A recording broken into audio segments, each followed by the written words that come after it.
Euphoria is a wrap, is there any reason for Zendaya and Sydney Sweeney to play nice? The rumored feud between the two, who repeatedly denied, but everyone involved while the show was actively in production. But now, Sweeney shared a series of behind-the-scenes pictures on Instagram that include numerous stars of the show, but Zendaya was absent. Notably absent. The hell? It does not prove that the two are on the outs, but it doesn't disprove it either. So it's got people it's about it. Clear as day. Come on. All right. I thought this was kind of nice to see. You can now call him Sir Idris Elba. The actor was one of several dozen people yesterday to receive a knighthood from King Charles. If there were a knight with the armor and the sword and everything to protect me, come on. I would want Idris Elba to be one of those people, man. I mean, he protects the Bifrost. He is a badass.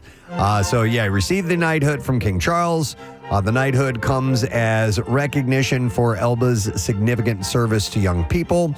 The actor was one of 68 notable Brits honored at Windsor Castle yesterday. He's in the new Masters of the Universe movie. Do knights, are they exempt from tax? I remember. No. I don't think they go that far anymore. I don't think so. But there used to be a benefit there used to be a financial benefit, if I remember correctly. That would be wonderful, man, if you could do that. That you would get that, either that or maybe the MBE or some of those awards came with some type of. I do know that if they're at Buckingham Palace proper, they are allowed to use the bidet. Okay. All right. Marissa, did you find anything? Yeah, they get the title. They get post-nominal letters. A pack of golf balls? Oh, a pack of golf balls. The good ones, the it's like title playing an outing. All right. You can get married at St. Paul's Cathedral, which there might we be go. important for some people. Pretty Nice. cool. They get a duffel bag. There is a Yeti. A Yeti. Dude, those are, wow. Yeah. No, but the actual creature, the abominable. Everybody gets their own personal abominable snowman. And a Bluetooth speaker. Okay. So I guess I was way off on that. Yeah. Listen, man, that should be an incentive. Right. I wonder if this is just something people pay for. Like, we hear about the celebrities, but who are the everyday people getting it? Or By the way, rich you people? still have to pay your taxes. Oh, like throwing out the first pitch. It's an honor for some people, but then other times it's just a donation to the. Well, it a just charity, gets to throw out the first sword. Oh, okay. That's nice. All right. So as this girl's fame grows due to her starring in the hit series Off Campus, Mika Abdullah thought that her new notoriety would draw more scrutiny on her private life. And to get ahead of that, her reps put out a statement that Abdullah and longtime boyfriend Jake Short have split. And I know you're torn up about this. Jake Short, I just started to get into this guy. But I hate to share this information with you. It's too much to process. It used to be simpler times. In the old days, like Hedda Harper and the Gossip Columnist, they had a smaller, concise entertainment industry. Frankly, I don't know how you do it. Due to recent interest, is the statement.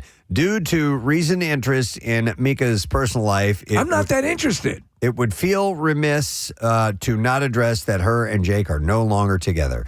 They continue to support each other. Oh, great. And they remain on friendly terms and kindly ask for privacy and respect. Are they feuding with Zendaya or Sydney Sweeney? I don't know. The pair originally met on the set of Sex Appeal back in 2021 and started dating. 4 years after they met, their engagement was confirmed via Instagram. Are you guys familiar with the show Off Campus? no. Vaguely. So it's kind of like what I'm hearing. It's like the new heated rivalry. Okay. It's very sexy, very horny. It's like a bunch of college kids. There might be a hockey romance in there. Was this thrown in after the fact? It started a few months ago, but Okay. it's like the new thing. My friend put it on for us to try to watch, and it was tough. Unwatchable or close to it? We probably weren't in a state of mind where we should have been turning it on and trying to engage in a television show. Right. Somebody doing shrooms? No. It was just the wrong atmosphere. But it's cute. Okay. JoJo Siwa is pretty banged up after wrecking her golf cart. Oh. She has a golf cart. According to Siwa, she suffered a concussion in the accident and is also healing from an unrelated eye infection. In a video on her socials, she said, I was turning left, wheel got locked, cart malfunctioned, went in fast circles, threw me off. Alongside the concussion, she's also suffering from an eye infection that has led to her sporting an eye patch. She's also inexplicably farting wood pulp. That's okay. Yeah. That is really Never heard of that before.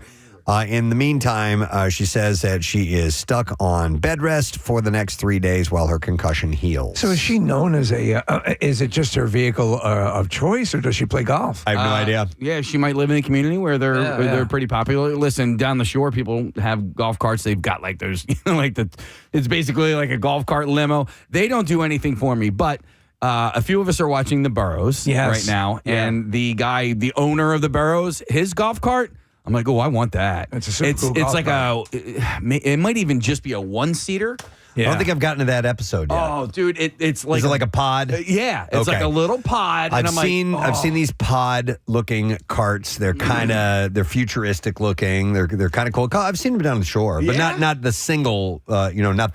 Not the coupe. It has Would something like that be useful on a golf course? No, they're not used for golf course. No. They call them golf carts, but they're just for getting around. Like you wouldn't have one of those actually on a golf course. So it's so futuristic looking. I'm like, I think maybe they just made it for the show. I'm hoping not, because I won't get one. I'm not going to get one. Okay. Karamo Brown opened up in a new interview with People, sharing that he chose not to participate in press for the final season of Queer Eye earlier this year because he could no longer ignore the strained relationships and negative treatment he says that he has experienced from some of his co-stars. Well, I'm glad to hear this. The reality star recalled his mother being devastated after allegedly overhearing cast members gossiping about him on set, telling him, "I thought they were your friends." No, don't stay around those people. Brown said the atmosphere behind the scenes became so difficult that he felt depressed and trapped. He said everyone would just say, well, that's just that person, instead of saying this behavior does not fly in a professional environment. It impacted me negatively, consistently, he said. So he claimed that tensions worsened after an investigation into sexual harassment allegations against him, which he says fractured the group dynamic. While Brown acknowledged his own role in some conflicts, he shared earlier this year that stepping away from promotional duties was necessary to protect his mental health and peace. So this was a story about a year and a half ago that there was this flare-up with these guys. And I mean, how does something like this just stay around? Like, I thought this thing was over. It's still getting press. It's not donezo, man. Yeah, Not it's not donezo. Nothing's donezo. Nothing's donezo. Nothing is donezo. Nothing is donezo. Oh, my God. Or finito or anything. Nothing donezo. Nothing is donezo. Oh, my God. I like that a lot. All They right. said the war was donezo, but they were wrong. It wasn't even finito. All right, Kendall Jenner and Jacob Elordi took their romance overseas with a date night in Tokyo. The pair were photographed looking cozy at Udon Shin and Did they have bamboo shoots? posing for photos shared by the restaurant. I do not know if they had Takanoko or whatever that was. Right, yeah. So Orinoco Flow. So the outing, that's a great song. It's a great song. What is it? Enya, Orinoco Sail Flow. away, sail away, sail away. You remember that? Yeah. What's it called again? Orinoco Flow. Oh, I like it. Oh, it's not called Sail Away? No. It is in parentheses. Okay. It is Sail Away, but the song is called Orinoco Flow. Anyway, what were we talking about? Oh, yeah. talking about Kendall Jenner, Jacob Elordi. Tokyo. It's kind of weird eating. It's like eating sticks, babe. Babe. Bamboo. Yeah, whatever. The outing follows recent sightings of the couple in Hawaii and California Hey, is after this what pandas eat? they were first linked at Coachella in April. So they're bopping around the world. Their relationship appears to be moving quickly, multiple dates across different locations in just a short time. So They met. They were both apparently at an airport, and both were reading Boris Spassky's A Guide to Chess. Oh, and that's how they.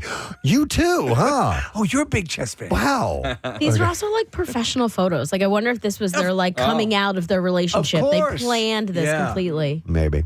All right. So here's an interesting one. Kristen Cavallari is sharing details about an uncomfortable experience she says occurred while dating a, quote, very famous man a few years ago. So she was talking to, who's she talking to? She was talking to. That's her own podcast, I think, was it not? Yeah, but she was speaking to someone and I forgot who it was. Anyway, Kristen recalled that the pair went on two really great dates. Honestly, two of the best dates of my life, she said, before the situation took an unexpected turn. And according to Cavallari, the man brought up his appearance and asked if she could look at a mole on his privates.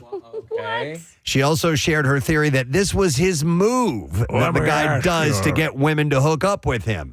Does this mole look irregular? Oh, my God. Mitch. Mitch McConnell. Yeah. That was his move. Yeah. And this guy stole it. Or maybe that's him. Can I ask a favor? You look at that mole. Does that look irregular? The reality star You want to touch it? would later spill that the celebrity later confessed himself to be a full-blown narcissist who wanted to control her. So she said it was 2 solid dates, 2 of the best dates she's ever had. But, She draws the line at the mole. yeah, come on, man. The mole on the penis. Kristen expressed The her, old mole on the penis move. expressed her gratitude for ending it there because he was, quote, bad news, and she noted that she couldn't have dodged a bigger bullet. Does this hair on my left nut look weird? Which one? Yeah. There's like, There's lots of hair on there. yeah. But this one, it kind of looks like a curly fry. okay. The term narcissist, I've heard people use it over and over and over again. And I've questioned at times. I'm like, am I a narcissist? Would a narcissist ever ask themselves if they're a narcissist? Will a narcissist accuse other people of being narcissists? I think we all have some level of narcissism. Okay. There's a scale apparently that Right. exists in the world where they study such things that meter your I'd like to explore that. narcissism. Yeah, I would like You to can explore that. You can look into it. It can go as deep as where you're almost a sociopath, where you have just no regard for Yeah. any other people's feelings at all. Okay. And there's like a level that goes like almost up to serial killers or narcissists and things like that. There are things in your life that you may be a fan of, or that you become narcissistic in that realm, Right, You know, right. but they're like to the point Preston's talking about. That's a complete disconnect. Yeah. where you're just you're again almost sociopathic. All right, I've never killed anybody. We're not killing anyone on this show, Yeah. but are we in like a weird category because we have to talk about our lives and ourselves so much openly that some people consume it as that, but it's not. It's just what the show is. Yeah, I don't know. I Yeah. mean, not necessarily, talking about yourself, I don't think is considered narcissistic. Because mole on my penis. exactly. But I think it has to do with how you regard other people as well. So, anyhow, we'll break this down into All right, a yeah. smaller Yeah, group yeah. later on. So, while she chose not to identify the individual, Calaveri emphasized that this story is a few years old, but this is one that I've never told before. The old mole on the Old penis. mole on the penis. All right, then. By the way, I'm going to do the mole on the penis move. A couple of heavy stories here, or this one is a heavy one. How I Met Your Mother alum Nick Pascal has received his sentence after being found guilty of attempted murder of his ex-girlfriend. This guy's just like a bit player, acting-wise. Sound familiar. The L.A. District Attorney's Office confirmed that Pascal received 32 years to life in prison. Wow. And Pascal said his legal team planned on submitting the appeal. He said, I remain deeply saddened by everything surrounding this case, and I continue to wish healing and peace for everyone affected. I'm grateful to those who have supported me during this process, and I intend to remain focused on sobriety, recovery, accountability, and respectful appellate process moving forward. But last month, he was found guilty of attempted murder, first-degree burglary, forcible rape, and injuring after he allegedly attacked his ex-girlfriend, makeup artist Ali Shehorn, in May of last year. Shehorn, or 2024, she claimed that Pascal stabbed her more than 20 times inside her home. She testified that she had broken up with him after a alleged relationship had turned abusive. And she also claimed to have taken out a restraining order against him before the incident. She said, I had locked the door. He started punching holes in the door and broke that open. And I just ran to the bathroom because I thought there's another lock on that door.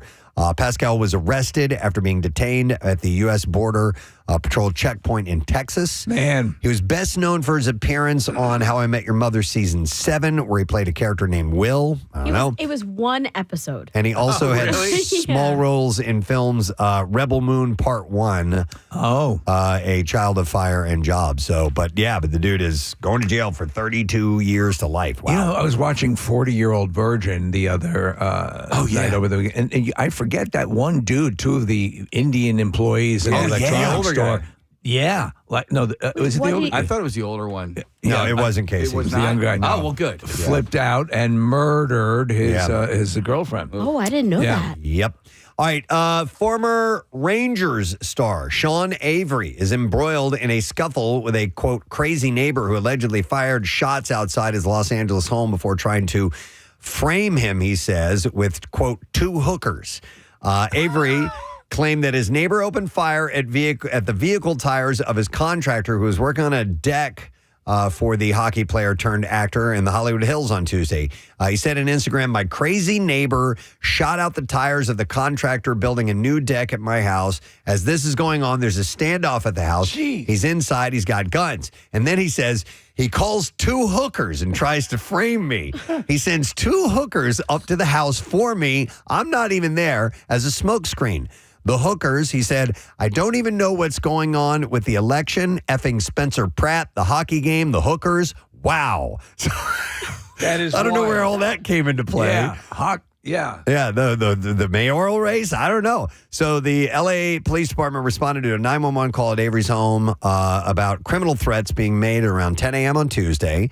The caller claimed that Avery's neighbor had been harassing and threatening his contractors during the home renovation project. However, police found no indication of threats and no report was taken. Officers were called back to the home around 5 p.m. after receiving a call about shots being fired.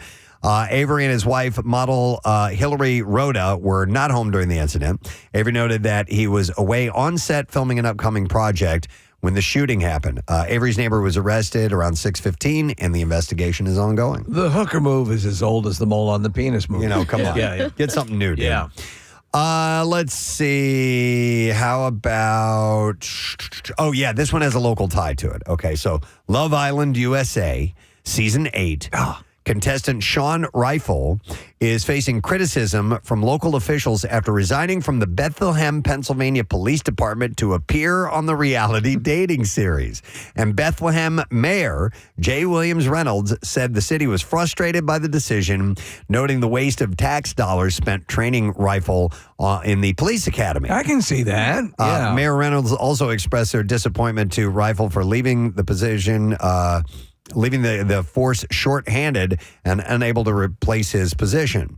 But then again, this dude's taking his shot. If he gets an opportunity. Yeah. No, I can see it both ways. I can understand their frustration, but I can also see him going, man, This is my big shot. you never know. Season 8. Police Chief Michelle Cott also expressed disappointment, saying, I love Sean. He's a good guy. He's a great officer, but I'm disappointed. Thanks, babe. While noting that staffing shortages made a leave of absence impractical. It's not. Is it impossible that he could do both? I don't know about that. He's like a super good-looking guy. Marissa just pulled up a picture of him. Despite stepping away from the force, Rifle still identified himself in the show's trailer by saying, I'm not a model, I'm not an actor, I'm a police officer, actually. That was ahead of Season 8 premiere on Peacock, which was yesterday, by the way. So... 8 seasons of this freaking thing. You know what, Steve? I've been noticing recently, this show in particular, a bunch of sports bars are doing like viewing parties. Really? Yeah. Here, formerly Xfinity Stateside. Stateside, yeah. They had a huge one. Yeah. All right, so this is interesting. Tom Holland has revealed that his dyslexia is the main reason that he has repeatedly declined opportunities to host Saturday Night Live, despite being a longtime fan of the series. He was talking to Amy Poehler, and he said, I'm heavily dyslexic, which is one of the reasons why I never have done SNL, citing the show's reliance on cue cards. Yeah. He said, I'm just so petrified at the concept of like trying to read something and they change, adding that reading aloud can also create a mental block for him, and it causes him to freeze. Although he said, I've been really lucky that they've asked me a few times to do it, but it's just that thing of the cue cards. I get it. I hate reading out loud in front of people. I can't. Yeah, and I have to do it on this show. All the time. But if I had to do it in front of people, like at least I'm here, like hidden behind, radio walls or whatever. But the thing is also because of the way the show is scheduled, they're writing, they're rewriting, and it's not like they have a ton of time to sit there and rehearse and memorize the stuff. That's why it's become more than ever a cue card based show. Yeah, because they change it right up to the leading last up minute. to it. In fact, they'll do. So I went one time they do a rehearsal show right before they do the live show, and I mean like just a couple hours beforehand. And we went to the taping or the rehearsal. We watched it. Then we went back to the hotel and we watched the live. they totally changed a whole bunch of stuff between then and so that's why they have to do those cue card things. Yeah. Yep. And I can understand why he'd be afraid to do it. Have you ever seen the documentaries about behind the scenes at SNL? There's a whole huge cue card room where everything is stacked, and they use old school large markers and the whole thing. Yeah. My wife loves the Amy Poehler the podcast. She watches it she doesn't miss an episode. And I don't mind it, but I will say, because I listen to it as she's watching it and I can hear it in the background. Right. And Amy Poehler has this laugh. It is so annoying. It's all the time. So you'll be talking and then you just hear her go. She's got a wheeze laugh. But it's all the time. Like she'll be like that. Okay. You do that pretty well, by the way. Thank you very much. I can't wheeze You might like have that. asthma. I mean, Yes. I don't know if you guys want to hear it or not, but it's it's all good. I think you constant. did a great job of it. I felt like I was there. This was sad to see. Peabo Bryson, Yeah. two-time Grammy-winning R&B singer best known for the Disney classics A Whole New World and Beauty and the Beast, had passed away yesterday at 75 years old, days after suffering from a stroke. I was a Peabo fan. Is a super smooth voice. Yeah, over a career that spanned more than 4 decades, he scored numerous R&B and pop hits, including If Ever You're in My Arms Again, Show and Tell, and Can You Stop the Rain? That's a great song, If Ever You're in My Arms Again. Bryson won 2 Grammys for his beloved Disney duets with Regina Belle and Celine Dion, and released 20 solo albums between 1976 and 2018. All right, so between the two, A Whole New World and Beauty and the Beast, which one would you pick? I know. I might choose Beauty and the Beast. Really? I'm a Whole New World guy. I'm A Whole New World Yeah. as well. And I like Beauty and the Beast. I think it's a great song, but there's something about A Whole New World. It's a beautiful song. I think it's possible I've overheard it. Okay. And so I just recently re-examined the song Beauty and the Beast. Yeah. Tale as old as time. Song as old as rhyme. Beauty and the Beast. Thank you. Look at my penis. You're a beast. Is that a mole? Is that a mole on my penis? There's hair growing out of it. I know, I'm a creature. Yeah. All right. Well, anyhow, in a statement, Peabo Bryson's family said that they were tremendously moved by the outpouring of love and added that his legacy and music will live on for generations to come. Let me see. There was at least one more thing that I wanted to pass along. Yeah, let's go with this. Netflix is moving forward with a sequel to War Machine, the hit sci-fi action film starring Alan Ritchson.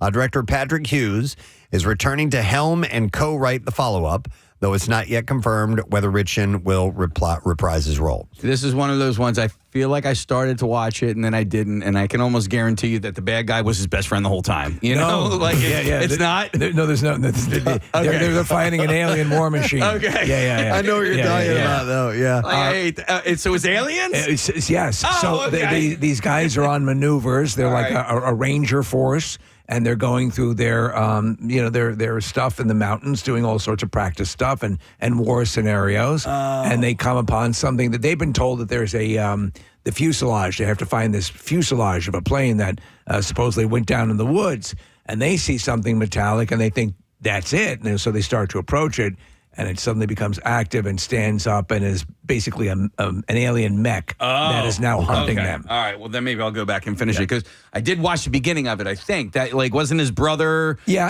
Okay. All right. Yeah. But I love that, though, because there was a time, Casey, especially with animated movies, when we were taking our kids to see them in the theater all the time.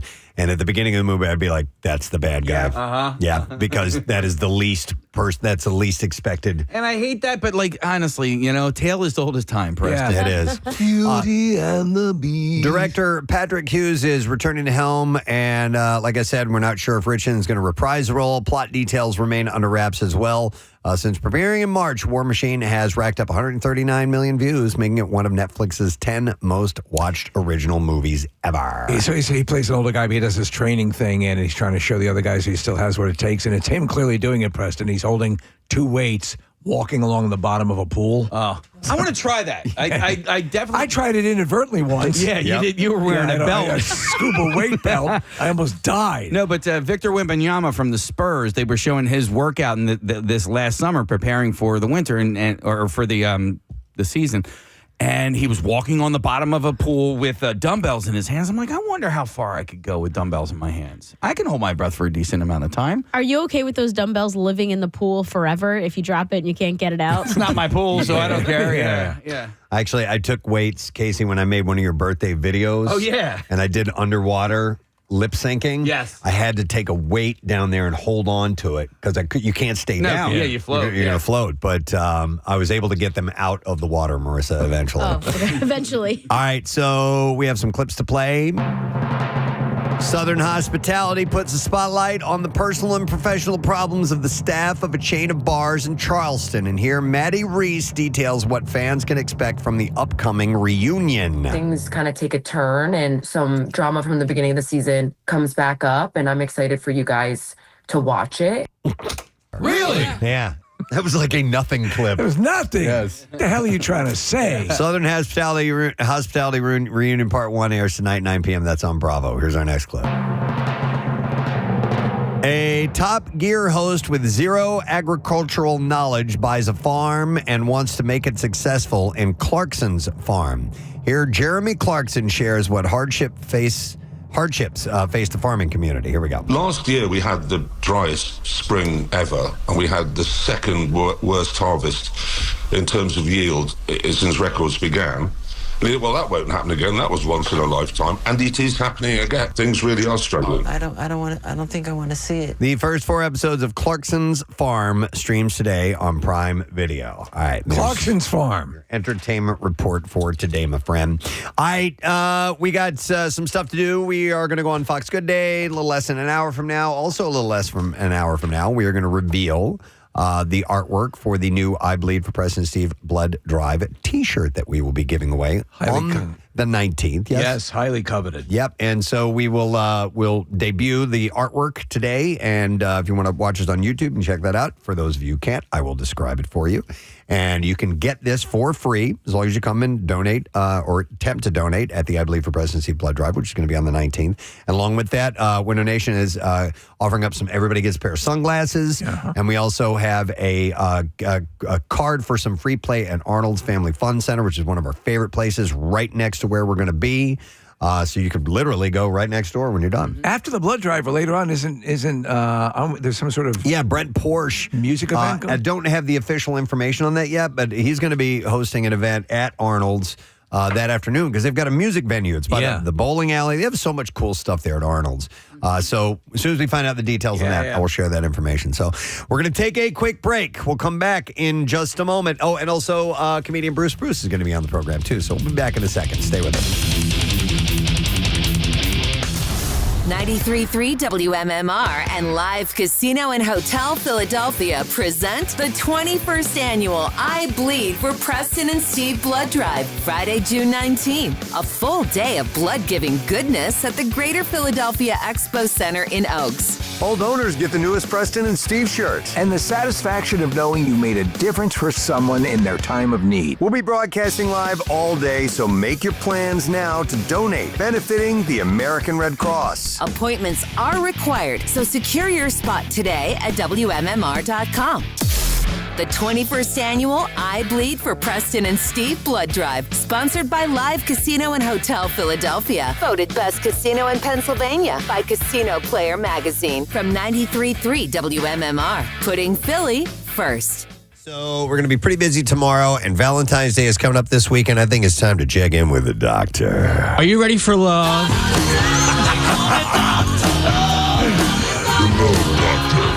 Kill Bill with the "Are you ready for love?" at the beginning of one of our interns from back in the day. All right, so Valentine's Day. Do that again, Casey. I'm sorry, one more time. Are you ready for love? Yeah. We got to check in on him. All right, so Valentine's Day this weekend. Some people do put a lot of stock in the actual holiday, if you will. Others, it's kind of a passing thing. So for those who do plan on doing something, I have a couple of gift ideas that I stumbled across. A lot of times people get, obviously we give you ideas all the time, every commercial break and the Steven Singer stuff, but you want to do something a little bit out of the box a little bit? Yeah, unfortunately, none of these are out of the box. Oh, are they? Yeah, so This is from Elise Dermer. The founder of luxury gift concierge service, Mr. Considerate. And she's got some advice. Well, sometimes things are, they're the go-tos because they work. Yeah, so she often sees her clients, mostly men in relationships with women, scramble to find a present for the holiday. I'm ready for love. While being a thoughtful gift giver takes time and effort, Dermer points out that it's not impossible. She said the perfect gift says, I hear you, I see you, I appreciate you. What is this, Pandora? I don't know. Yeah. So here are some tips. Give a gift that shows that you've been paying attention. This means noticing your partner and what they need or want. Why did you give me a spear gun? Before you go shopping. Think of things that they could use every day, but that would be an upgrade. Things that they'd never buy for themselves. If you can remember something they mentioned liking, that's even better. But what I hadn't really considered is an upgrade on something. I always think of, oh, well, they've already got one of those. Exactly. But you can get a better one of those, whatever that is. I love that idea. Yeah. That is a great idea. It's something that they've been using for a while that's could really... My thing, what I had to learn this with my wife, is that I would always go, oh, you're going to have this thing and it's going to have... the wings will come out and it'll lift you off the ground. And all I want is a watch, Yeah. So I had to reel it back in and get exactly what she's looking for. But I have done the upgrade, and it works. It's a successful thing. Rochelle got me a gift the other day. Maybe it was for my birthday because it was just a few weeks ago. But I was like, she was surprised at how delighted I was with it. Oh. And at first I was just like, oh, okay, whatever. And then I started using it, and I came to her, I'm like, this is a game changer. It's so stupid. What is it? It's a little caddy that sits on your nightstand. Yeah. That is it's a port for your phone to charge. Yeah. It has a little shelf for your glasses. Yeah. It's got a couple other. So I have a nightstand, and it's just littered with stuff. And when I wake up and roll over and I need to get something, I knock stuff over. The remotes fly off and whatever. Yeah. And so it's all organized now. And I'm like, I didn't even know I needed this. I know exactly what you're talking about. I got that for myself, but I was tired of having stuff loose on the nightstand. So if you're listening right now, for the man or woman in your life, whatever, something that provides a couple of charging ports and a shelf here and there, it's wonderful. Game changer. You're not an Apple Watch guy, but they sell those with an Apple Watch charger as well, too. You can Rochelle hang your watch has, on it. yeah, she has one of those. So, but she knew that I didn't have one, so she got one that was appropriate for my circumstance. Very considerate. All right. Also, be careful about going too practical. It says giving your partner something that they can use regularly or that will solve a problem may be appreciated, but they may not be excited to unwrap a toaster for Valentine's Day. Oh, crazy glue. This holiday is about a little luxury and some pampering, Dermer notes, but that doesn't have to be expensive. Try to come up with something useful and special, like a little caddy for your things on your nightstand. No, it says like a cashmere scarf to keep them warm this particularly cold winter. So maybe that. Let me ask you, when you first got that little caddy, visually your reaction was like, oh, that's nice. Yeah. And then you found out. Yeah. And then she put it together for me, and I set it on the stand, and the next day I came in, I'm like, you're brilliant. So how about experiences over material things? People love to give things, but experiences can be enjoyed longer. New piece of jewelry can be exciting, but buying tickets to see your partner's favorite band creates a special memory. Giving the gift of something that lets you spend quality time together is always a hit, too. So that's something my wife loves is experiential stuff. Yeah.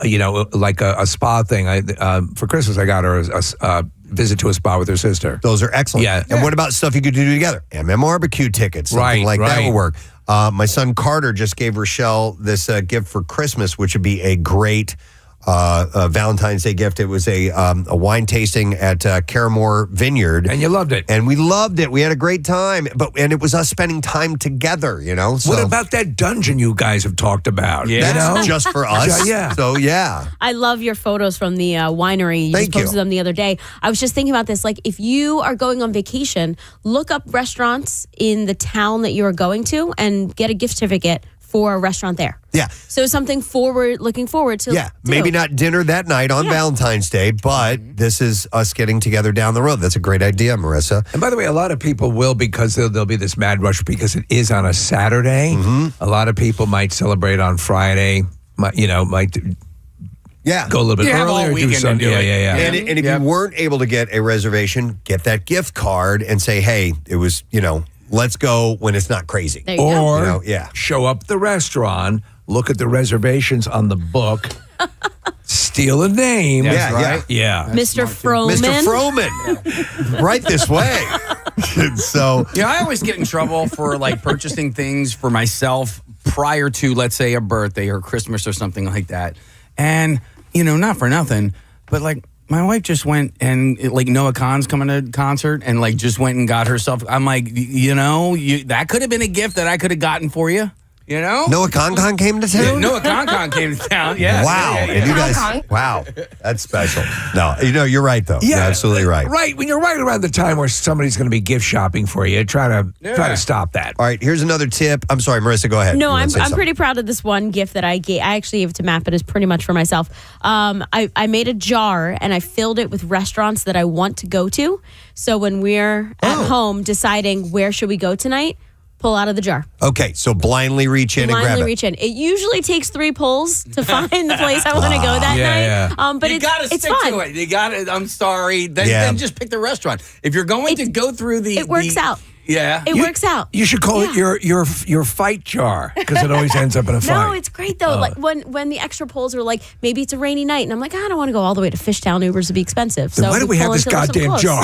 All right, here's a tip for you guys. If you're buying something, that presentation will make a difference. So there's nothing wrong with some classics like roses and chocolates, but you don't want to look like you're just checking the boxes off. If you buy grocery store flowers, take the plastic off, put them in a vase, make them look a little bit thoughtful to present, or fill a jar with chocolate candies in pink, red wrappers instead of just handing the box of chocolates over. Do a little bit of presentation goes a long way. It certainly helps if you can spray paint the ones that are dead to make them look alive. And if you buy a card, write a message in it. Don't just sign it. Don't just I bought this at a supermarket. Now, with those being great ideas, I saw this this morning. This is from BuzzFeed, and these are examples of gifts that were bad ideas that people had written in about. Okay, so these are fails that you want to avoid if possible. So someone wrote in, they gave me a scrapbook with the title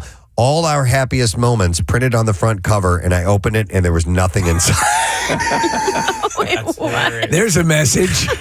Yeah. Here's one that says Reasons Why I Love You. Here's one that said, he sent me a copy of the King James Bible because I was Catholic and my Bible was wrong.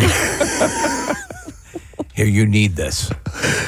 Let's see. Here's one that a dad just came up short on. He said, my dad got my mom a hair trimmer set and wrote in a photocopied card that she got him a few years prior.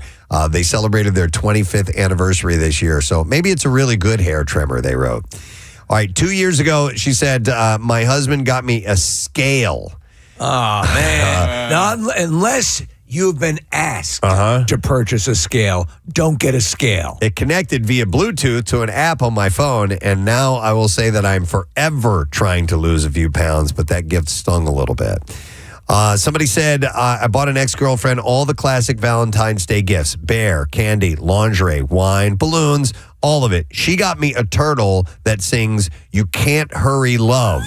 And it took me a while to get the hint on that one. So maybe she was trying to send a message. All right, here's a real bad idea. This guy wrote in and said, my girlfriend gave me a pack of cigarettes because I was trying to quit smoking and she thought it would help me relax. Listen, I know it's very stressful trying to kick smoking. I thought some cigarettes might help. God. I knew a guy who one time got a girl a carton of cigarettes as a gift, and she was just like, dude, come on, man. Really? I told you, and I may have mentioned this a couple of times on the show, but it's one of the great. Texted in and said, can you ask Casey if we make a donation to Team WMMR for the Bend of the Shore, do we get a shirt? I think you have to be a team member, You have to be right? a team member, but we are actually working on stuff for anybody who's not on the team, if they wanted to purchase a jersey, that they can. So I'm talking to Primal Gears is the name of the company that we get our jerseys from, on creating a link, and hopefully that link will be sent to me today. Okay. But and also when we have these broadcasts, we're going to be at 2SP tomorrow. I have some shirts, like these dry fit shirts that are left over from last season. So I'll bring those with me, and as well as some pretty cool water bottles that I got from Keswick Cycle and Paoli. All right, so you're going to be with Brent Porsche, broadcasting live tomorrow from 2SP Brewing in Aston. Yeah, and so this is a fundraiser or helping with Ben and Shore. Yeah, this is all to help promote that ride. But I do have some gear that's left over from last year. So if that person is talking about those shirts, these Kelly Green shirts. Pretty simple design, just Kelly green and white. And I will have those shirts with me at all these broadcasts as long as they last. Okay. All of this information is available at WMMR.com. And I'm just taking this opportunity that if anybody is a graphics nerd like me or a font nerd, WMMR.com just got a whole new font. Really? And it blew my mind this morning. I'm on this website every day. PrestonandSteve.com is where we put all of our information. We post videos every single day of things that happened the day before. There's a new font on the website, and it's, again, like I said, it throws you off a little bit. It took my breath away. No, because I love it. Okay. I like the update. Hang on. I'm looking at it. I don't see squat. I don't see a difference in anything. Where? What is different? All right. Point it out to me. We Just have the standard type? The actual font that is on our website. This is how my brain works, guys. I'm with you. We happen to have this page that was cached. I can't even update it because it's stuck. And you can see this old font with serifs, they call it, like those little lines on the outside.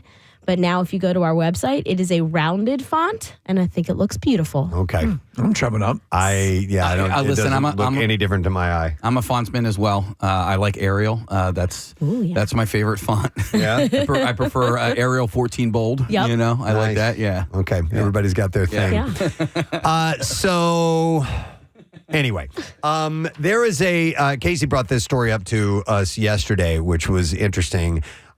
It's a ban that started yesterday in Lower Merion Township, and it is essentially going to eventually fully ban gas-powered leaf blowers. Right now, it's going in small steps. So they will, over the next few years, eventually they will not be allowed at all in the entire township. Okay. So this year, you can't use gas-powered leaf blowers from June 1st to October 1st. So that started yesterday. No more using them. Next year, it's that period plus January 1st to April 1st. And then in 2028, it's straight from January 1st to October 1st. Before the full ban begins on January 1st, 2029, and then no more. So I have a battery-powered leaf blower. They're usable? Mm-hmm. All right, and because now I guess there's a noise difference between... absolutely. Yeah. Yeah.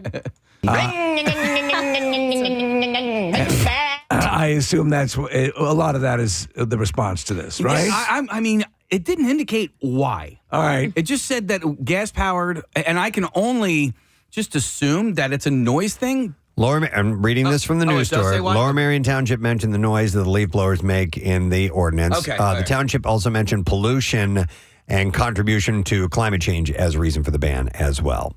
But, I would assume that the noise is part of the issue. But, I mean, like, it never... My grass, I have a service that comes out and cuts our grass. It's in the afternoon, so that never bothers me. We also leave before the sun gets up to go to work. Yes, we do. During the week, so I don't hear anything like that's bothering me. Right. I don't have a personal experience in this, but it doesn't. they are allowed. Yeah, it doesn't. I know some people go out of their minds. I try to be respectful if I'm doing my own stuff in the yard. Yeah. Like I won't start mowing until after 9 a.m. And I have an electric mower as well. Just the whole system. But I know it drives some people crazy. Yeah. I guess some of it's.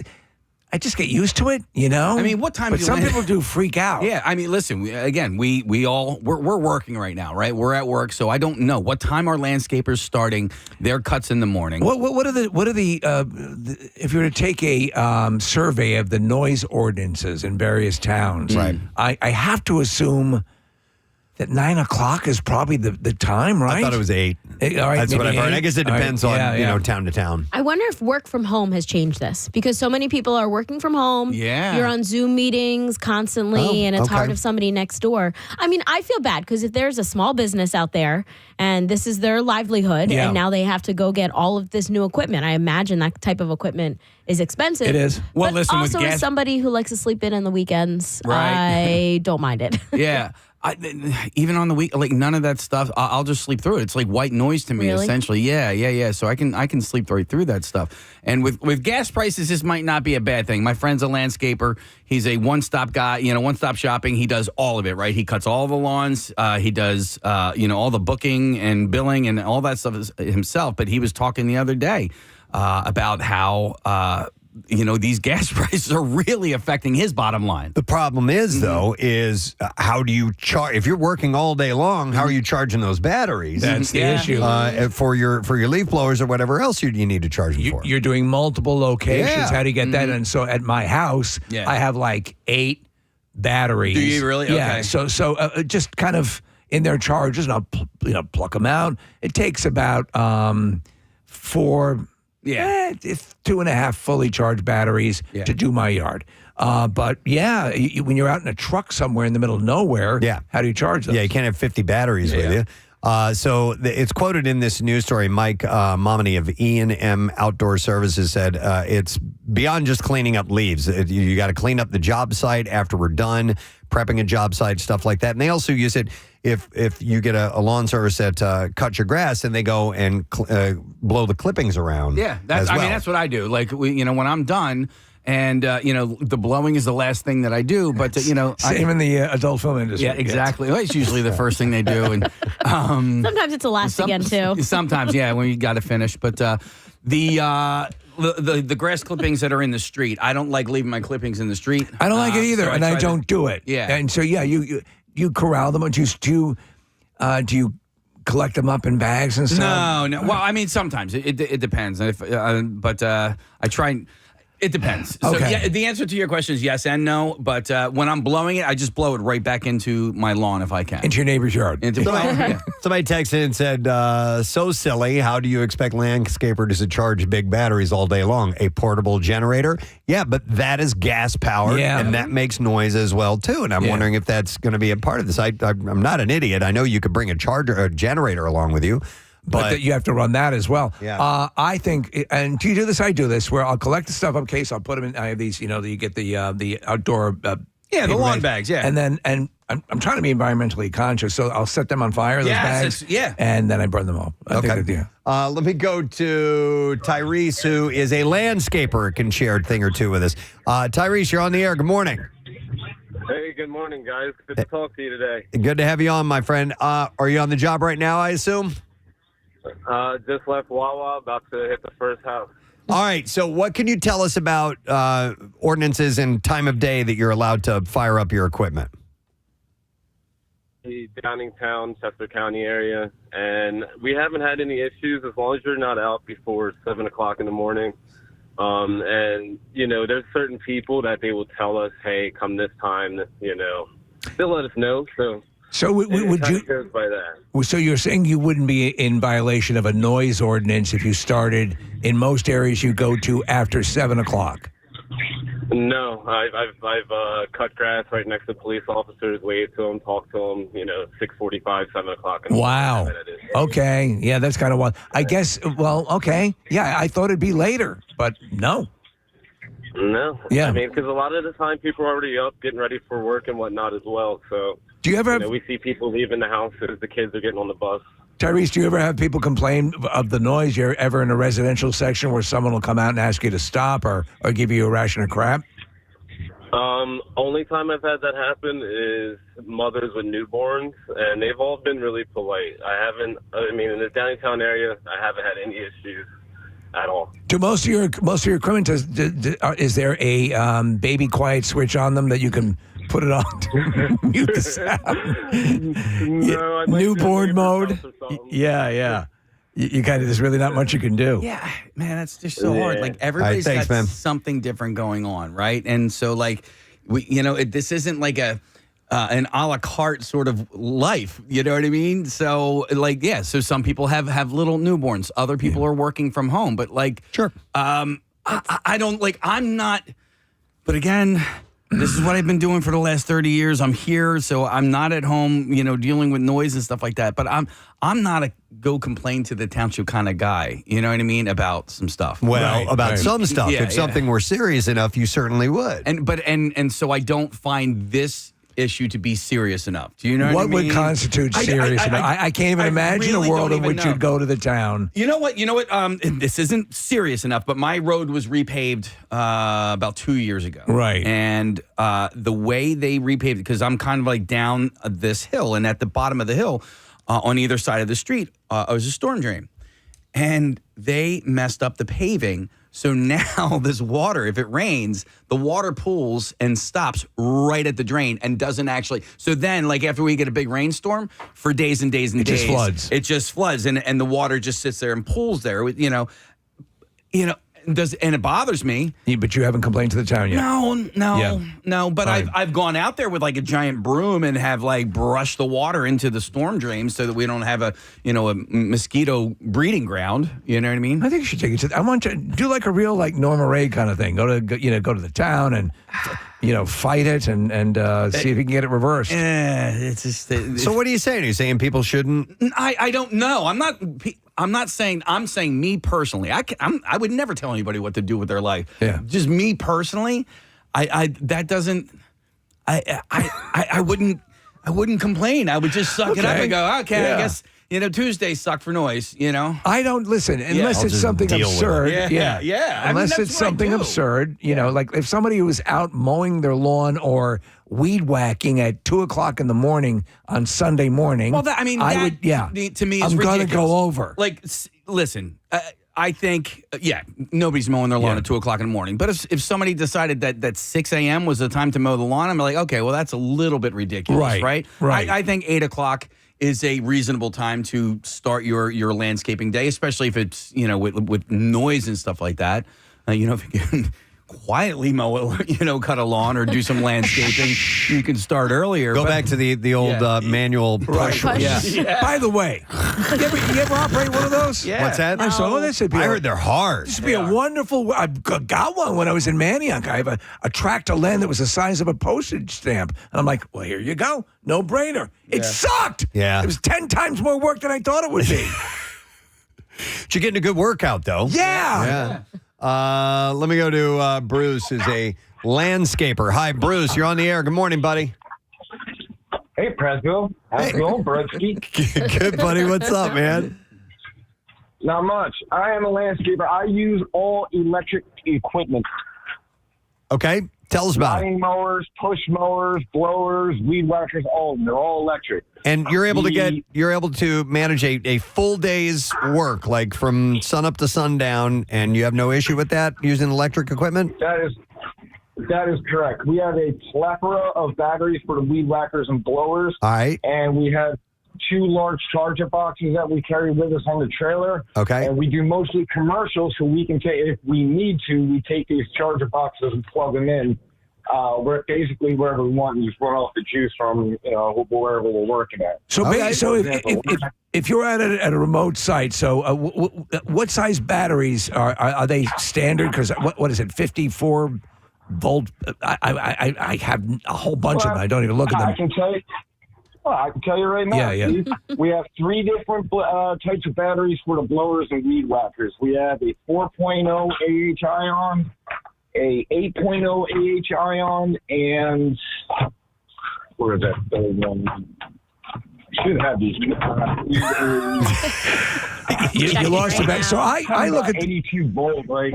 So yeah, and we have 3 different sizes for weed whackers and blowers. The riders that we use, they have gigantic batteries. They're like $5,000 each. Basically they run all day long for the most part. Wow. But when you get down to the end of the day, the batteries start to, lose their power a little bit, and the blades still run a little lighter. And when they get down to 5%, you can't use the blades at all. So I use all my stuff is iWorks. All my equipment is iWorks, and then it has an econo mode where it'll draw less on the battery. Have you ever calculated or done a guesstimate on how much you spend to charge all that equipment on a day-to-day basis? No need to guesstimate. For example, I'm at Rittenhouse. We're about to start cutting the grass now. When we plug in the boxes, each one of the batteries for the blowers and weed whackers take about an hour to 2 hours to charge. The machines, the riding machines that we use, they take up to about 6 to 8 hours to charge, and we do that overnight. And they give us enough juice to cut all day long. Wow. Okay. Well, good for you, man. I'm glad you worked it out. Yeah, definitely. All right. Thanks, Bruce. Yeah, it works out pretty well. So you can make that work. You can make that. I guess if you got to spend the money to get that stuff together, but maybe in the long run, it might pay off. I don't know. Somebody texted us in. I think it was a joke, but it's not a terrible idea how Wawas have the electric car charging stations. Yeah. Now they can start putting in stations for landscapers to charge their. I mean, we are already. Tyrese was there earlier at Wawa. Yeah. Might be so. I don't know. But I mean, if you and like this noise does not bother me. I kind of like the sound of a lawnmower and stuff like that. Sounds for like some the reason. suburbs. Yeah. But if you do have a noise issue where you live, it sucks, man. Yeah. You know, and I'm not saying that's exactly what these people have, but if there's an annoying noise and it's especially a time when you need to rest or sleep or whatever it may be, that's a pain in the ass.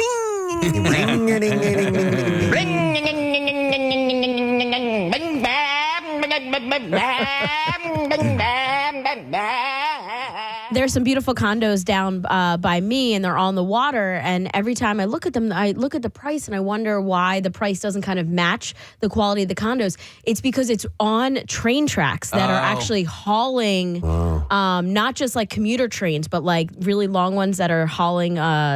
Freight train. Freight train. Yeah, Thank you for that. Yeah. And you're on the water, so you also are getting boats going by and all sorts of things, and that probably chases people away after a little while. Anytime I'm on a train just going to New York or whatever it is, and we go flying by houses, I'm like, that's got to suck. Well, you know what? So my friend used to live right along the freight train tracks in Ridley Park, and we used to go and hang out in his basement all the time. And I never heard it, but I could hear that same freight train. I could hear it from my house, and I was, miles away. Well, we have a good friend who lives, the house buttresses right up against the tracks that are most often used for the freight trains. Mm-hmm. And they appear to follow some sort of city ordinance where they slow down. And they never pass. Yeah, it seems like they're going along at a crawl. I do love the sound of a freight train in the distance. Yeah. I love it. That's kind of nice. In Manayunk, I would hear, when we were living in Manayunk, I'd hear it across, that freight train track on the other side. Yeah. And it's just, to me, I find it a very soothing sound. Yeah. The other weird thing is that, I used to live not too far off of the Blue Route when I was in Lawrence Park, and you could hear the Blue Route. Sure. And it was, I would say a distance away. But like you could hear that hum, know. And then my sister lives right along Route 1. And you don't hear, especially in the summertime when you get all the trees blooming and all that. You don't really hear the traffic unless it's like a giant Harley or sometimes a tractor trailer if it hits those like little rumble strips on the side. That's the only time you ever hear it. I even like that period in the distance. I don't know if I'd like it right outside my window, which is the difference with this equipment. For many people, it is right outside their window. That's why, Casey, some townships have an ordinance against the J brake on those trucks. Okay. You know what that is? No, is that the it uses the engine to help slow the rather than using the brakes. So you shift down. Essentially, but it's a separate thing called the J brake, and it uses the engine. From what I understand, if you're a truck driver and I'm talking out my ass, feel free to call. But it's really loud. Didn't they place an ordinance against the sound generated by that sauce machine at the pizza place? Yeah, I think so. Mango. Now I gotta find that freaking thing. There it is. Can't do that anymore. Can't. No. I would think that I don't like the motorcycles and the dirt bikes you hear around the city, but when I go like far out in the suburbs and it's just silence, I don't like it as much. Yeah. Like I need the constant moving, the cars, the sounds, the trains. I'm going to go to Ross, owns a landscape company. Hi, Ross. You're on the air. Good morning. Yo, Presbo, ball sacks are yummy. Yes, Ball sacks they are are. yummy. Have a nice bowl of ball sacks this morning for breakfast. All right, what's up, brother? Nothing, man. So this Lower Merion ban on gas blowers it's kind of ridiculous, actually. But just had to buy a bunch of them just to comply. So you just bought a whole bunch of electric equipment? Yeah. Yeah, and what did that run you? 10 crews. They each run 2 blowers each. So I have 5 crews, 2 blowers each. So that's 10 blowers that I had to buy, plus a ton of batteries.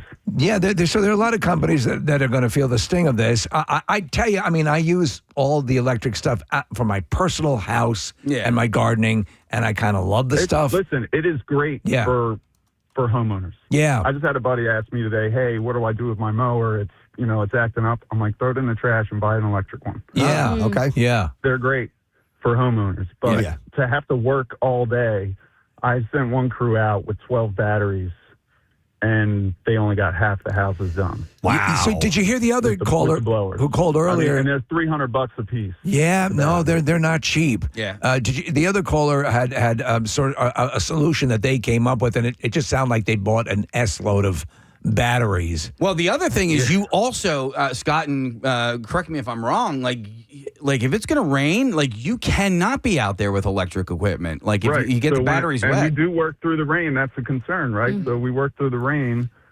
How are we going to blow off the grass clippings? I've actually mowed in the rain with my electric mower. Well, was I doing something wrong? Yeah. You're like those batteries. You're not supposed to get wet at all. Well, the batteries weren't getting wet. Yeah. I mean, they're in a protective, housing. I was getting wet. Mm-hmm. But I'm getting wet I was right at now. the beginning. I'm sitting here talking about all this stuff. Let the boy watch. Let the boy watch. Scott, do you think you're going to get it all figured out, though, and this might be doable down the road? I don't know. It's Ross, by the way. But Ross, I'm sorry. Scott's another guy. Yeah, no worries. For leaf season, I just don't know how it's going to be. Ross, I'm going to give you the solution. I'm going to give you the solution right now. Here's what you do. You buy empty battery casings. Put them on your gas equipment. I'll dress up my gas. I'll dress up my glass. Yeah, just do it. Yeah, just stick this fake casing. Wow, that's a loud electric engine. Hey, here's what it is. Hey, man. your battery's burning. There's smoke coming out. I love it. All right, good luck, Great Ross. idea. Thanks for checking in, man. We appreciate it. All right, thanks, bro. I will go next to, we have Scott, who I thought I was talking to there, and he does tree work. Hi, Scott, you're on the air. Good morning, buddy. Hi, Presbo. Hey, what's up, my man? Not much. So, as far as the noise ordinance goes and the electronic blowers, I mean, they're even trying to get you switched to electronic chainsaws now. Wow. And that's just incurring a massive cost for, I work for a company where they were running, 7 crews to equip everybody. I'm a climber as well. To equip everybody with chainsaw e-saws, they call them. It's just an absurd upfront expense. Yeah. I can tell you this, though, the one thing that was problematic, so I have a chainsaw, and I did get a smaller electric one. Mm-hmm. It does not have the bite, it just did, and at least that was my experience. I'm not a seasoned lumberjack, so but I mean, on my, is that what you guys find? So the climbing saws for the e-saws, they do have a lot of torque compared to gas saws. So they're great. Don't get me wrong. Cool. It's the batteries and everything else. I mean, and training guys on e-saws because they are way easier to cut yourself.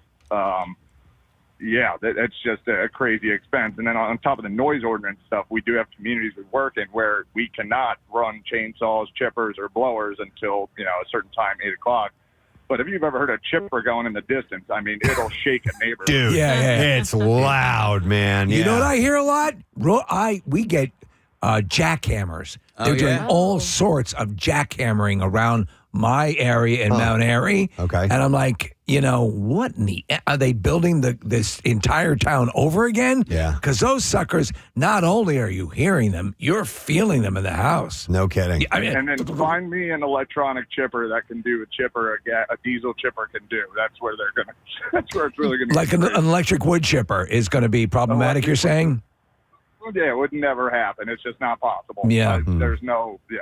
All right. Yeah. Thanks, Scott. I would Appreciate it, bud. imagine, though, like any landscaper that has to buy new equipment as a result of ordinances or whatever, that, on the back end can like write that off as far as like business expenses and stuff like that, right? I mean, I think you could do it. I think here's something you do, owing to what my earlier suggestion was. Just take all your equipment and with a stencil, like mower, chipper. That'll fix that problem right then and there. Problem. All right, well, it's an interesting thing. I didn't know that this was happening, but yeah, in Lower Merion, they are, by 2029, they're banning the gas-powered leaf blowers, at least just the leaf blowers. They didn't say anything about mowers and things like that. Well, up next is the wood chippers. Yeah, who knows? All right, so anyhow. All right, we're going to take a quick break, come back in a second. Some bizarre file stories on the way. We're also going to check in with our friends at Fox 29, since it is a Wednesday, Fox Good Day with Mike and Alex. So that and more coming up. Stay with us. Gifts I've ever seen given. My friend, for years, his sister was just not the brightest. And their dad did not smoke at all. Not at all. Never. A pipe, nothing. Cigarettes, cigars, nothing. She bought him one of those ultra-large cigarette lighters. Where you sit like it a novelty one? Right, you sit it on the desk and you open it up and you light it, but it looks like a small... Looks like a real lighter. Okay, like that's what? funny. Yeah. Wow. I did, and this is not Valentine's Day or relationship related, but it was me doing something stupid like that. For 1 year for Christmas or my dad's birthday or whatever, but I didn't chew tobacco. So I got him a full box of Levi Garrett tobacco, there's like 15 packages in there. And I gave it to him, and I found out later, a few months earlier, he had quit chewing tobacco. And I got him right back into the habit, and it dragged on for years after that, man. I always felt bad about that. It's a key of Coke. Yeah. All right, so let me see here. This is a bad idea, okay? This guy said, in college, there was a butcher on campus. It sold all sorts of meat at wholesale. I bought my girlfriend bacon for Valentine's Day. I loved her. I loved bacon. Made sense to me. Skip to the end. We broke up in March. Bacon is a Valentine's gift. And then here's one that I guess they were trying to be cute or thoughtful. This person said they handed me a paper that said I owe you on it. Okay. Those things like this is good for one hug. Yeah. Or this is good for, one chore around the house. Rochelle did get me a gold coin, though. Okay. And it said good to redeem for a BJ. I was like, okay. Yeah, that's good. I like that one. End or no? I haven't had to. Okay. But, I will sometime. Who are you planning on giving that coin to? Yeah, right. Yeah. He's with you. Is this transferable? I didn't realize that. All right, and then the one last one, bad idea. This person said he told me to buy myself a new pair of glasses that look better on me, and he'd pay me back. Oh, man. Bad gift for Valentine's Day, folks. Well, I'm bringing you guys a gift tomorrow. Really? I'm going to go pick it up, and you guys. Well, I know. Steve, I know what it is. You'll probably give it to your wife, but you guys can have it for yourselves. But I'm going to get those chocolate-covered strawberries. Ooh, from 320 Market. Ooh, my God, I'm telling you, amazing. man. That's from back when we were in media at Y100. We would go over there and get those. Well, I put the request in because I know Claire loves them. And if you're listening now, Claire, forget you heard this. Yeah, I mean, honestly, they're like the size of like a lacrosse ball. Yeah. Does he do chocolate-covered lacrosse balls? And they are juicy. Yeah. That's the thing I remember out of them. All right, so we're going to go somewhere else with your love advice this morning. Are you ready for love? Yeah. So outside of Valentine's Day, we can actually, and this is timely as well, we can take some tips from the Olympics, and more specifically, pairs ice skaters. Sports psychologists say that even if you've never mastered a triple axel, there are lessons that regular couples can learn from skating partnerships. And I found this kind of interesting. And over the weekend, I was just watching Cutting Edge. Oh, the movie was on TV. Yeah. Toe pick. So here you go. Here are some things. Share a purpose. Having a common goal really helps couples stay in sync. And the expert who wrote this article said that regular couples as Olympians and professionals, she works with regular professionals and couples, Olympians and professional teams. They suggest that thinking of your own romantic partnership as a team He says the biggest thing with the team is to have a goal bigger than the team itself as well. Like Olympic gold. Yeah, exactly. Talking, communication is key. Talking? In any... Of course you talk. But I mean, really talk. Well, yes, I agree. And articulate your plan. And yes. Yeah. It's and remind yourself that you sometimes need to remind each other about why you're together in the first place. Communication is key. Communicate, yes. Yep. And according to couples therapists, sports psychologists, and couples skaters, partnership is what you need there. And in order to have that, you have to talk. How important is wearing matching costumes? Spangly, skin tight costumes. How important is that? How can you not be in sync with each other if you do that? I'm guessing you're a couple, right? All right. Forgiveness is divine. We get mad at our partners for loading the dishwasher the wrong way or for giving us a Valentine's Day gift that we don't love. But imagine if your partner lost you a gold medal. When that happens in skating partnerships, the only way to move on is with forgiveness.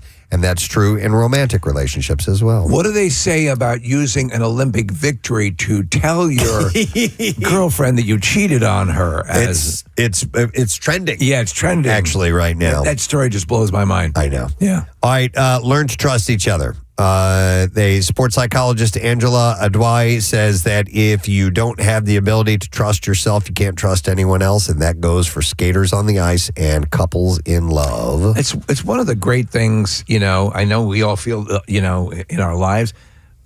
I trust Claire more than anyone. You know? And to know that is a wonderful thing. It's very liberating. These things are built over time too. They're built over time. If you're in a new relationship, things like trust and regular communication are kind of new. You're not going to get it with a paid escort.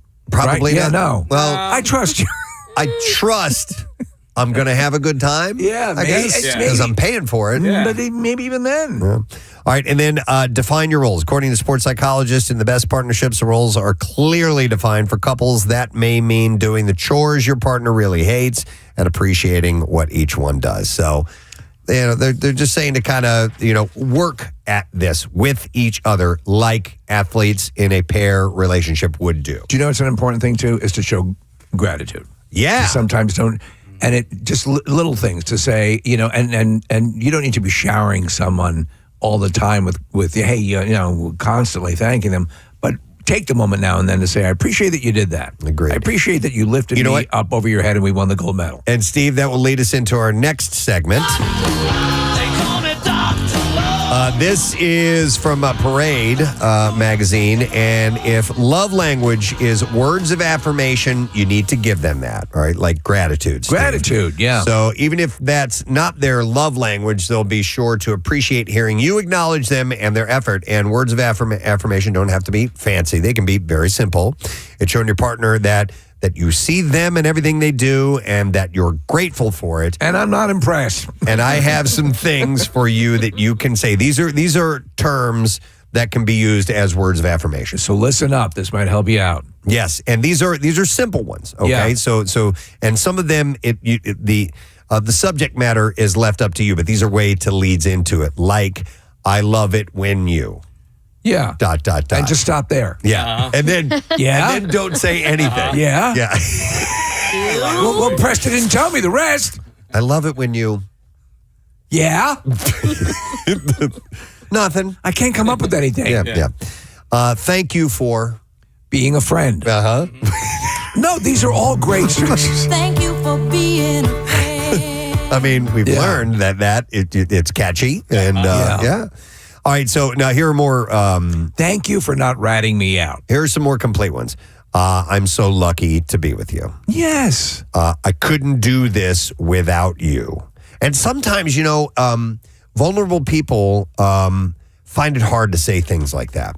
You know what I mean? It can be very tough. Especially if guys are a little more machismo, maybe, or a little more. You know me, I'm a brooding Indiana Jones type. Yeah. No, but saying like, I couldn't do this without you, or I'm so lucky to be with you, sometimes is a bit of a leap for some people to get that to actually leave their mouth. Just go ahead and say it. If you believe it, if that's what you believe, just go ahead and say it. I trust you. It will not be a bad thing. And it's okay to say stuff like that, even if you don't fancy yourself as an emotional person or it can only be good, man. I describe it as being liberating. Yes. Agreed. To know that you have that person that I can trust, and that comes with time, but when you do, it's good to say the word. Say it out loud. Don't take it for granted that the other person knows it. I'm so glad you're in my life is another great one. I know that I can always count on you. Where did you get that knife? You're so special to me. Right. Here's another one. I see how hard you've been working on, and then they fill in the rest. ... I feel so grateful that I get to be with you. Get a shovel and some lime. I did something bad. I trust you. Follow me. Also, here you go. I feel so grateful. Here's another one. I love our life together. I mean, simple, but it has weight. It has impact to it. You're amazing. I wouldn't put that in my mouth. Yeah. I can't believe you do that. How do you get it all the way in there? A compliment's a compliment. Yeah, exactly, Marissa. Yes. All right. I hope you know how much you mean to me. Yes.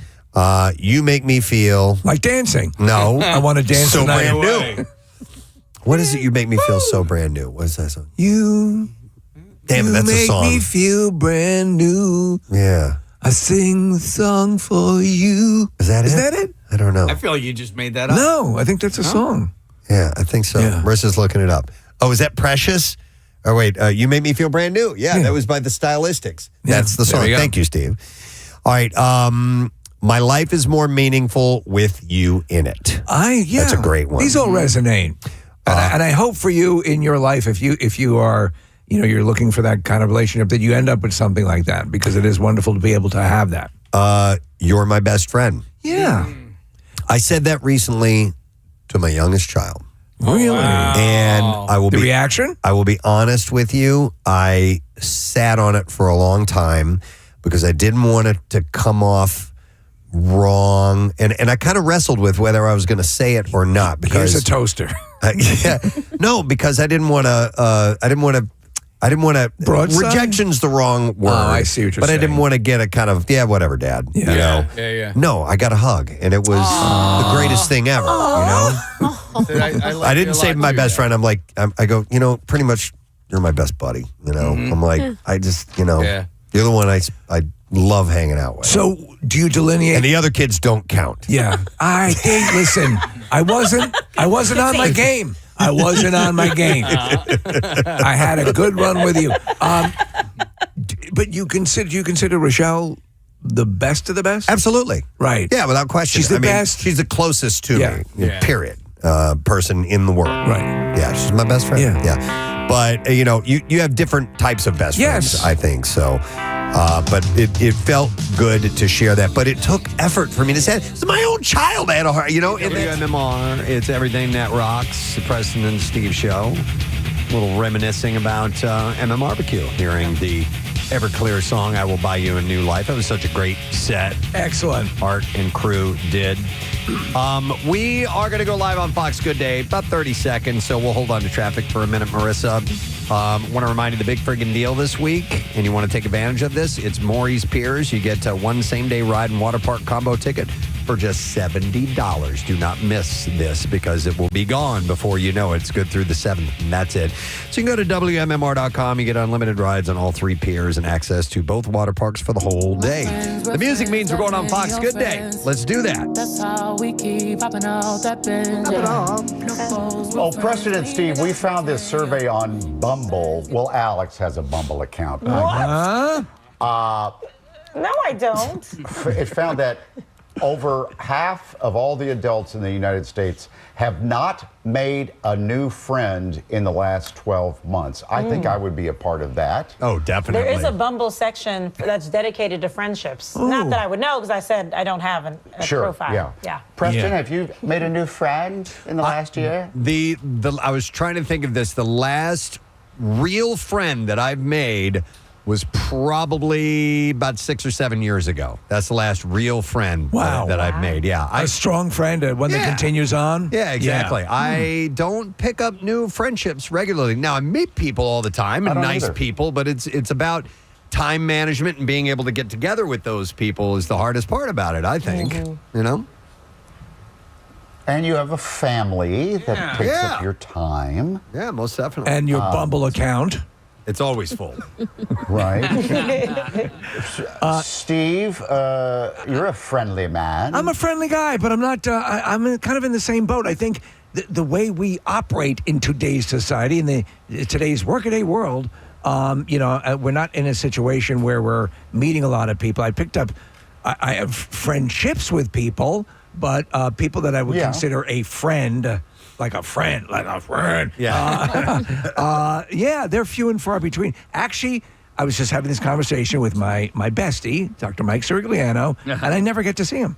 We never really get to see each other, but we have sort of a common thing, and we get each other. But you know who makes friends all the time? Casey makes friends all the time. I think you do anyway. Well, I mean, I'm friendly with people, but I think my circumstances are a little bit different. Little inside baseball here, but I'm in a 12-step program, so I meet new people all the time. But you never learn their names. But I do, and I have a group of people that I meet with every Wednesday night, and so.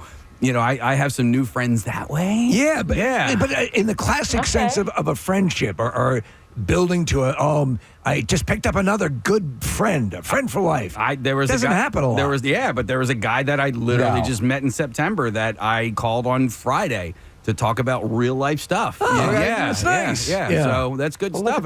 That's amazing. Just trying to figure out how to become a better person, So honestly, if you're looking to do something, there's groups like a group called Next Man Up, right? And it's kind of like faith-based, but it's just a bunch of dudes that get together to try and figure out how to be better dudes. Is the solution to become addicted to something so you can join one of these groups? Oh, that's a great idea. That's not a bad idea. There you go. That's not a bad idea. Oh my God. Not bad. Yeah. Okay, I'll look into that. All right, do. Yeah, Mike, please. See if I can find something. Thank you, guys. Thank you. It's either that or Bumble. Are we done now? Is that it? We're done. All right. Love They're you ready all. to be done with We're us. out. Oh, man. Bye-bye. It is Wednesday, June 3rd. Okay, I thought they were going to talk about Pierre's bench dedication and all that stuff. So, but then, things took a turn. Yeah, it did. Happens. All right, well, we didn't get a look at traffic, so why don't we do that with our new friend, Marissa Magnata. Marissa, what's going on this morning? I am still new here. All right, 295 northbound, we're slowing from 42 out to Warwick Road. Then the PA Turnpike westbound, we're slowing from Willow Grove out to Fort Washington. 76 eastbound from the Boulevard out to Vine. Westbound from Passyunk to South Street and the Boulevard out to Gladwin. The 95 southbound, slowing from Cotman out to the Vine Expressway eastbound from the Schuylkill out to Broad Street. And then on the westbound side, the Length 95 out to the Schuylkill. This traffic report is brought to you by Share a Ride Match program. Whether you're visiting Greater Philadelphia for their summer festivities or you live or work in their region, there's a better way to get around. Try transit or carpooling instead of driving alone. PACarpool.org, and that's your traffic on 93.3 WMMR. All right, thanks, Chris. We're going to do the beat file, and then right after that, we're going to reveal the artwork for our Blood Drive t-shirt. WMMR presents Preston and Steve's Bizarre File. Brought to you by The Bagster. Yeah. Buy yours now at any home improvement store, just $29.99. You fill it up, they pick it up on your schedule. The Bagster, dumpster in a bag. Buy, fill, gone. I have 4 stories that involve naked men. Oh, wow. We're going to lead with those. The first one, a man was shot and killed after allegedly emerging from the Biloxi River and attacking a man Saturday night. Police officials said that the department received calls about a naked man emerging from the Biloxi River. A merman. And a merman approaching homes. Officials said one of the homeowners who called was not home but saw the man on a doorbell camera. Officials said that the homeowner contacted the next door neighbor telling him that the naked man was on the porch. The neighbor approached the house to see if the man needed help, but was attacked. Jeez. They said the neighbor had a gun and shot the man an unknown number of times. The man actually disarmed the neighbor before fleeing, back into the Biloxi River. It's a good neighborhood except for the aggressive naked rivermen. They said a search and rescue team was called to find the man who was found dead around 2 a.m. on Sunday. Officials said they made contact with the neighbor who was left with a facial laceration and bruises from the attack but not severely injured. Officers then reviewed video from the home's security system which captured the entire incident. What do you even say to that? Somebody emerging from the river naked and attacks you. Well, how about this? Police say a naked man had to be pulled from a Palm Beach luxury condo pool after refusing orders to leave Friday night. I thought it was the river. Officers responded to Breakers Row oceanfront condos on Friday, where security told police that a naked man in the pool area was refusing to leave. Thinner. When officers arrived, they identified the man as 45-year-old James Gervasio and observed him naked in the pool. Police said Gervasio ignored multiple lawful commands to exit the pool, leave the property. They eventually entered the pool, physically removed him, taking him into custody. Come out of the pool. See your hiney so bright and shiny. During the arrest, officers said they discovered a small vial containing a white rock-like substance believed to be crack cocaine, along with a plastic pipe containing black residue commonly associated with narcotics. They also found a plastic bag containing a microwave manual and a temperature probe that security staff said belonged to one of the private cabanas on the property. It's like Steve Martin in The Jerk. Exactly. A lamp, a stool. Yeah, a thermos. Yeah. So security officers told police Gervasio had been inside Cabana 29 before entering the pool. Inside the cabana, officers reportedly found a backpack and a wallet containing his New Jersey identification card. The cabana's owner later told police that he wanted to pursue charges.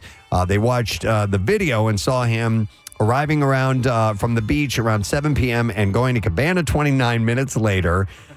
They later showed him moving between the cabana and the pool area before security first spotted him. So what's the meat probe for? Exactly. All right. A vandalism call in Anaheim turned into a multi-hour SWAT standoff Sunday after a man accused of smashing car windows at an apartment complex fled into his unit and barricaded himself inside. Officers deployed tear gas after he refused to come out for several hours, and he eventually appeared completely naked at a window. Hi. He was then struck in the lower torso with a less lethal round, and he surrendered after that. You folks can't see it, but below the sill is my naked pee-pee. He was taken into custody without any officers or bystanders being hurt. Police described him as a gang member from Santa Ana with an outstanding narcotics warrant who now faces multiple criminal charges, and hopefully he got some pants on. All right, and then my last naked man story. This is in England somewhere. A couple out walking near Roswaite on Sunday were shocked to encounter a naked rambler. You gods, I can see that rambler's tallywhacker. Carl Winstanley and his girlfriend Jenny came across the elderly man in the Altogether. A rambler. They said he looked to be around 70 years old, completely naked except for his backpack. Carl said, I said to my girlfriend, there's a guy who's naked over there. And she said, oh my God, he has nothing on. He walked past that's what us. naked means, my sweet. He walked past us, gave us a wide berth. He just had his pack on. A friend of mine at work said he was probably the naked rambler. I have seen photos of the naked rambler since, and he looked very much like him. That is clearly the naked rambler. In recent years... Look, his testicles look like a Shar-Pei. In recent years, they have reported other incidents where walkers have come across a nude guy. Anna Nolan was extremely shocked when she was confronted by a near-naked rambler a couple of years ago. She said the man was wearing a walking jacket, but that his bare buttocks were exposed as he was without underwear or trousers. He did not have a rucksack and was carrying a small bundle of clothes in his left hand. Did he have a spotted dick? And also a man was spotted...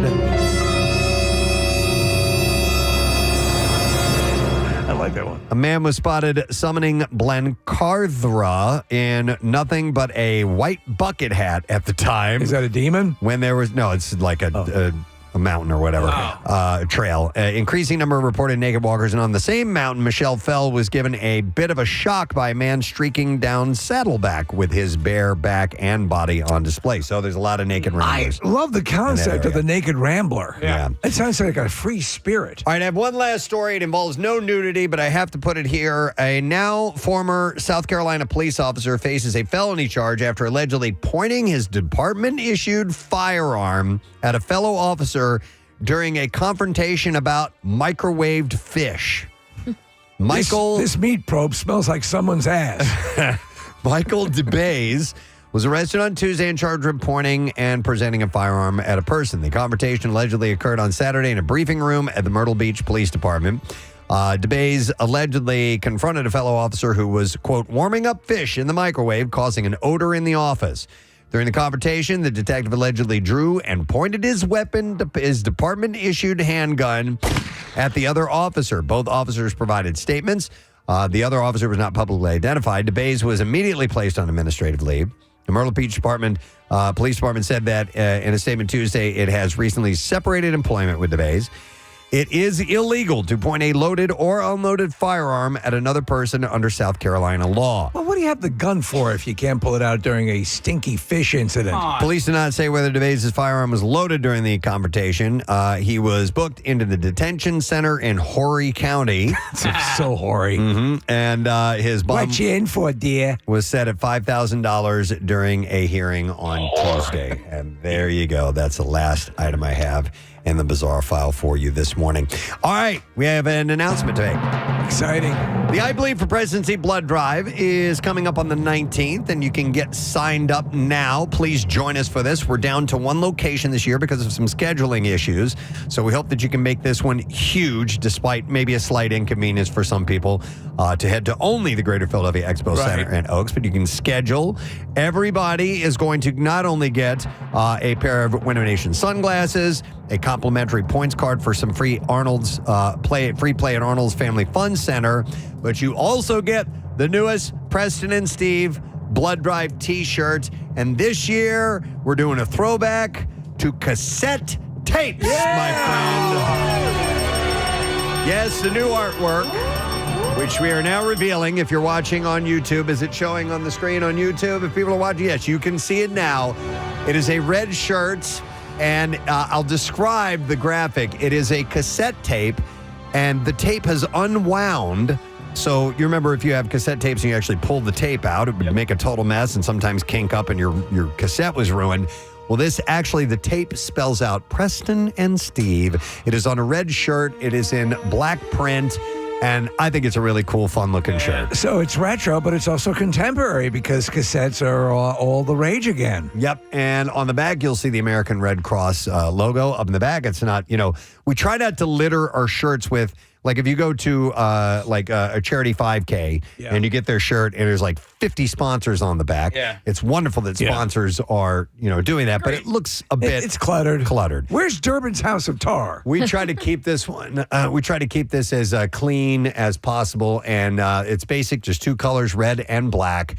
And it says Preston and Steve in the font written by the tape. I think it's a really fun shirt. It looks great. I guarantee it's going to be one of the big faves. So you'll be able to get this if you get signed up for the blood drive. Make sure that you do that now. We would love to have you out for the event. There will be all kinds of stuff taking place. Not only we broadcasting live, the Preston and Steve Show, but Matt Cord and then Brent Porsche. And Jackie, you never know. He might stop by. Yeah, I'm sure. But Brent Porsche is hosting an after party at Arnold's. This is after the event, after he broadcasts live. He's headed over to Arnold's Family Fun Center. You can just walk right over there, starting with $3 Sly Fox beer specials and live music. So Big Green Limousine, Hot Dad Calendar, and Muddy Ruckus will be performing. It starts at 7 p.m.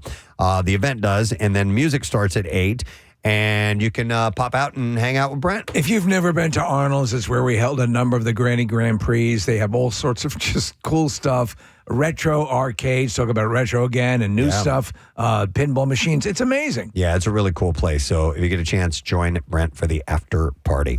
All right, we will take a break. We'll come back in just a second. We hope that you'll stay with us.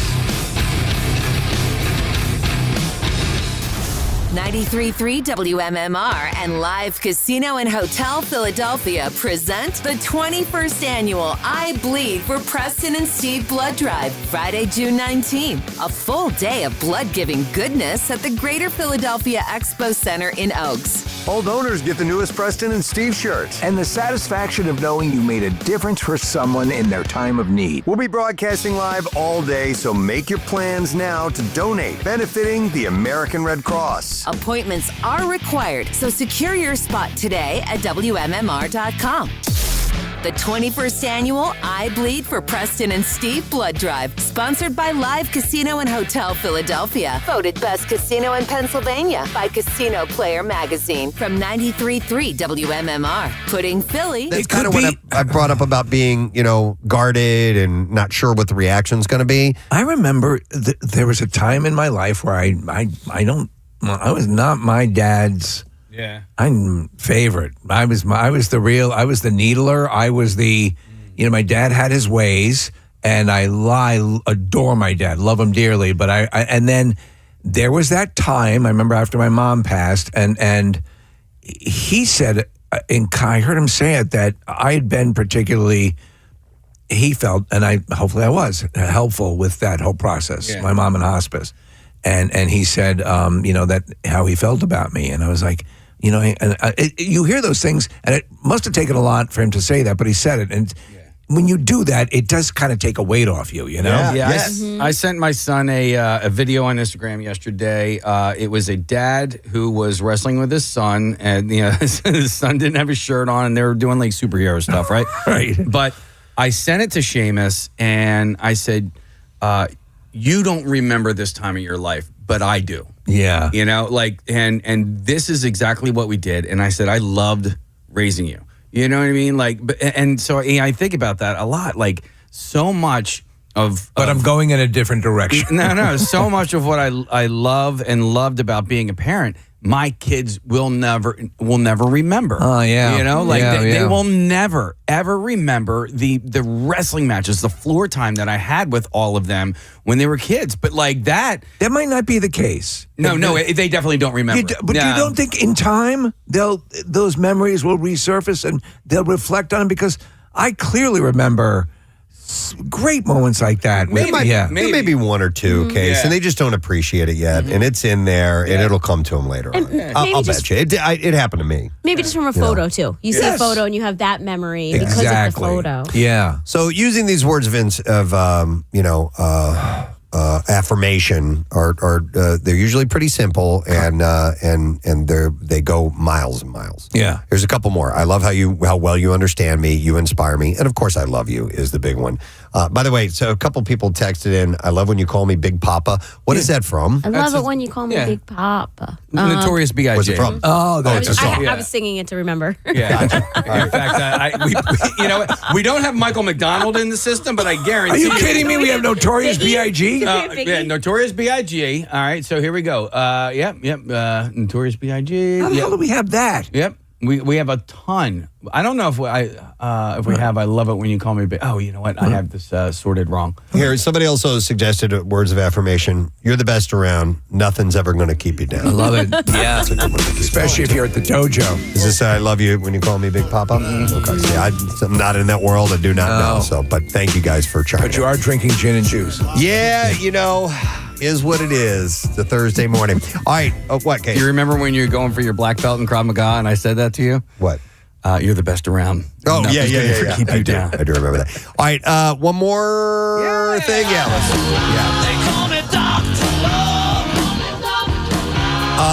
Let me see. I want to make this one count since it is the last one we're going to get to. Sending people out there to have love, to find love. Do you want to hear about what unhealthy couples do during fights, or would you rather hear what the things that people in the strongest relationships do every weekend?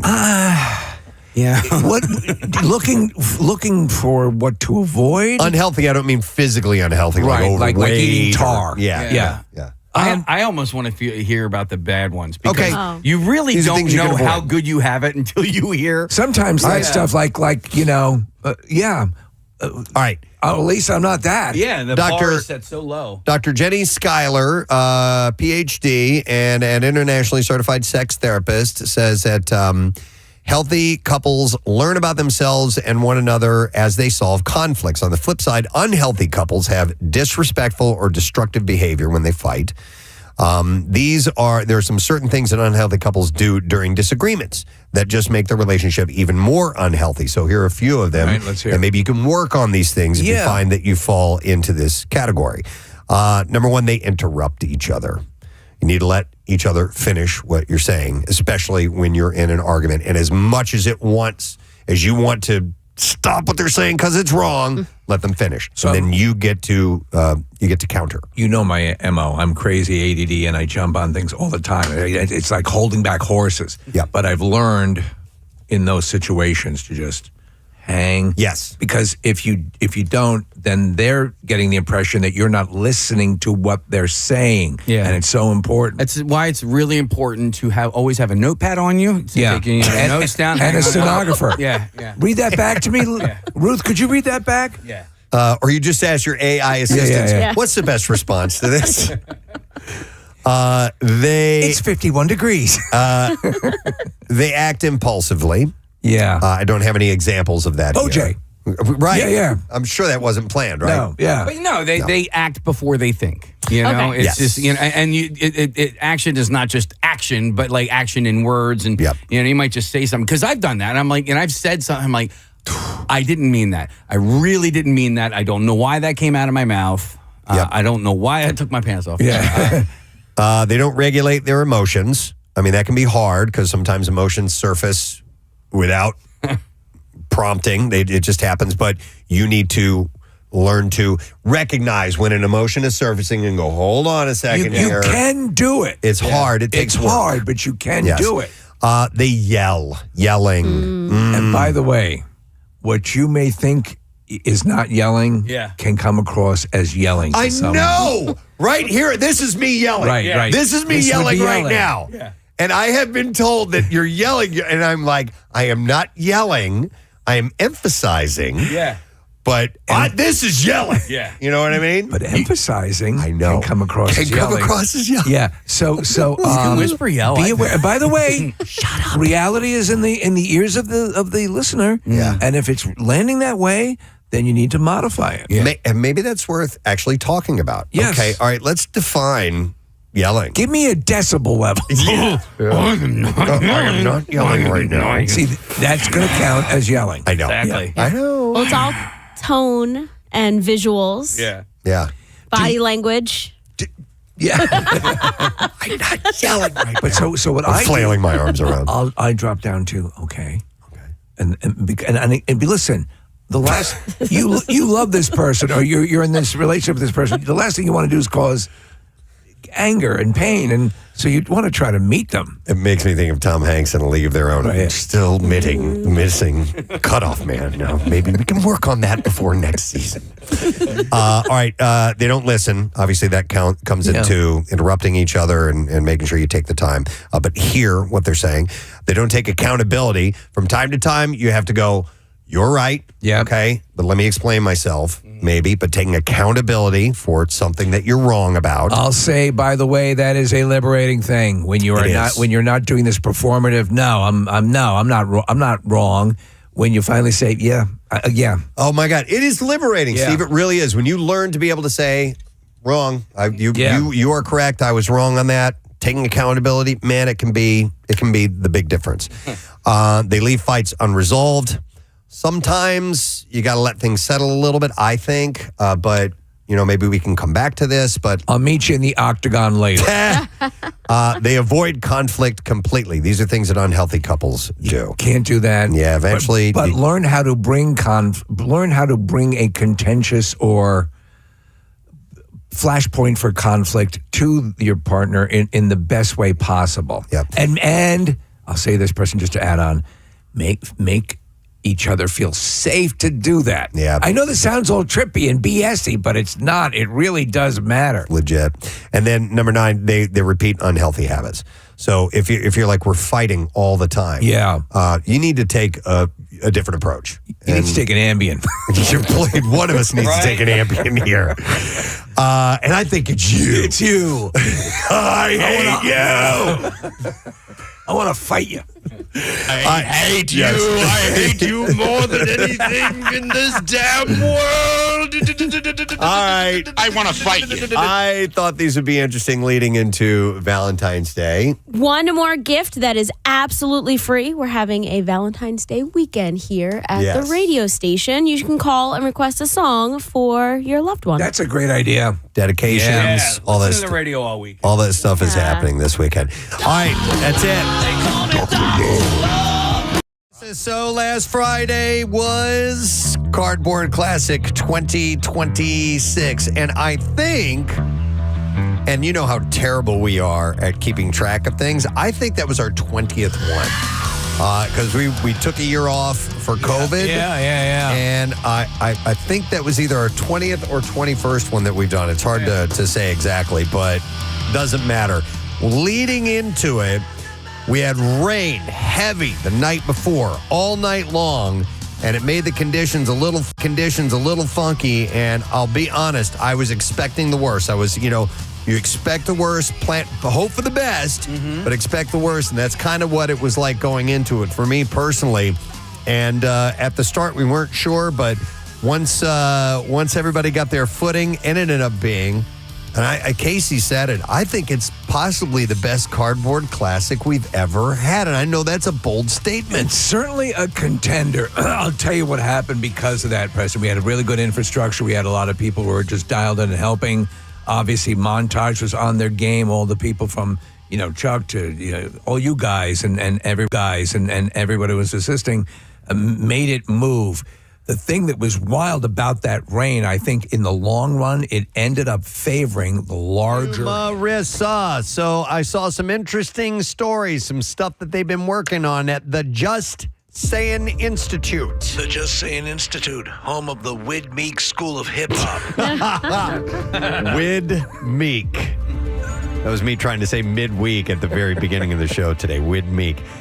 All right, so this is a really interesting story. A computer vision specialist named Stephen Chang spent 4 months building what he calls the ultimate mosquito killer. Oh. And it actually worked. The system combines a DSLR camera with a high magnification zoom lens, a custom deep learning model trained on thousands of mosquito images, thermal imaging, and a precision laser mounted on a motorized gimbal. It's kind of wild. Once running, it detects, identifies, tracks, and fires at mosquitoes in real time using an automated closed loop requiring zero human input.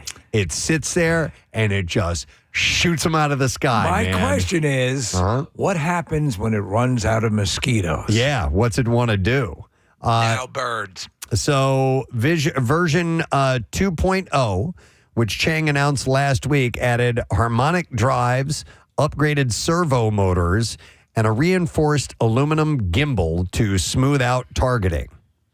Chang said that the data collection phase was brutal, earning him countless bites, but the system reportedly wiped out every mosquito in his home. Wow. That's pretty wild. Right. That is amazing. Was there a guesstimate as to the amount of mosquitoes it took care of? Not in the story that I saw. All right. No plans. It also burned about 1 million holes in the wall. There are no plans for a commercial version that have been announced, though a separate company called Puffpaw has a laser-based mosquito killer called the Photon Matrix. Hey, where's your cat? That's due to begin shipping to backers later on this month. So I haven't turned up too high. There's a word in here that I've never investigated as to what it is. A servo. You know what servos do? I've heard the term used 1,000 times. Used all the time in machines and a servo? I don't know exactly what it does. Specifically is? That's a good point. I'm not sure I do. Marissa, can you look SERVO, not CERVO. SERVO, a servo motor. There you go. Let's see if we get a quick definition of this. It's a specialized rotary or linear actuator that pairs a standard motor with a built-in sensor. Okay. The pairing allows for incredibly precise control of angular or linear position, velocity, and acceleration. Okay. Well, color me informed. There you go. Do you have any other mosquito stories in your... I do. You do? Okay. Anything that has to do with the University of Pennsylvania? No, this actually has to do with Google, believe it or not. But do you have one to add? Well, does it have anything to do with breeding mosquitoes?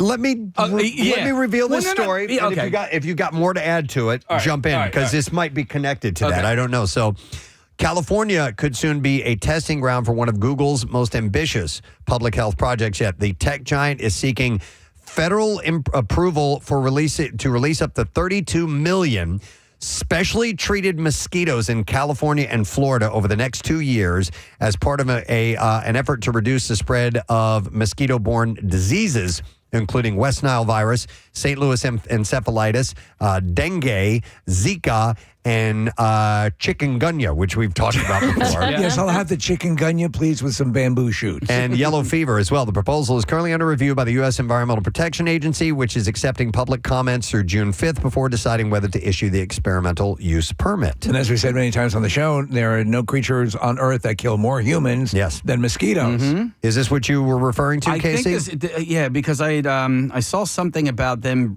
They've bred these mosquitoes that are infertile or they're just unattractive. So that's kind of the gist of it, Casey. So regulators have not announced where any mosquito releases will occur if the plan's approved. So they said the latest proposal targets what are called Culex mosquitoes, a species known for transmitting West Nile virus and St. Louis encephalitis.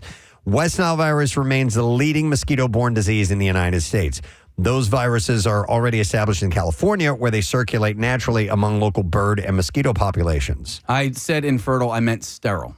Yes. Okay. Yes. So the project is part of Google's little-known debug initiative. D's nuts. That's another thing. It's another branch, that's another also study. Google. Yeah. Yeah. So I'm with the D's nuts division. It was launched more than a decade ago to develop new technologies aimed at reducing populations of disease-carrying mosquitoes. These are huge undertakings if they can pull this off. Here's what they'll do. Rather than releasing biting insects, the company plans to release male mosquitoes infected with Wolbachia, which is a naturally occurring bacteria.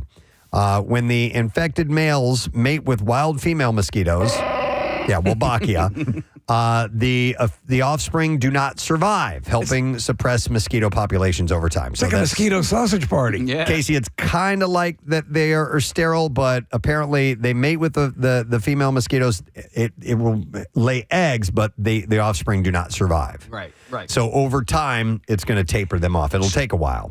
So with anything like this, you always think about the ramifications. Something doesn't happen without a ramification of that, opposite, especially in nature. Reaction. So you wonder what this could lead to. I hope they've done the due diligence. Right. Certainly, there's a case to be made, as we said before, with mosquitoes being the most deadly creature on Earth as far as the amount of people they kill. Yeah. So let's see what happens. But like bats feed on mosquitoes. So if you get rid of all the mosquitoes, what does that do to the bats? They start eating us. It's going to happen. It's a good question, Casey, because there are different types of mosquitoes. Right. So they're specifically targeting this particular kind. Well, the East Coast mosquitoes are hip. Yeah, I really dig the styles they wear. Yeah. Because only female mosquitoes bite humans, experts say the release would not increase the number of biting mosquitoes.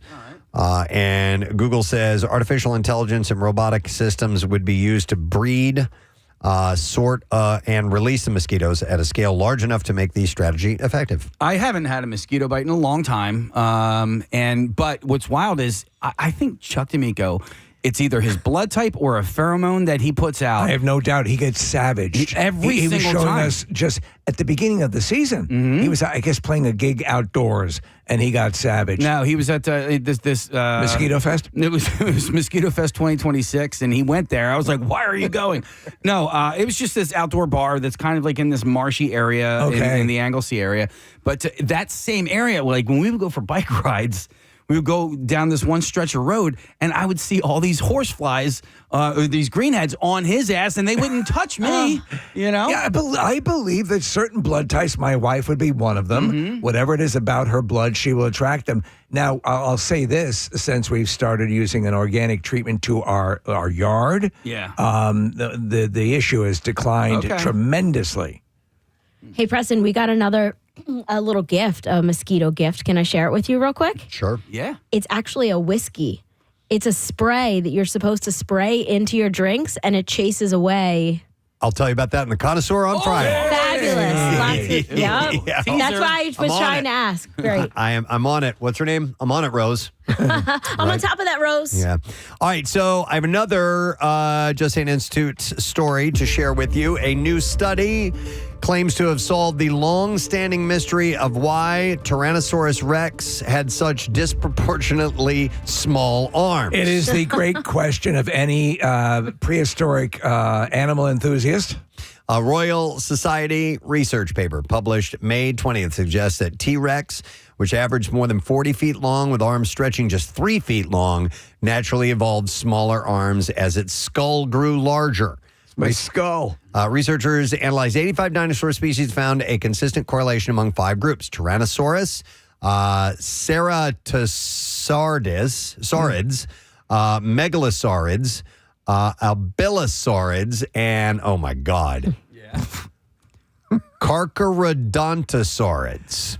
Each showing a pattern of larger skulls and shorter forelimbs. So the larger the skull, the shorter the limb. A pattern of larger skull and shorter forelimbs. So, while research had established that large predatory theropods tended over time toward larger bodies, larger heads, and shorter arms, the reason this pattern reoccurred across multiple predatory dinosaur families, which were separated by millions of years and spread across the globe, had remained unknown. The study suggests that as prey grew bigger, Tyrannosaurus and other large predatory dinosaurs evolved to use their powerful jaws as their primary weapon, leaving their arms with little evolutionary purpose. You would always wonder, though, because having a set of functioning appendages is an asset. Why would nature determine, you're not going to need those? Yeah, why? Snakes don't have any of the appendages. Yeah, you know? right. I mean, they seem to be doing just fine. Ask one to type. Reduced vestigial forelimbs evolved in at least 5 theropod lineages in concert with increased cranial robusticity and gigantism. This is according to the dinosaurs studied. The T-Rex had the largest skull, and the lead author, Charlie Roger Scherer, said that as the head became the dinosaur's primary weapon, its arms grew increasingly less useful.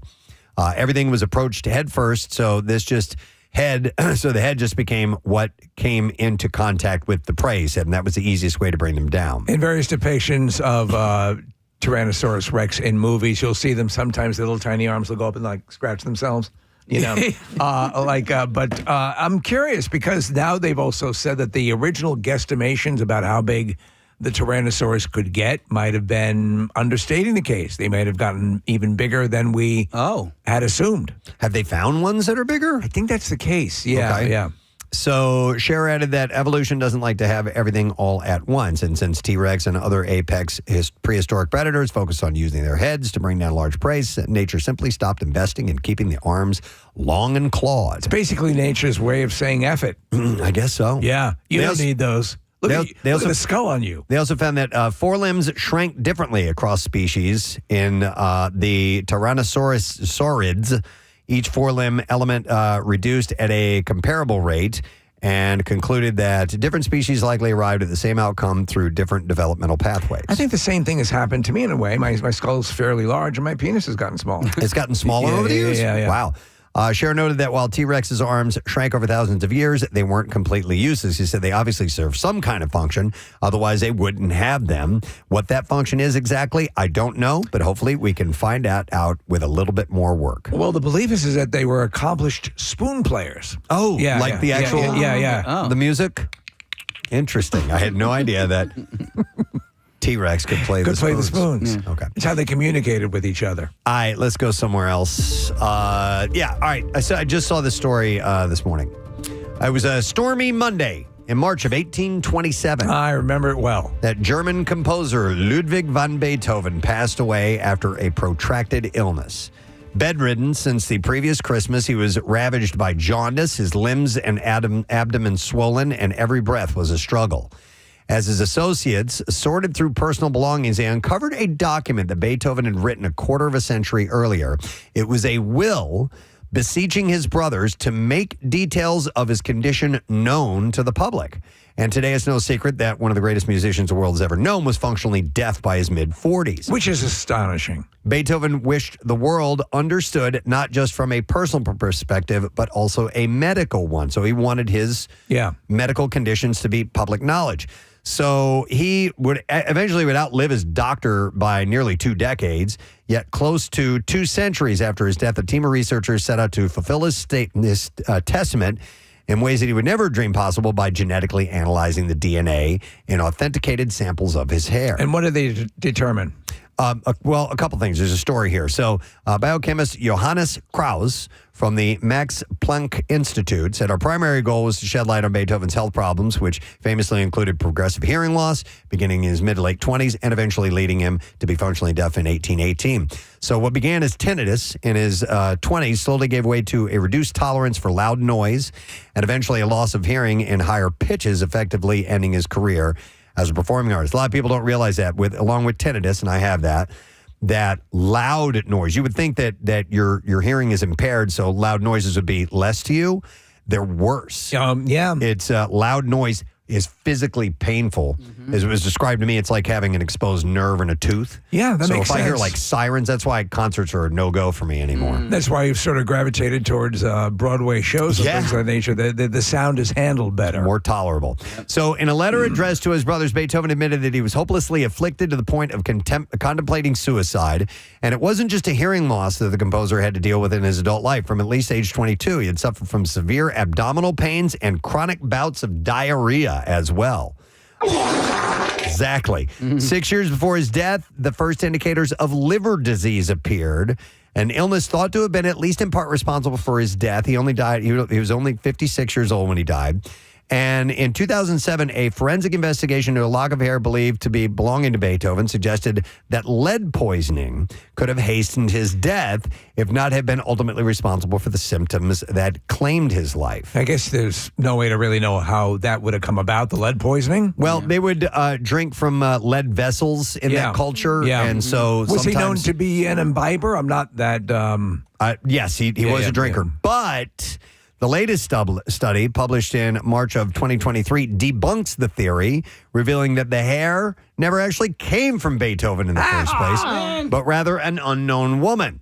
More importantly, several locks confirmed as far more likely to come from the composer's head indicate his death was probably caused by a hepatitis B infection. Jesus. Exacerbated by his drinking and numerous risk factors for liver disease. The lead author said, we cannot say definitively what killed Beethoven, but we can now at least confirm the presence of significant heritable risk and an infection with hepatitis B virus. Interesting. Yeah. These are things I think of. Who's the earliest known composer? I don't know. The earliest known composer in the history of humankind? In the history of human music. Probably the earliest known composer. And then I think about all of the amazing performers out there. I'm specifically talking about singers and actors that we will never know because recorded music did not exist. You know what I mean? So even at this time, the 1800s, like who's the earliest known, like famous singer? Is my question making any sense to you whatsoever? No, it does. Yeah, so you want to know the answer to that? No. I'm just okay. Well, I mean, yes, I do want to know the answer, but like I was You're throwing it out as a general to you question. guys. Like, you guys ever think about stuff like that? Like the people that we've never heard of. Who would be the first celebrated singer? On what scale? Who's the best singer in the cave? It depends on what your definition of famous is. Pretty because good. of the much smaller population of the world and the separated communities. Exactly. Sing song about rock. But because recorded sound. Rock is hurt when thrown in face. Doo-da, doo-da. Wow. Rock is king caving all over place. Oh, the doo-da day. Okay. No, but like in order to have fame, you needed to, I guess, live in a more populated area, Well, there are certain parameters you could use to but I mean, you're never going to know for sure, clearly. It's going way back there. Yeah, you can't define when did fame become fame? Do you want me to take an educated guess? That's another good question. I'm going to say Mick Jagger. Yeah? Yeah, he seems pretty old.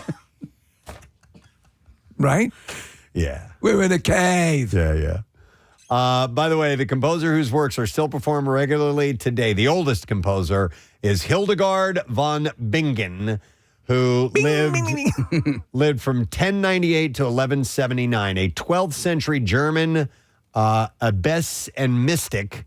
She was a pioneer of sacred vocal music and remains the earliest identifiable composer in the classical canon. If you stop and think about, what would have happened around campfires and it's common communal gathering, just communicating in song, spreading legends and lores and things. So you're singing at a campfire, Bonk, right? Yeah. And you're like, Bonk, you're a great singer, but have you heard org, Right. over like 2 camps away? He's not much. Yeah. Not impressed. No, not impressed at all. So, by the way, back to Beethoven. Oh, yeah. So the study author said we can also eliminate several other less plausible genetic causes. As for his other conditions, he said we were unable to find a definitive cause for his deafness or gastrointestinal problems. In some ways, we're left with more questions on the life and death of the famous classical composer. Where did he contract hepatitis? How did a lock of women's hair pass as his own for centuries? And what was behind his gut pains and hearing loss? And maybe we assume because of all this information that he suffered from swamp ass. Maybe. Yeah. Probably. So, and also... they also found out something that was surprising, buried amongst his genes. Further investigation comparing the Y chromosome in the hair samples with those of modern relatives descending from Beethoven's paternal line point to a mismatch, and that suggests extramarital sexual activity in the generations leading up to the composer's birth as well. It's amazing. I mean, of course, this is still conjecture, but it's still fascinating what they can glean from this stuff, you know? Yep, most definitely. All right, there's another study from the Just Saying Institute that I will share with you, or some stats, actually. So smoking can be a controversial issue because it's, not good for your health and thus places a heavy burden on the healthcare system. As a result, efforts have been underway for many decades to reduce smoking rates, both in the EU and internationally. The story's out of England, or Yes. it's out of Europe. But smoking remains popular, even though fewer people smoke than they have in a long time. In Japan and the U.S., around 12 to 13% of the population smokes. And in the EU, the figures are generally even higher, around 25% in France and 20% in Spain, 17% in Denmark, and around 11% in the UK. But there's now one country in the EU that is classified as smoke-free, and that is Sweden. Based on a new report from the Swedish Council for Information on Alcohol and Other Drugs, the percentage of Swedish smokers has fallen from 16 to 4.8% between 2003 and 2025. And if the rate is below 5%, the country is classified as smoke-free. Hurta. The goal was actually to reach that mark as early as last year, but the milestone was instead achieved this year. Case, was it you that was mentioning that there's been sort of a boomerang effect that kids who've been vaping? Yeah, well, college kids are going back to smoking. Going back to these days. smoking. Uh-huh. Yeah. Did you see that anywhere? This is just what I hear from, anecdotally? I have college-age kids, and so I'm hearing that it's on the uptick. And I'm like, all right, cool. Yeah. That's great. And smoking, as sort of you were mentioning, Marissa, has become part of fashion. Yeah, it's trendy for sure. On like red carpets. Oh, Literally really? having a cigarette like on your ear, like James Dean style. Okay, but not a lit Yeah. cigarette? More of like an aesthetic? Yeah. Okay. Huh. That's very interesting. weird, right? Yeah, because you could, buy a fake cigarette that you could always stick behind your ear and just have that there as a look if that's what you're going Those for. big plastic cigars that you get with the Halloween. Another way back was taking the cigarette pack and rolling it up in your sleeve. Right, Yeah. right. That one would be something. I do that with deli meat. Deli. Yeah. You roll it up in your sleeve. Yeah. I mean, that's Just for kind the of hot. smell alone. Yeah. It's cheese. Some bologna on your shoulder. Mm-hmm. I mean, when you see how much a pack of cigarettes costs these days, like that's an accessory investment. Yeah, for real. Who were you wearing? Marlboro. Among the reasons for the success of this in Sweden are information campaigns, smoke-free zones, tax hikes, and support for quitting. It should also be noted, however, that Sweden has its own hugely popular form of tobacco in the form of Swedish snus. Snus. Yeah, the numbers for snus users have, on the contrary, gone up. So it seems that the craving for nicotine persists, but that smoking is now completely out of fashion. So has it gone back? Has it gone up proportionally to the decrease in smoking? Proportionally, I don't know. It just says that it's gone up. So I mean, it's maybe. wild. When you buy a pack of cigarettes in Europe, at least when I was in France, they have pictures of like lung cancer on the packs of cigarettes that you can collect and trade. Yeah. No, but like they're like, this is what cigarettes does to your body. Yeah, could you imagine if they made those collector's cards? I Oh, think this is awesome. They do it in Canada as well, too. Yeah. So rotting, cancer-ridden lungs are included in the packaging. Snus, however, causes significantly fewer health problems and is not considered nearly as dangerous. It does not affect the lungs, for example, it says in the study. So it is still viewed as a major net gain. Is it oral cancer situation, though? I would think so. When you use snus, what exactly It's is just it's straight a up pouch? It's a pouch, and it's like just straight up like nicotine. Because I've tried it. Like I tried the Zins, which is a snus essentially. They make me hiccup. And so, like, I just can't do it. Like, I put one in, and like within 2 minutes, I start hiccuping. Yeah. Here's the thing about smoking versus tobacco in other forms like that you're not spreading it. It's not secondhand smoke as well. So it eliminates that. The people who don't want to be near it, don't Unless have you're to deal with spitting it. on people around. That's true too. Wouldn't that be great? Hey, open your mouth. What did you do? Yeah. I'm seeing more and more signs in like bars and restaurants that are like begging people to not spit their Zins out because I guess you spit it out on the floor. It's What's like a Zin? So it's imagine like tobacco, but in like a little packaging that you just put right in your lip. It's like like packed. Bandits. Yeah. But they're smaller and whiter, and you'll see them. People spit them into urinals and into stuff. urinals. Are we Kind of going like a back cigarette. to the point in time where we'll actually have spittoons in bars? Ooh. You know? That'd be kind of cool. Yeah. Ding. Ding. Yep. Well, just think, anyone listening right now, if you spit your Zin out, somebody has to pick that up. And when it dries, it sticks to the floor. So you have to like go through and scrape it off the floor of a restaurant. Yeah. Ugh. I'd probably get a kick out of that, knowing that somebody else has to do that. All right, let's see. All right, I wanted to bring this one up. Deaths from rectal cancer are rising rapidly among younger adults, an alarming trend that is confounding scientists trying to understand why millennials are being hit so hard. Mithili Pethiel, the lead author of a new study and gastroenterology fellow at the Sunny Upstate Medical University in Syracuse, said the rate of rectal cancer seems to be increasing more than 2 to 3 times compared to colon cancer. And if the trend continues, rectal cancer deaths will exceed the number of colon cancer deaths, already the nation's #1 cause of cancer death in people under age 50 by 2035. So according to the American Cancer Society, 158,000 new colorectal cancers will be diagnosed this year. About 55,000 patients will die from the disease, with nearly a third of those deaths in people under the age of 65. Colon cancer, rectal cancer are similar, but form in different parts of the digestive tract. So the rates have been increasing 3% each year for adults under the age of 50 since the late 90s, and they're trying to understand why. Dr. Ben Schlechter said, "This is a medical crisis. It's not something that should be ignored." Hispanic adults saw the steepest rise in rectal cancer deaths, according to the study, and had the fastest growing mortality rates of any demographic group.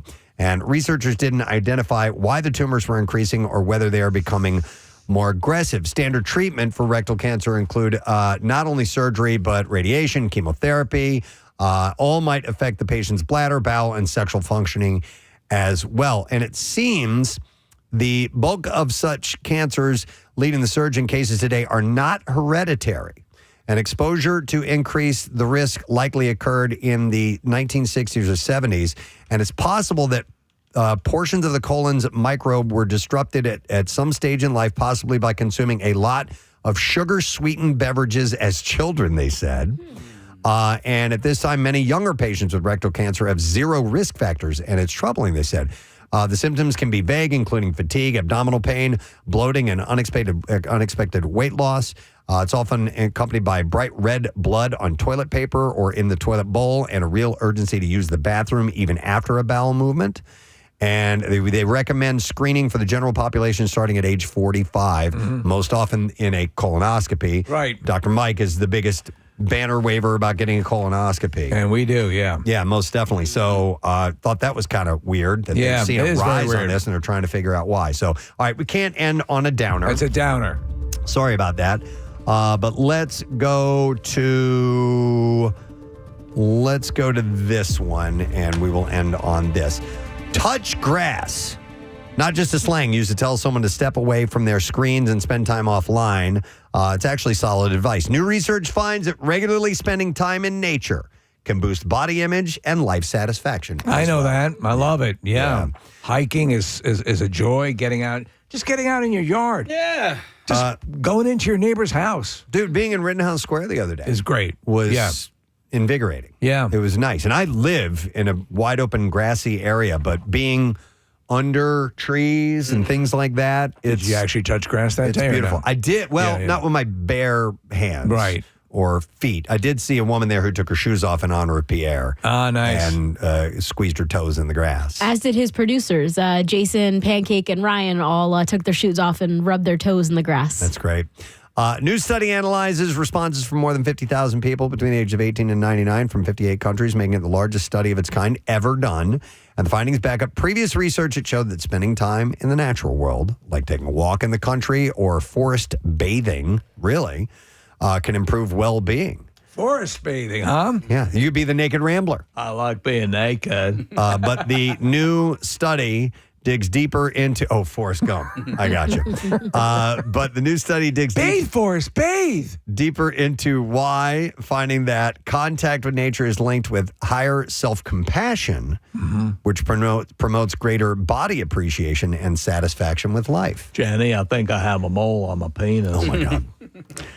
According to the lead study author, Viren Swamy, spending time in nature gives us opportunities for what's known as cognitive quiet, a state of awareness where our attention is effortlessly engaged. Tranquil environments also give people a break from all the traffic, the noise, and crowds that they deal with daily, helping them feel restored. So there is many a time where, I'll walk around just my neighborhood and adjacent neighborhoods, and it's kind of a, I'm still technically within, city limits. And even though the traffic and there's stuff going on, I still find just being outside and, the sun, the fresh air, it all works for me. Fresh air. Yes. Times Square. I think that we as humans, we need a little bit of all of it. We do. You know what I mean? We need a little bit of the touch grass thing. We need a little bit of seeing and being on the water. We need a little of the excitement of tons of people around, too, from time to time. And isolation. Exactly. I think we need a little bit of all of that. I'm not a doctor. No. I do not know these things for sure. But you still charge. But I know, sure. But I know that if I am in a specific environment for a long amount of time and I haven't experienced those other things, I do yearn for them. You know what I mean? Yeah. So. And sometimes poo-poo. Well, that's every day. Yeah. Well, not every day, but. So bad for people who don't. Anyhow, so it says Viren Swamy, again, says... I like that name. At a time when many countries are searching for affordable ways to improve well-being, our findings highlight the value of natural environments as important public health resources and reinforce the importance of using scientific evidence to shape planning, education, and health policies. That's why when they finally get that thing completed over 95 and it's going to have that sort of park area, that sort of urban... foresty kind of thing working. I think that's going to do a world of good. I agree. Yeah. Like, man, if you go Central Park, it's great. It's awesome. Yeah. I mean, you're in the middle of, If you like to see people in public getting it on, you can't beat it. But I mean, once you can get lost in it, and even though you can see the buildings around, it doesn't necessarily feel like you're in one of the biggest cities in the world. Talk to the Warriors. They had a hell of a time. Yeah. Well, that was in Coney. I know, but they were heading back to the park. Yeah. All right, that's it. We got to hang it up at the Just Saying Institute. Thank you for joining us this morning. Hope you got something out of that. We're going to take a break and be back in a moment. And joining us will be comedian Bruce, who's going to be in AC at Harrah's. We will be back in just a moment with him. Stay put. It was a beauty contestant in Thailand who was on stage, and she's, talking, and all of a sudden the veneers on her teeth, they fell out. Visible, completely visible. And she turns around, she pops them back in and goes right back to what she was at. But for that fleeting moment, you get a look at the teeth falling. Well, she's also doing the thing where, she's projecting and the mouth is open wide and oh my God, it's just a disaster. Oh, dude. No. Yeah. I'm watching and her she's right gorgeous. now. Yeah, she's stunning, but The teeth thing, dude, my grandmother used to do this thing, and as a child, it just disgusted me. Because I find dentures and things like that gross. And listen, I know if I live old enough, I'll have them. It's going to happen. But my grandmother she would run her tongue. She would like pop her teeth down and then run her tongue along her gums and then pop the teeth back in. And me as a child, I didn't understand. Are you going to puke? I would see her teeth all of a sudden just shift in her mouth, and I'd be like, what was that? And it happened regularly, and I think that's where it laid scarred you. I think it's where it laid the groundwork. I think you're right. For these mental scars that I've had about teeth and dentures, and you guys know sometimes I have these guests that stay in my house, and they will leave their teeth by the sink in the kitchen, which makes me lose my appetite. Yeah. Well, I could see that would be the case. When I was, and I said this on the air, when I was a kid, the dentist that we all went to, of course, we're Irish to begin with, so we have, classic, Irish teeth. But our dentist was a nice guy, but not the best. Yeah. Not the best dentist. Set in motion a lot of stuff. And I remember as a kid, I was riding on my brother put me on the handlebars of the bike. Oh, yeah. And I fell forward onto the pavement. Racked my teeth. So I've always dealt with these issues. And if you guys, I don't know if you've been listening to the show for a while, but I was on air. I was getting some dental work done. I'm sucking on a straw. Yep. And my tooth comes out. It was so funny. And I'm like, dude, my tooth just... I started busting out laughing. Yeah. Because it's like, what? There's no way I can hide this. Yeah. Yes. And then it was just classic. It was hilarious. But I mean, in that case, she lost, everything, the entire thing popped out. Yeah. Steve, do you remember an old bit on the Gong Show? It was a woman who is an older, kind of overweight woman. She comes out and she starts to sing the song "Let Me Entertain You." Yes, you know this, Casey? Yes, I do remember this. And at the end of it, the gag is like she falls off this chair and everything. And at the end, her teeth fall. That was hilarious. That was pretty wild. But anytime, I get it now. If like the memory of you chipping your tooth on the microphone. On the microphone. Yeah. I feel it in my spine. Yeah. Tooth stuff is. Yeah. I don't like it. It's painful, and if you have something happen, And I just realized what they have to do to put veneers in. Like they pretty much file down your teeth. A lot of people, and you just have these little daggers. Yeah. And then there's a post. Yes. Yeah. Okay. Yeah, I know what you're talking about. And then they adhere the veneers on. So if those fall out, the teeth that you have left in your mouth are Yeah. So what kind of a beast do you look like? What? Because I've had that. I've had work done like that, and it's like.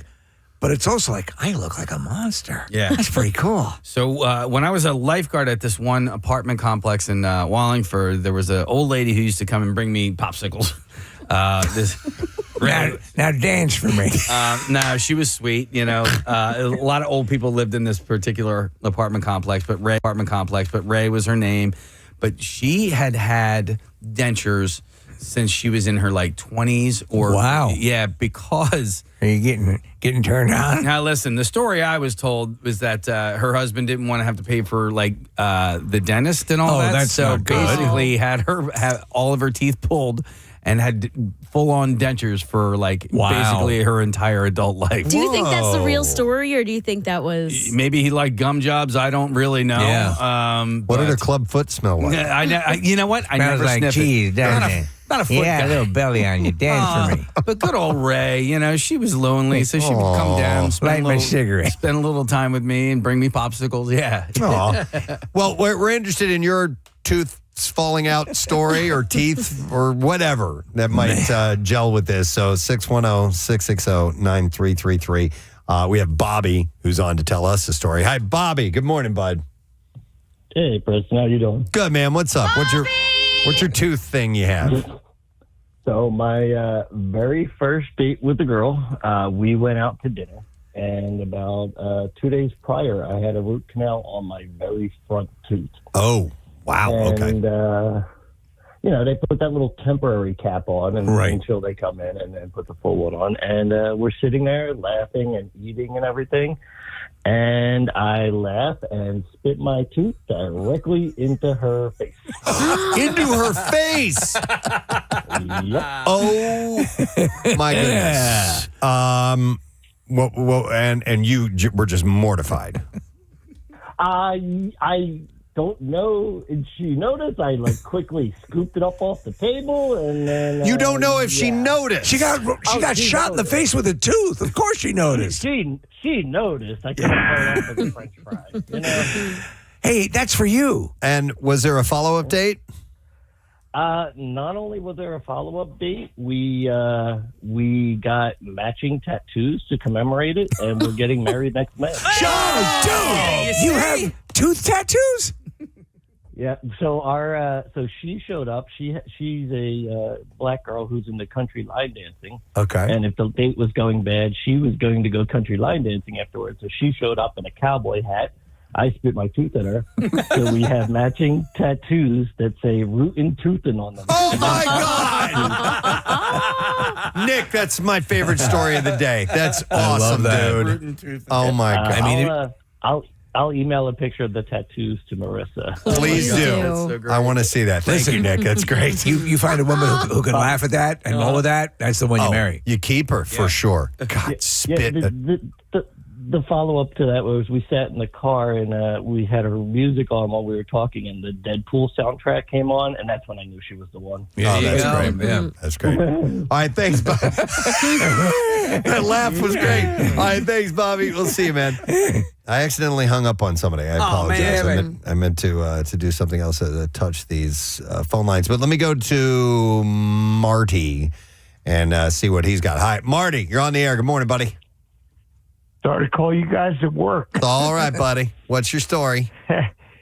Well, when I was like 9 or 10, I guess you have your second set of teeth, your permanent teeth, and I was outside out front of my house hot dogging on my banana bike. I had like a really tall sissy bar in the back, you know? Yeah. And anyway, I face planted, and when I stood up, I almost passed out because my two front teeth broke right in half, and the nerves were hanging down. No, thanks. Yeah, right. Well, anyway, it's amazing. You learn immediately when you're a kid. Put your tongue on that because it takes the pain away. So I ran in the house, and I said, "Mom, and she's like, Let me see. I'm like, no, because I didn't want to move my tongue. Anyway, this went on for like 2 minutes. Wow. And finally, I took my tongue down. My mother goes, all right, get in the car. We got to go to the doctor. I think back on it now, and I'm thinking, can't you just take my word for it? But anyway. It's like you're saying, like I never had that lesson that taught me that I put my tongue on the nerves that are hanging out of my snapped in half teeth. All right, let me ask you this, Marty. Did they replace those with fake teeth? How did they fix the issue? Well, first of all, I'll tell you this. I went to the dentist. This was late in the day. The guy was like, I guess not bad, but I hated him eventually. He put some schmutz in a Wrigley's metal gum wrapper kind of thing and shoved it up in my mouth and said, come back tomorrow. Well, guess what tomorrow was? I don't know. Picture day at school. Oh, wow. Man. Oh, that sucks. And I was the tallest in the class, so I guess I wasn't thinking. They said smile. I smiled. I had this photo of the whole, and I look like that guy from James Bond, the James Bond movie. Jaws. Yeah, I look like Jaws. So what they did was one tooth they totally removed. The other one they made like a stub, and the guy put some schmutz in that, like a cap. Yep. Put it up. He knows all the medical terms. Smile. All right. So they have a good smile. All right. Well, free at of least they got it. schmutz. All right. Yeah. Thank you, Marty. And picture day. That's wrong day to come in without missing it too. God, Rochelle was telling me a story. Was it your dad? Oh yeah, like right before he got married. Yeah. Broke his tooth. Come on, man. It's just like we're taking family pictures. Yeah, that's a good one. Let me go to, here's the guy I hung up on. It was Nick. I saw this story up there a little while. Hey, Nick, you're on the air. Good morning, buddy. Hey, YouTube. What's the story, Nick? Well, back in the day a little bit, I got a tooth punched out and it broke the tooth. So they put a post in with a cap. What they didn't realize was the anchoring tooth was also cracked. So during my grandmother's funeral, that crack didn't seem to hold. When I sneezed, the tooth flew out in front of everybody into the grass. Oh, man. At the funeral. God, look at him. He's so distraught. His teeth are falling He's out. sneezing his teeth out. He's so desperate. He's so sad. Did you scramble and go pick it up? Everybody was scrambling to pick it up, but it definitely made everybody a little bit lighter in a mood. Well, you distracted. Listen, if you can at any point during a wake or a funeral laugh or sneeze your teeth out, you're going to lighten the room. Go for it. Yeah. All right. Thanks, Nick. Appreciate that. Let's see. Here is James had an interesting thing happen with a fake tooth. Hi, James. Good morning, buddy. Yeah, actually, it's Gene. Oh. All right, Gene. What's up, dude? So I have flexible partial dentures, top and bottom, and I was eating dinner with my family, and one of the bottom tooths came out, and I swallowed it. And I was like, what do I do now? Well, these teeth are like, expensive, like $7,000 for these teeth. Wow. And so I said, well, I guess I'm going to wait this one out. So it was a Monday night, and I waited. I went to the bathroom Tuesday. I caught it. Dug through, no tooth. Did you have to? Wednesday morning. How did you? Dug through it. How did you? So, did you put some sort of special catcher in the toilet, or did you have a? Here's what I did. I used a green plastic Folgers coffee can, set it right in the water, and it floated perfectly, man. Perfectly floated right under me. And I pooped in that thing and caught it. So let me ask you: Did you actually have a turd that was smiling at you? You would think it was. Thank you very much, Marissa. All right, our next guest we've had on this program a few times will be in AC. He's going to be at Harrah's Casino. The show is Saturday, June 20th, and tickets are on sale now. You can get them through Ticketmaster.com or BruceBruce.com. Hey, it's Bruce Bruce. What's up? How you doing, Bruce? How you doing? Doing wonderful, man. Thanks for coming on this morning. Did someone walk into the room? Hey, what's going on, guys? You guys doing okay? Yeah. It looked like you were waving someone off there for a second. Well, I actually was. Don't you tell nobody I did that, but I actually was. I'm working in here. Get out, man. Yeah, I'm working in here. My cleaning people here, and they're doing everything. And he thought I was talking to him when I yelled out. I'm like, no, not you. I'm talking to my cousins on the radio. Bruce, are you in the kitchen right now? I am in the kitchen, man. I had to stay out the way because they cleaning the house. And I'm in the kitchen, so I might as well cook some while I'm here. You love to cook, right? Oh, man, I can get down with it, buddy. Yes, sir. So Preston does as well, and you have a strong background in barbecue. You were a chef at a barbecue restaurant. That's right. Going to the source, and there's always a big debate. Where's the best barbecue come from? And you've traveled a lot. It comes from the South, brother. Yeah.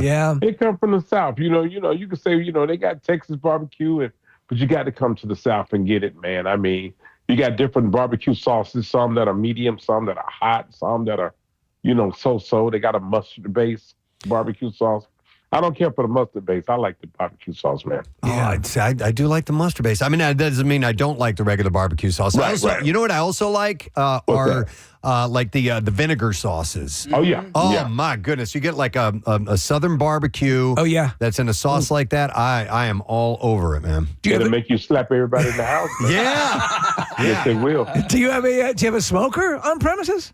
Man, of course I do. I have. Let me see. 1, 2. No. Don't tell nobody I told you this. I got 6 smokers. Whoa! So, wow. I got one you can pull with your truck. I got the big one. Christmas we'll do like 150 turkeys. We'll do turkeys and we give them away to people. Just making families happy, man. No, that's so good on you, man. About Southern cuisine, Bruce was, I'm the only one in the crew here that has lived in the South at some point or another. I lived in South Carolina and Tennessee. My family's from Kentucky. As a kid, when I was growing up in those areas, I ate I look back on some of the most disgusting things I've ever eaten in my life, which I loved at the time. Things like pickled pig's feet. I used to devour those things. Pickled okra. And like pork rinds and stuff like that. Did you all do pickled eggs? No, I never got into pickled eggs, but I remember seeing them, and they would be red. They like soak them in beet juice or something like that. But it was crazy. It was good for you. Like it was good for you. Like this stuff they feeding us now is ridiculous, man. You don't know. These kids grow up, man. They just blow up. Look like you're like, well, how old are you? 12? Are you kidding me? They just stuff they do it into this food is just blowing them up. So you were working, obviously, and you were you like the head chef at a place, and then you had somebody who was on staff. And we've had you on, obviously, we had great interviews with you before, but I didn't realize this. Right. Somebody on your staff had done stand-up and basically kept looking at you and saying, you need to do this as well. And that really was the flashpoint? And what's crazy about it, he said, you got it and you need to use it. And when I quit the job and started working for Frito-Lay Potato Chip, excuse me, this guy stayed in touch with me. Huh. He would not let it go. And he made me go on stage. And when I went on stage, I knew that's where I should have been my whole entire life. It's crazy because there are people that come in and out of your life. In fact, we were in proximity to somebody who, and he gets embarrassed, our former program director, that I said to him, without you, none of this that I have would exist. And those people, you cherish those people in your life, but he was kind of staying on your ass. He did. Yeah. He did. And so is he still around? Do you keep in touch? No, he passed away. He was actually 89 when he died. But the thing was, he saw something in me. He saw it. He said, let me tell you something, man. He said, I've been doing comedy. He said, I'm ex-Navy. I went in the Navy. He said, I used to be on and off a plane. He said, that's exactly how you're going to be. He said, I see it in you, and you need to take the advantage of it before you get old. And I did, man. And I'm grateful for that. That's and wild. all he asked for was 10%. Yeah. Well, actually, he didn't ask for nothing, man. He went by the name of Reverend Mule. Reverend Mule. Yeah, and he was a duet with another guy. It was Reverend Mule and Dr. Arrowhead. And, man, they was funny. So I love that. And then I was also it didn't occur to me, but whenever I see you and see you a lot, you are a snazzy dresser. Yeah, man. That's him, a big guy too. So you got to give him something. That's why when I go to church, I be super sharp. You know what I'm saying? Because I'm a big guy, they be like, oh, there he come. Let's see what he got on today. You know what I'm saying? Do you design your own stuff? Sometimes I do. A guy out of Chicago, he makes all my stuff. He's a really, really good, and I can call him now. He got my size and everything. Wow. 4 or 5 days later, it's in the mail. It's funny because I'll tell you this, and obviously, you're a larger man, but I mean, when you're done up, and I see you in these suits, I'm like, you would, you look good. You wear a suit well. Let me tell you, man. I went to Detroit one time, and I saw a guy with a mink coat on. I'm like, oh my God, I got to get a mink, and I had a mink made. Now I'm gonna let you guys know. A lot of minks lost their lives making this coat. Okay, this coat. I'm sorry for the family. I'm sorry for the babies, but I had to get a coat made. Okay. And man, I have one, and it's really nice, man. When I wear it, people are like, oh my God, this guy got a mink coat on. Until I wore it one time at a grocery store, and the lady thought it was a bear in the store. She see me from behind. She said, "It's a bear on aisle 13." Oh, that is. And I'm looking for the bear too. Where's the bear? I'm running around. Where's the bear? Wow. And I am the bear. That is great. There's something about the word bespoke that I like. And when you can own something that's made specifically for you, it feels pretty special too, Absolutely. Just recounting that story and reading about your process, about putting your material together, which I think is really cool. You're not a sit down legal pad, pen and paper kind of guy.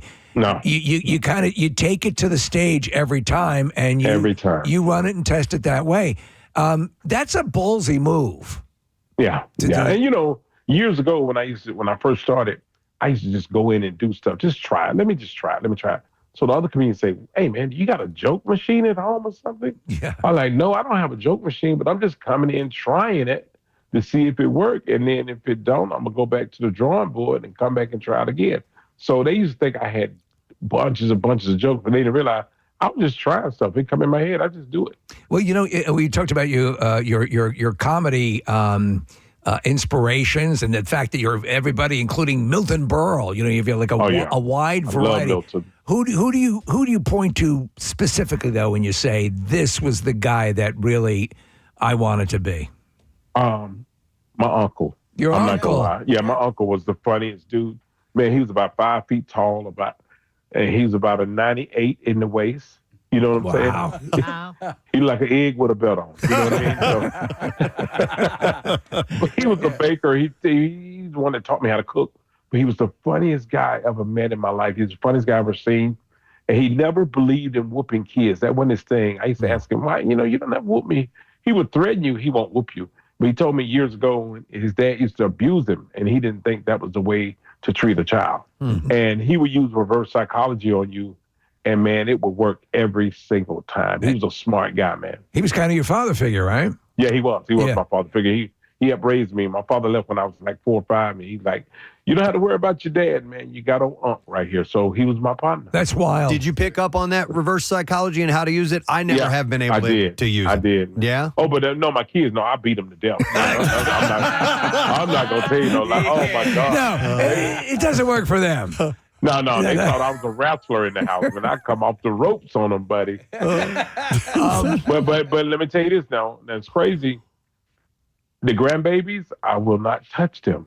Of course, yeah. That's their parents' job. That's not my job. My job is to spoil them. And are we still at 10 grandkids? 10 grandkids, man. 10 of them. I mean, so are you a massive pushover?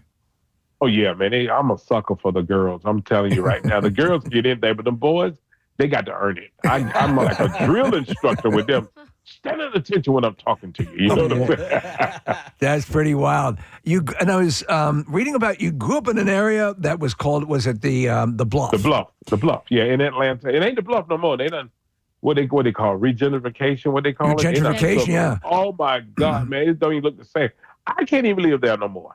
So the reason why I'm bringing that up is because a friend of mine is from that area. And he would mention that particular area, like, oh, you don't want to go there. Just how bad was the Bluff? Man, it was rough, man. They were the type people steal your money, help you look for it. They would ask you, did you have a 20, 250s, and a 5? You're like, yeah. They were like, I had not seen it. You know what I'm saying? And the thing what's crazy about this, I don't know if you ever interviewed George Wallace. Yeah. But sure. George Wallace is from the very same area. Wow. Yeah, when he grew up in Atlanta, he's much older than me, but his father, they moved into an area called Linwood Park. And Linwood Park was up by Lenox Square. It's high-end area now, very high-end. But he was from the same part of town I'm from. I'm talking about the exact same. Wow. So his legend looms large. George Wallace is hilarious, man. Oh, yeah, he's hilarious, man. But, when you got parents that give you home training and tell you something and they're serious about it, man, you're not going to get in trouble. Man, I was more scared of my mother than anybody was in the street, because my mother said, if you touch it, I kill you. I'm like, okay, no problem, ma'am. I will not touch it. So that's a common thread with people who manage to thrive the way you have, coming from, that area or whatever. Mm-hmm. It seems like, mom steps in. In your case, your uncle was your surrogate dad. But to just have someone who gives a rat's ass about how you're going to turn out. Absolutely, man. And my mother was serious. Because, in my area, it was drugs. It was everything. It was everything. My mother said, you touch it, I will kill you. Hey. So I'm like, well, I don't want to die. So. Yeah. Was your mom a shoe thrower? No, my mother was a wrestler. I didn't know she grabbed. My mother put me in the figure 4 one time. I'm like, wait a minute. Hold on, lady. You don't supposed to know this. You don't supposed to know this. And it made me tap out. I had to tap out, man. Yeah. Oh, man, we had, so I don't know if you're a basketball guy or not, but Tyrese Maxey for the Sixers, we had him on, it was right around his 21st birthday, and at that time he had never drank, and we were offering, Pierre Robert was like, I want to take you out and bite, and he's like, no. Yeah. And he's like, and he was 21. He was legally allowed to drink, and he was still like, no, my mom wouldn't like that. Yeah. That's a smart kid. Uh-huh. I used to drink all the time like that. I used to drink really bad, and I let it go, man. Yeah. I say, man, I can't do this. I didn't like the way I feel afterwards. Yeah. And I knew I didn't want this feeling, so I just let it go. I don't touch. I hadn't drunk in 42 years. Damn. So I've never been drunk in my life. It's weird, you know. And I was never. It's the subtle ways that your parents can influence you. My brother's doing By, but my younger brother is recovering alcoholic, and he's doing great. Yeah.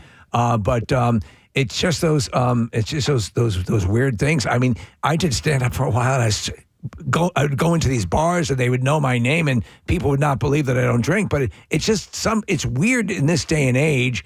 Yeah. If you're not doing that, people think you're like with the Temperance League or something. Yeah, they think you're weird. They think you're weird, because young kids now cannot wait to drink. And I'm like, for what? Yeah. I got a little niece right now, man.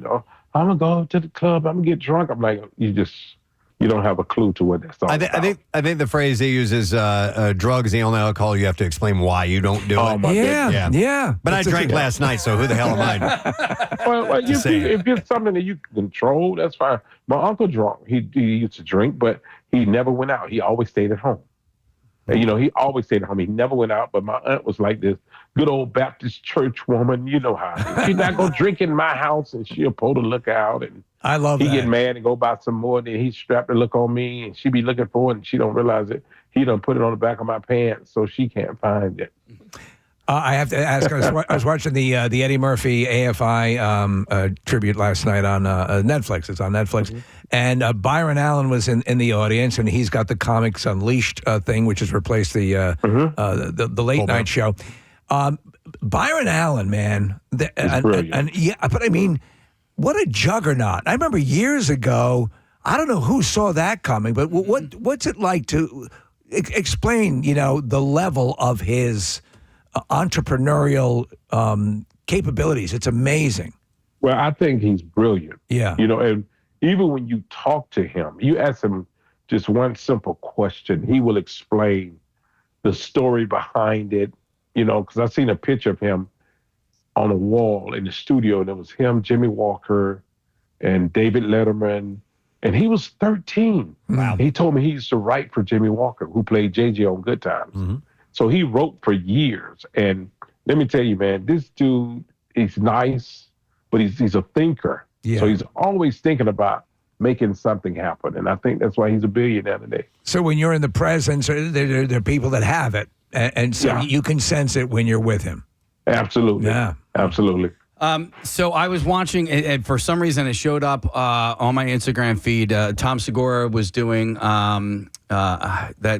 was a series called Is This Happening? Where comedians go up and they tell true stories of something that happened to them. And he was talking about how isolating being a stand-up comedian can be. And you're in airports a lot. And he ran into you at an airport, and he tells the story of him meeting you for the first time. And just this mutual respect that comedians have for one another. And you guys had never met, but you guys can talk because you live similar, have similar existences. Do you remember this?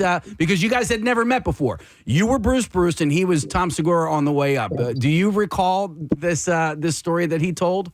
I do, and we wasn't at the airport. We was actually on a flight together. Okay, And he said, "Hey, man," he said, "It's good to meet you." He was a super nice guy. Yeah. And he said, "Man, are you really an Andy Griffin fan?" And I say, "Yes." You know what I'm saying? And then I started giving the school on Andy Griffin. I said, "Let me ask you something." I said, "Have you ever seen a black person on Andy Griffin?" He said, "No." I said, "It was on there 5 times." And when I explained it to him, he's like, "What?" I said, "Yep." I said, "It was 5 times." And when I met Andy Griffin before he died, I told him, I said, "I'm a very big fan of your show." And I said, "I saw you put black people on your show." He leaned back. He said, "You saw that?" Like that. And he was like, he was playing with me, but he was like, I did everything I could, and he was a nice guy. But Tom is a super guy, super funny guy. And but he was so shocked that I was an Andy Griffin fan. And people don't realize the guy that played Ernest T. Bass on Andy Griffin, amazing. His name was Howard Morris. Howard Morris was actually the director of the show. So and a writer in his own right. I mean, he was a comedic judge. It's wild that you.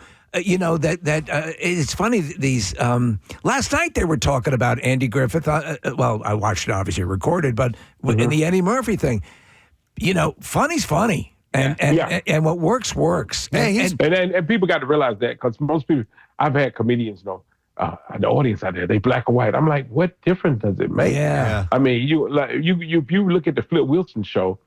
Wilson had from Don Knutts to Bill Cosby to Andy Griffin to Red Fox he had a variety show, and the show was hilarious. I love that show, and that show was dangerous because that show was all done in the round. Absolutely. Yeah, absolutely. I remember that. It was a wild thing. Remember, the audience was sitting around the stage. It was crazy. Absolutely. Yeah. Flip Wilson. Yeah, Flip Wilson. Very, very cool. So of those shows, and I know we're not gonna get chastised for loving any of those. Which one is the guiltiest of your guilty pleasures? When you say guilty, what do you mean? Like what can make you a little embarrassed to admit you're a massive fan of one of those classical shows? I never have been embarrassed about one. All right. No, I'm really embarrassed. And I'm gonna tell you another show that I like real quick before we go is Perry Mason. Perry Mason. Oh man, I'm a Perry Mason fanatic. I look at him today as we speak. So you and me would fall into the Me TV category. Me TV and runs and we'll be like first cousins. Steve watches Love Boat and Leave It to Beaver and all this stuff. Yeah. Yep. Yeah, I met Jerry Mathis when I did a movie with Larry the Cable Guy called Health Inspector. And I met Jerry Mathis. He was a super nice guy, man. Well, man, it's really cool that you're still out there and just kicking ass. And I mean, coming to town, we love that. Yep. So be in Atlantic City, Harrah's Casino. Have you played Harrah's before in AC? Never played it. I'll be there Father's Day weekend. So everybody that got a father and don't have a father, come out and see me. It's going to be really, really good because my Netflix special is doing very well for me right now. Excellent. And it's called Bruce I Ain't Playing. I love it. Well, Bruce, you're a great class act, and we hope you have a great time. Saturday, June 20th. You can catch him at Harrah's Casino, and you can go to Ticketmaster.com or your website, brucebruce.com, and get those tickets. But it is good to catch up with you, my friend. Thank you guys for having me, man. Yep. We'll see you soon. Bruce, everybody. He's a great guy, man. He's sitting in his kitchen. Just a nice guy sitting in his kitchen. I wanted to give him some tips on some places to eat down in Atlantic City, because there are some, pretty famous places to go eat. There's that one Italian restaurant, Marissa. Do you know what I'm talking about? It's almost like impossible to get a reservation. Are you thinking of La Viola? Yeah, I think that's it. Then there's another one called Cafe. I always forget the numbers, but it's very similar to La Viola. Cafe 1228 or something. Are there restaurants you like to go to? Oh, well, so the White House is the sandwich shop that you go to. That's the but you don't need a reservation to get there. What about Ryan? Marissa, you're thinking of Cafe 2825. That's and it, is phenomenal. In case you go there. Okay. All right. But it's the Italian restaurant that I have yet to go to that I keep hearing about. Cafe Labia. Yeah, Cafe Labia.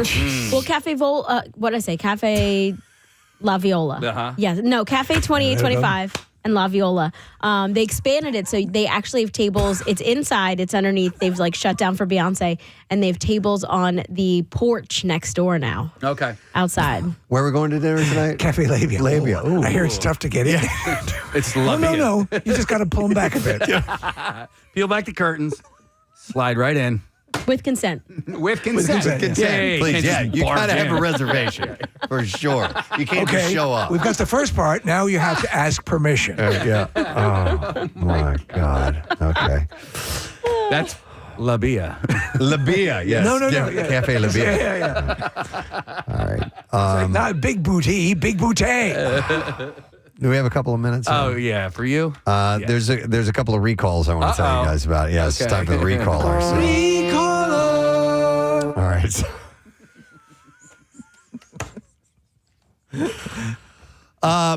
And the main reason I brought up the recaller, I actually saw, I had a couple of them sitting around. I usually wait for one in particular that I stumble across. I'm like, okay, let's dive into the recaller. Can I tell you how crazy it is that I love the recaller segment so much? Do you? I do.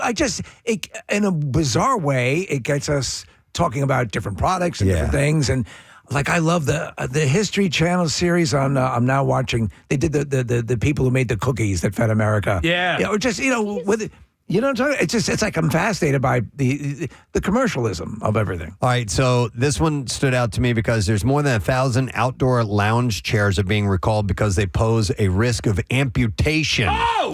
Yeah, unwanted amputation. Unwanted amputation. So the Consumer Product Safety Commission says the lounges made by Giantex can pinch a person's fingers. Yeah, so I've had a few folding chairs catch a hand and a finger there. Yep. Folding chairs, patio stuff. Yep. These are always the things that end up in recall lists. Yep. The agency had one report of a person's finger being amputated while they were adjusting the chair. See, we're looking at the actual item itself. It looks fairly benign, but you get those things bending up, and you're you're down a few digits. So it also looks like it has armholes and a face hole, so you can turn over. And then that's not a glory hole. Okay. There's a version of this called the Lady Lounger, and it also has a netting in the center for your boobs. Oh, really? Okay. So that when you're laying on your front. That's a smart I've seen move. those, so they're not flat smashed, Yep. right? Yeah. So that makes sense. Let me ask, when you go to the beach, and I've seen videos of women doing it where they'll actually do divots if they're laying on the blanket. Yeah. In the sand. Yeah. Is that I think it depends on the person. Okay, Some yeah. girls do have to. I mean, it just makes you more comfortable to kind of be able to do that. So, yeah, the idea of the mesh thing makes total sense. Yeah. We had something similar to this, Marissa, that had the armholes and the face hole as well, so you could lay flat on your stomach. But it broke on us very, very quickly, which sucks. Some of these things are kind of flimsy. They're meant to get like a summer out of them. Yeah. You know? Let me ask you this question, Preston. As a homeowner down... As a podiatrist. As a podiatrist, as a doctor. And but as a homeowner down there, have you accrued beach chairs that are not yours and beach towels that are not yours over the years? No, that has not happened. Okay. So I've not been down as long as you have. Yeah. But you have all of a sudden collected things by accident We somehow or have another? so many friggin' beach towels and also beach chairs. Because our beach carts can carry like 8 beach chairs on them, and so people will come down and they'll bring their own. We tell people you don't need to bring anything, but people do, and that's fine. Okay. But then they leave them there and forget, and like, I don't know whose this is. And then also like boogie boards. Oh. Yeah. Can I ask if you at this point accrued driftwood from a ghost ship? I actually do have driftwood. Okay. And in fact, it's in the trash can right now. Well, that's not. I will sometimes, though, Casey, see abandoned ones from time to time that people are like, it still works, but it's not good. Yeah, we're done with this. And they just leave it. Are they surrounded by fingers? No, but they're usually by the trash can. Pile of fingers. Yeah, the broken ones by the trash can, especially at the end of the summer when you just held on to it. But I've definitely picked up a beach chair at Woolworths on the way down and then just left it at the house I was at. Okay. Yeah, get a cheap one. Just leave it. The ones with the straps, where the straps start to separate, and then it's missing a strap, and then your junk is hanging through all. It does become an inverted glory hole. I'm telling you, the beach chair, that's Daddy's beach chair, the one that is mine. It's at least 10 years old. I spent money on it. There's this one beach shop when you go over the 9th Street Bridge in Ocean City. You go over the bridge and like 25 yards on the right is this shop. And I got this. It was like airplane grade aluminum. I mean, it still stands up to this from day. a crash plane. Yeah, from a crash plane. But it doesn't. It hasn't withered at all. It hasn't rusted or anything. It's your favorite? It's my favorite. All right. It's not low to the ground. It's kind of high up. Okay.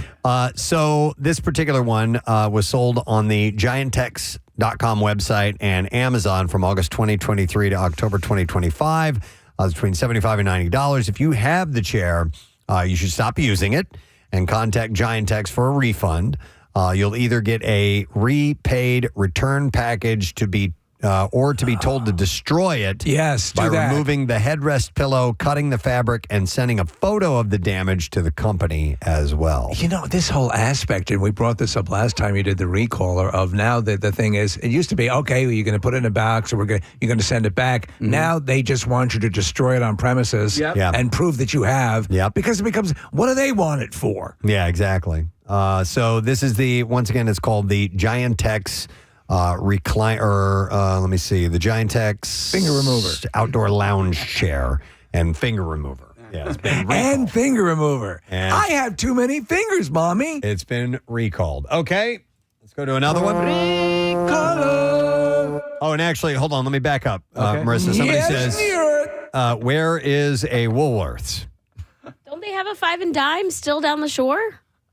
You're the one that went to it. I have no idea. You just said Woolworths, but it's any 5 and dime. It could be like, what are the big popular ones down there? Deals. Okay. Yeah. I feel like the last time I went to one of those, it was a 5 and dime, and it's probably just rebranded. Okay.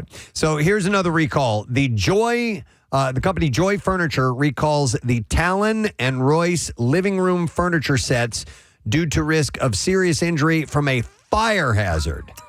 The power switch on the sofa, love seat, and recliner can malfunction and overheat, posing a risk of serious injury from a fire hazard. Hi, Joy Furniture. Oh, no, we don't sell those anymore. A couple of our customers were set on fire. You know what? I don't like the electronic recliners on like sectionals. I prefer the manual pull a handle or pull the ripcord thing to get to do that. The electronic ones move too slow. Agree with you, though. I do have. I want to recline now. Now, God damn it! Yeah. Come on. I have one. We've got it, and it's. I believe it's. Yeah, we got it. I think Ashley Furniture, and it is a. It's fast. It's like I was originally reticent and like no. It's super comfortable and it's fast. So but I know what you're saying. Joseph Anthony has them at the hair washing stations, which are nice because you can also go up and down, which is good for me. For you. But I always do the wrong direction. So as I'm trying to like tuck away, I'm going up further. Do you ever use the USB connections in the? Do you have your couches have USB connections? Mine and it broke probably like 2 weeks in, so I just went back to the regular one. I don't mind waiting to recline. It's when I want to get up, I just want to get up. I don't want to, Here's what happens when I recline. I'll be there in a minute. Yeah. I am immediately covered in cats when I do that. Yep. So now I have to do this bizarre parkour way of getting off the extended couch. I like the convenience of having like the plug-ins and the electronic stuff on, but it doesn't feel like real furniture to me. You know what I mean? I hear you. If I had that stuff on there, it would be nice, but I never have purchased that. It's just not attractive to me. Well, that's just me personally. You make a compromise, and a lot of times where people will use it is if they have like home theater chairs or whatever, with the cooler in it and so on and so forth. Yeah.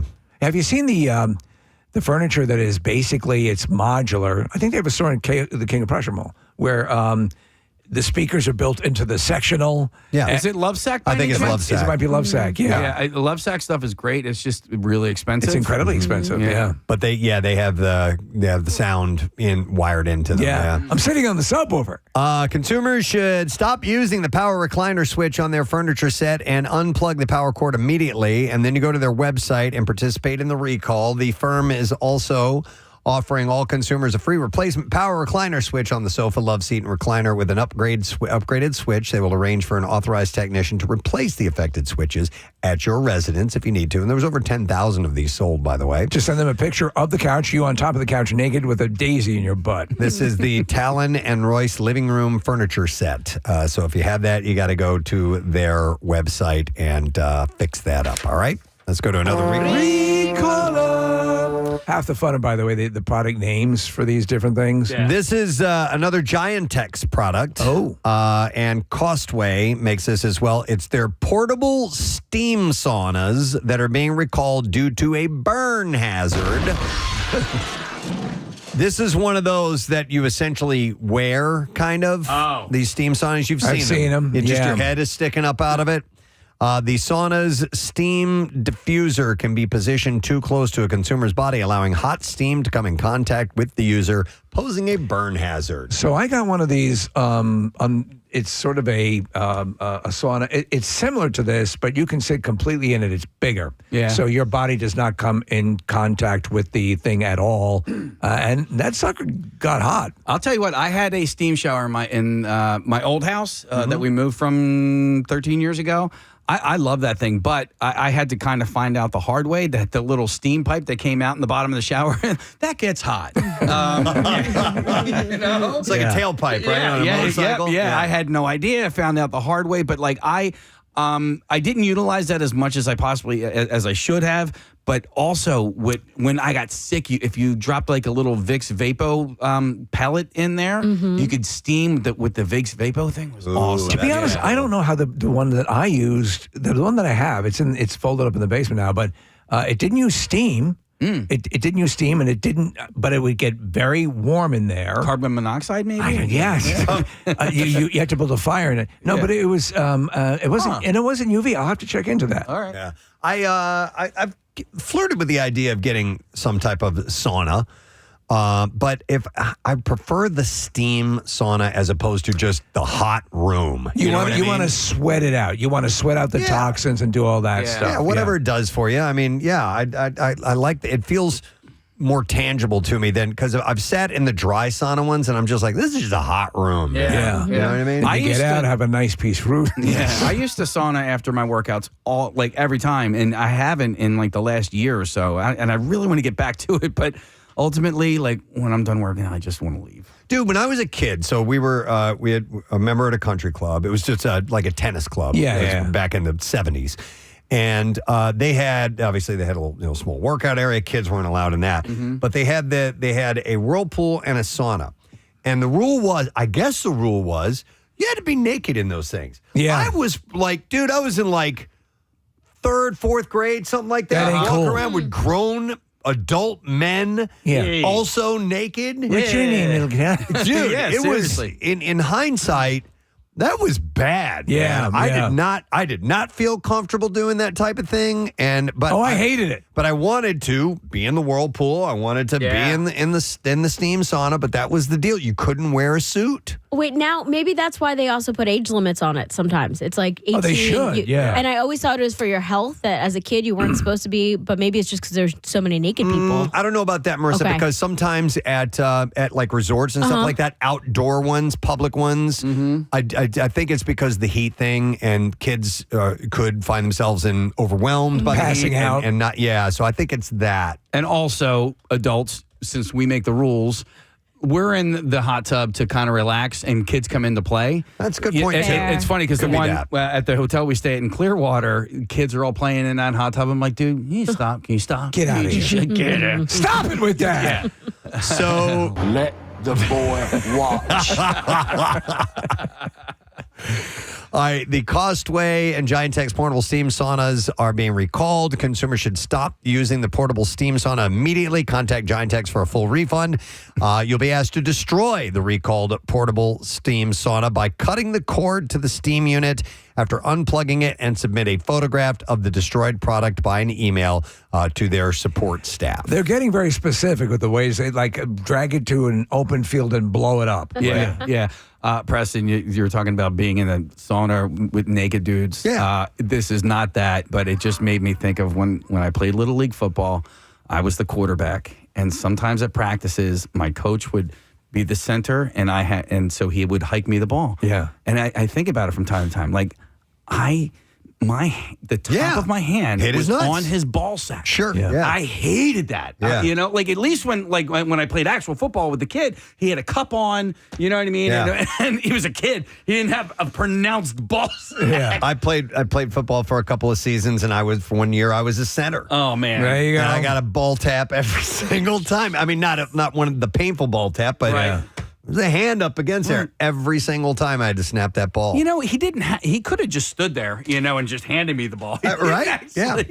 Can't get off like that. No, I guess you're right. Yeah. Or in flag football, when you can just kind of stand like 5 yards apart and toss it. And you can toss it. Yeah, exactly. All right, here's another recall for you. Zumi Electronics sauna blankets are being recalled due to a fire and burn hazard. Have you ever heard of a sauna blanket before? I have not. But you know what I love? I know a heated blanket. Heating pads. I've been reintroduced to the joy of the heating pad. And it's, but I've never heard of a sauna blanket. No, we have tons of heated blankets, electric blankets. Santa Claus brought my wife a dual heated blanket, so it's you can heat it on two sides. So it is awesome. So you got that for her?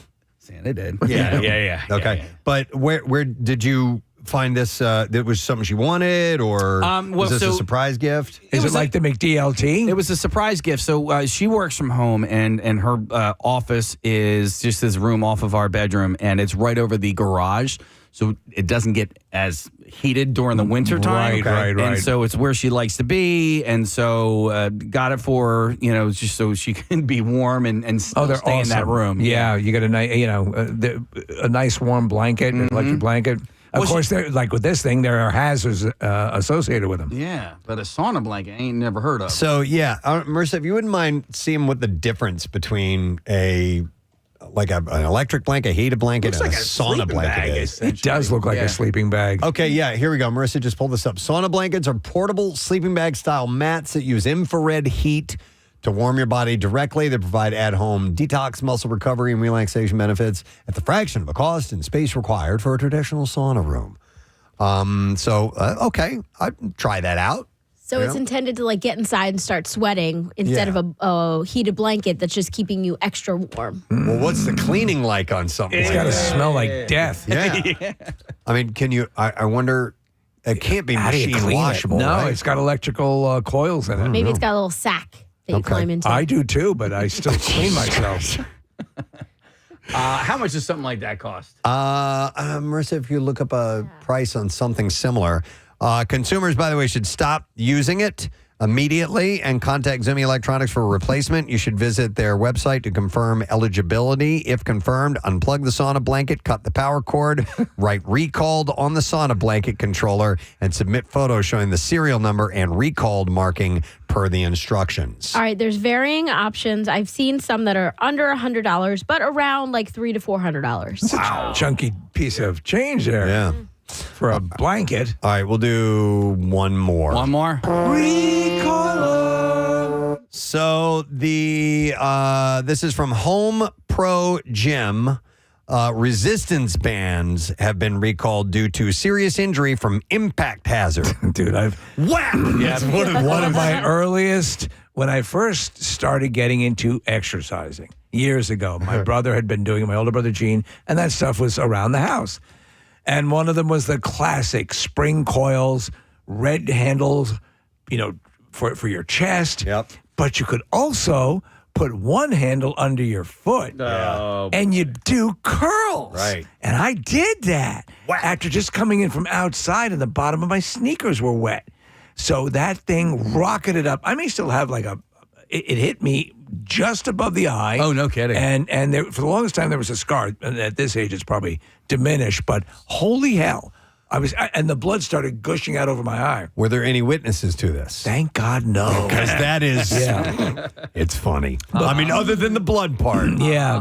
That's funny. The recalled resistance bands can forcefully separate from the handle during their use, posing a risk of serious injury from impact hazard. They are the funniest F-ups, though, when they're caught in the gym when stuff like that snaps up. Yep. I'm sorry. It just is funny. Yeah, it does look funny. Consumers should stop using the bands immediately. Contact Home Pro Gym for a full refund of $50. They have really good, though. There's a couple of companies that make, this travel kit case that if I go to a place where there's not a gym on vacation, you can just hook it up to a closet door. And it does pretty well. But that's it. Somebody walks in. You want to use the closet door where they're not going to walk in. There was, some of that stuff where you use a door or whatever in your home as part of the apparatus can be a bit sketchy. For a while when I was, doing the Krav Maga training and I was exercising every day regularly, I bought a pull-up bar that hooked up onto the top threshold of the of my closet. Yes. That actually worked well. I was surprised. It held up very, very well. I never had any problems with it. Did it have the curled poles down to stabilize it?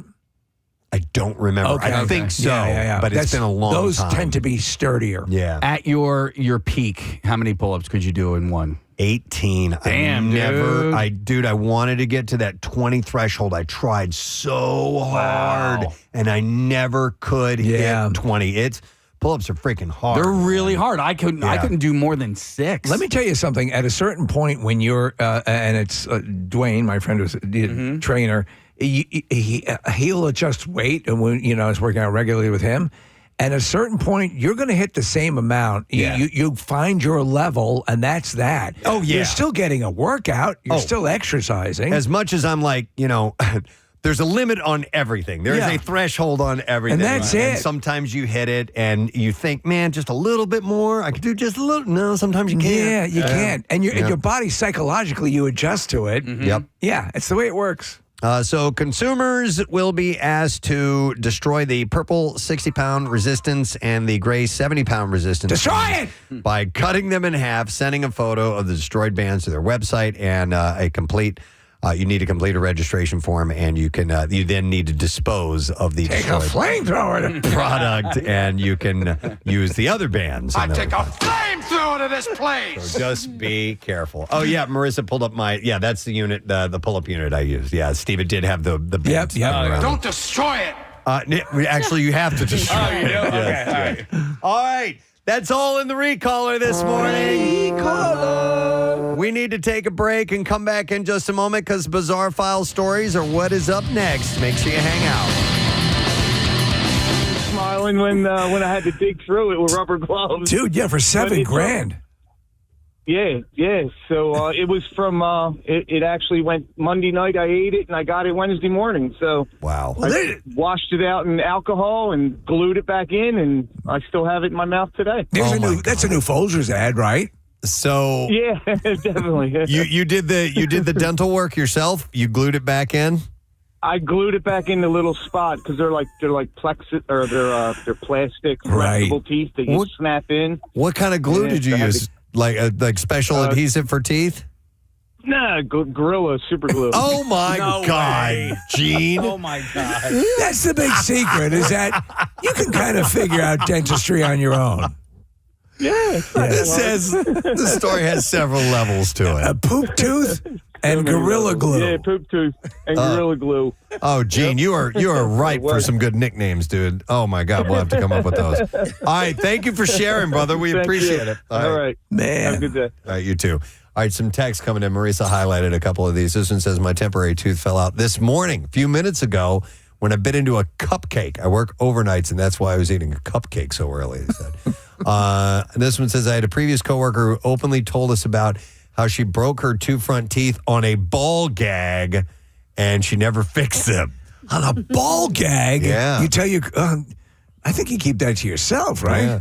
Another one says, I have a full set of veneers. At a work meeting in Seattle, I bit a Skittle and the whole bottom set fell out.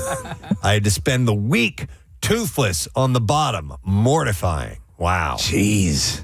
Case, what did you bit into? I just bit into a sandwich. It might have even been it was either like a hoagie or it might have been a Red Robin hamburger, but it was really just a piece of bread.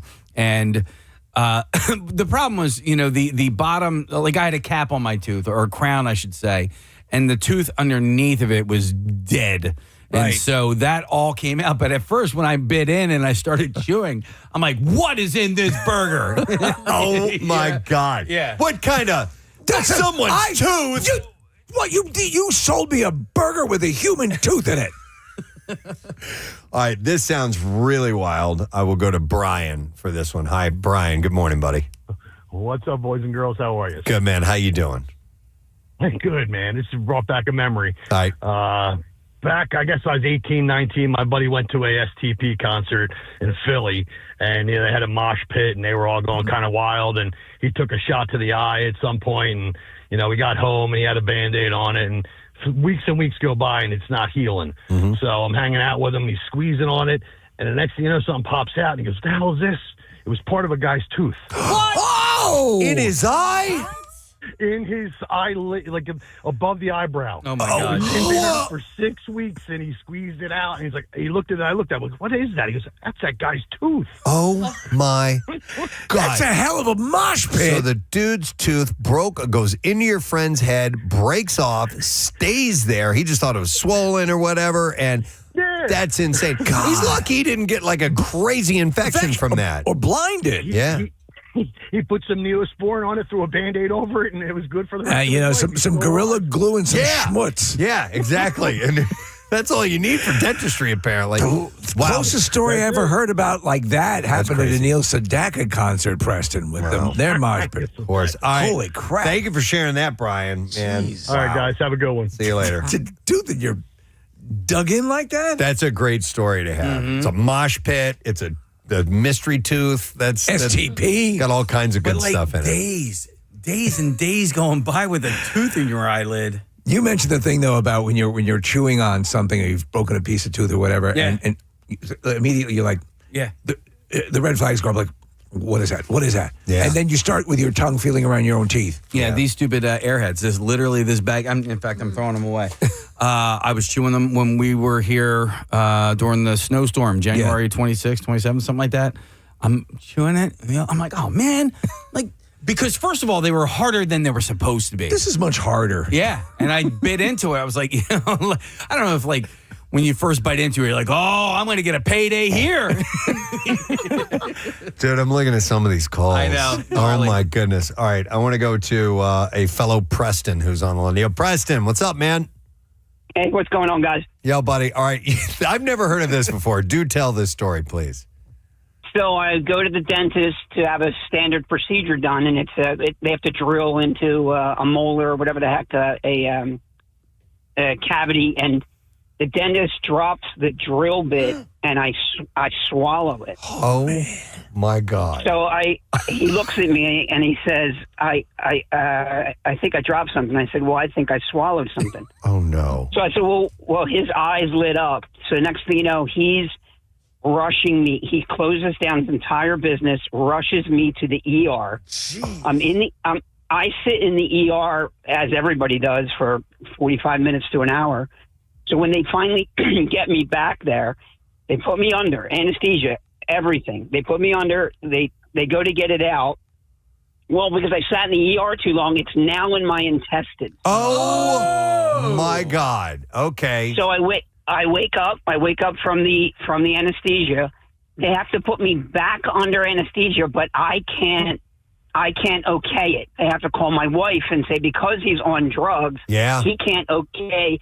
She says, okay, they have to cut me open to get it out. To get this dentist drill bit out of your intestines. Correct. Jesus. Man, how long was that recovery?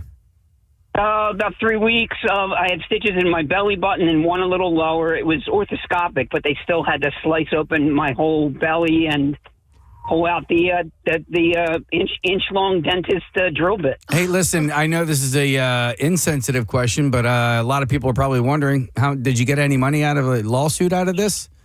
You're the 9,000th person to ask me that. No, I knew the guy well. Okay. He helped me and my wife in the past, and I'm a business owner myself, so that's not something that I was thinking about. But it was pretty bad. Well, yeah, I'm glad you didn't sue the guy if it was just a it was just a mistake. No, totally. I always said if I had something permanent, I couldn't eat spicy food, or I couldn't do this, or I couldn't do that, I may have looked into it. But when I healed up 100%, it was just a couple weeks. Weeks of pain. It's very kind of you. Wow. Have you guys you've had Thanks, you'll Press. have like pieces? Yeah, man. Like a cavity, a piece of tooth will. Yeah. I've swallowed a few now and then. Yeah. And, but I've had a filling come out in my mouth before. I didn't swallow it, but yeah. I had an entire dentist drill go down my throat. Oh, my goodness. Wow. Let me go to, this one sounds good, too. I have Brant. Hi, Brant. Good morning. Hey, how you doing, guys? Good, man. All right, so you have an interesting story here. This involves braces, though. Yes, it does. So I was probably about 11 or 12, so this is back in like the 90s, 40 years ago, still riding dinosaurs and whatnot. So I had braces. I was eating a bowl of, honeycombs at my buddy's house, sitting there watching TV, having a good old time, watching cartoons. The band that was on the back tooth came loose. So now there's a wire with like a hose clamp attached to it sticking out the front of my mouth about like 3 or 4 inches. And obviously that's a problem. Yeah. So we went to his dad, and his dad was like, "What in the absolute hell happened? What am I looking at here? What happened?" So he proceeded to go into my mouth with a pair of wire cutters. Impromptu. So you went to see my dad. Yeah. Right? Okay. Yeah, it was his dad, but yes. No, I'm just saying my dad would have done the same thing. I can take care of that. I'm not paying no Oh, dentist. yeah, absolutely. Yeah. Oh, dentist, who needs a dentist? Yeah. But, the wax that they give you for those things, I don't know if y'all are familiar with that, but I had a big glob of that crap stuck on my front teeth for about 2 days until I could go see the dentist on Monday morning, which was fun in and of itself. Sure. Those rigs, some of the older braces, and a friend of mine had something that was, something C-3PO would wear. I remember they were just elaborate. Awful. And we're not even talking retainers, the old style braces. Yeah, how long ago was this, Brant? Let's see, I was about 11 or 12. I'm 40 now, so this was a while ago. Okay, so would have been a more cruder technology than now. Okay. It was like tinfoil and everything else. Yeah. It was pretty gnarly setup. Now they're status things. You can get them with team colors and all that stuff. And and that was on honeycomb. It's crazy, man. It's crazy because, that was such a rite of passage wearing braces, man. That made me a tough person. Yeah, but you know what? Honeycombs are big. Yeah. They're not small. No. Honeycomb's got a big bite. Yeah. All right. Thanks, Brant. Me one Appreciate honeycomb. it. I will see ya. Let me see here. We have so many calls that are coming in. Let me go to Abby. Hello there, Abby. Good morning. Good morning, Good morning to see you, Abby. What's your story? All right. So we were on vacation with my ex-husband's family, and we were boating. And on one of those inflatable inner tubes that you drag behind the boat. Yeah. Right? And it was a 4-person inner tube. Okay. So there were 4 of us on there, and they kind of shot the inner tube over the wake of the boat. Yeah, take a nice and we all turn. Flew off. That's part of the fun, right? Yep. Mm-hmm. Well, when we flew off, I collided with another person, and their head got me right underneath the nose. Oh. So my front tooth didn't fall out. It went straight back. It didn't even flip. It was just like a 1/4 inch behind the other ones. Ooh. So they immediately wrapped me in a blanket. Oh. Well, the nearest dentist was the dentist that did all of my dental work as a kid. Uh-huh. That was the reason I was terrified of dentists. Oh, yeah. So we're losing you a little bit, but you're saying that the dentist who terrified you as a kid ended up being the one that you got to after you had this accident, correct? Correct. And what was the resolution? Did they have to pull it out? Did they just straighten it up? You take a hammer and get to work? Schmutz? No, he literally pulled it forward so that it was even with the other front tooth. Okay. I could have done that. Yeah, my dad would have done that for you, Abby. Yeah, Wow. There you go. They glued them together, and then I had to come see a dentist back home that did much better of a job of fixing that tooth. At the end of the day, it had to have a root canal, and I ended up with a set of veneers on the top. Oh, you did? Okay. Yeah, eventually, yeah. The veneers, man. All right, thanks, Abby. I appreciate that. Do some people get those just for aesthetics? Cosmetically, yeah. Thanks, Marissa. Let's do one more run at the Bizarre File. WMMR presents Preston and Steve's Bizarre File. Brought to you by Horizon Services. Count on Horizon Plumbing and Electrical to keep your home comfortable and safe with drain clearing services, surge protection packages, and more. You can book now at horizonservices.com. A teenage girl was arrested. This is a pretty messed up story. I meant to get to this earlier in the week, but allegedly a teenage girl stabbed 3 horses at a barrel racing event in Nevada. On Saturday, the Las Vegas Police Department responded to a report that a horse had been injured at a barn just after 2 a.m., after which they arrived to find that 3 horses had been intentionally injured with a sharp object. Animal Cruelty Section investigated the abuse, and detectives identified a teenage girl as a possible suspect. Investigators believe that she may have used a knife to inflict the injuries to the horses, as she had access to the barn that they were kept in. Although the injuries to the horses are not considered life-threatening, the horses will be unable to compete at the 2026 NBHA Professionals Choice Las Vegas Super Show. Is there a belief that was the desired result? It doesn't indicate in this story, but, maybe. Yeah. Detectives located the girl at a nearby hotel and took her into custody. She was booked for 12 counts of willful or malicious killing, maiming, or torturing an animal. Callie Raymer, a 17-year-old competitor in the competition, said that she had talked to the suspect a few times before the incident occurred and said it's kind of scary that something like that would happen here. That was pretty weird. Such beautiful animals. Yeah. A retiree faces jail after a bitter 15-year argument with her neighbors came to a head after she left her lawnmower running while they hosted a dinner party. There you go. We were just talking about this earlier. Zoe Hayes, 68 years old, left the machine running to annoy couple Peter and Corinne Rotherham during a dinner party. The neighbors have feuded next door to each other for more than a decade in the picturesque village of Irchfont, Wiltshire in England. Winner, by the way, of the Campaign to Protect Rural England's Best Kept Village Award last year. I thought so. Properties in the village fetch up to $2 million.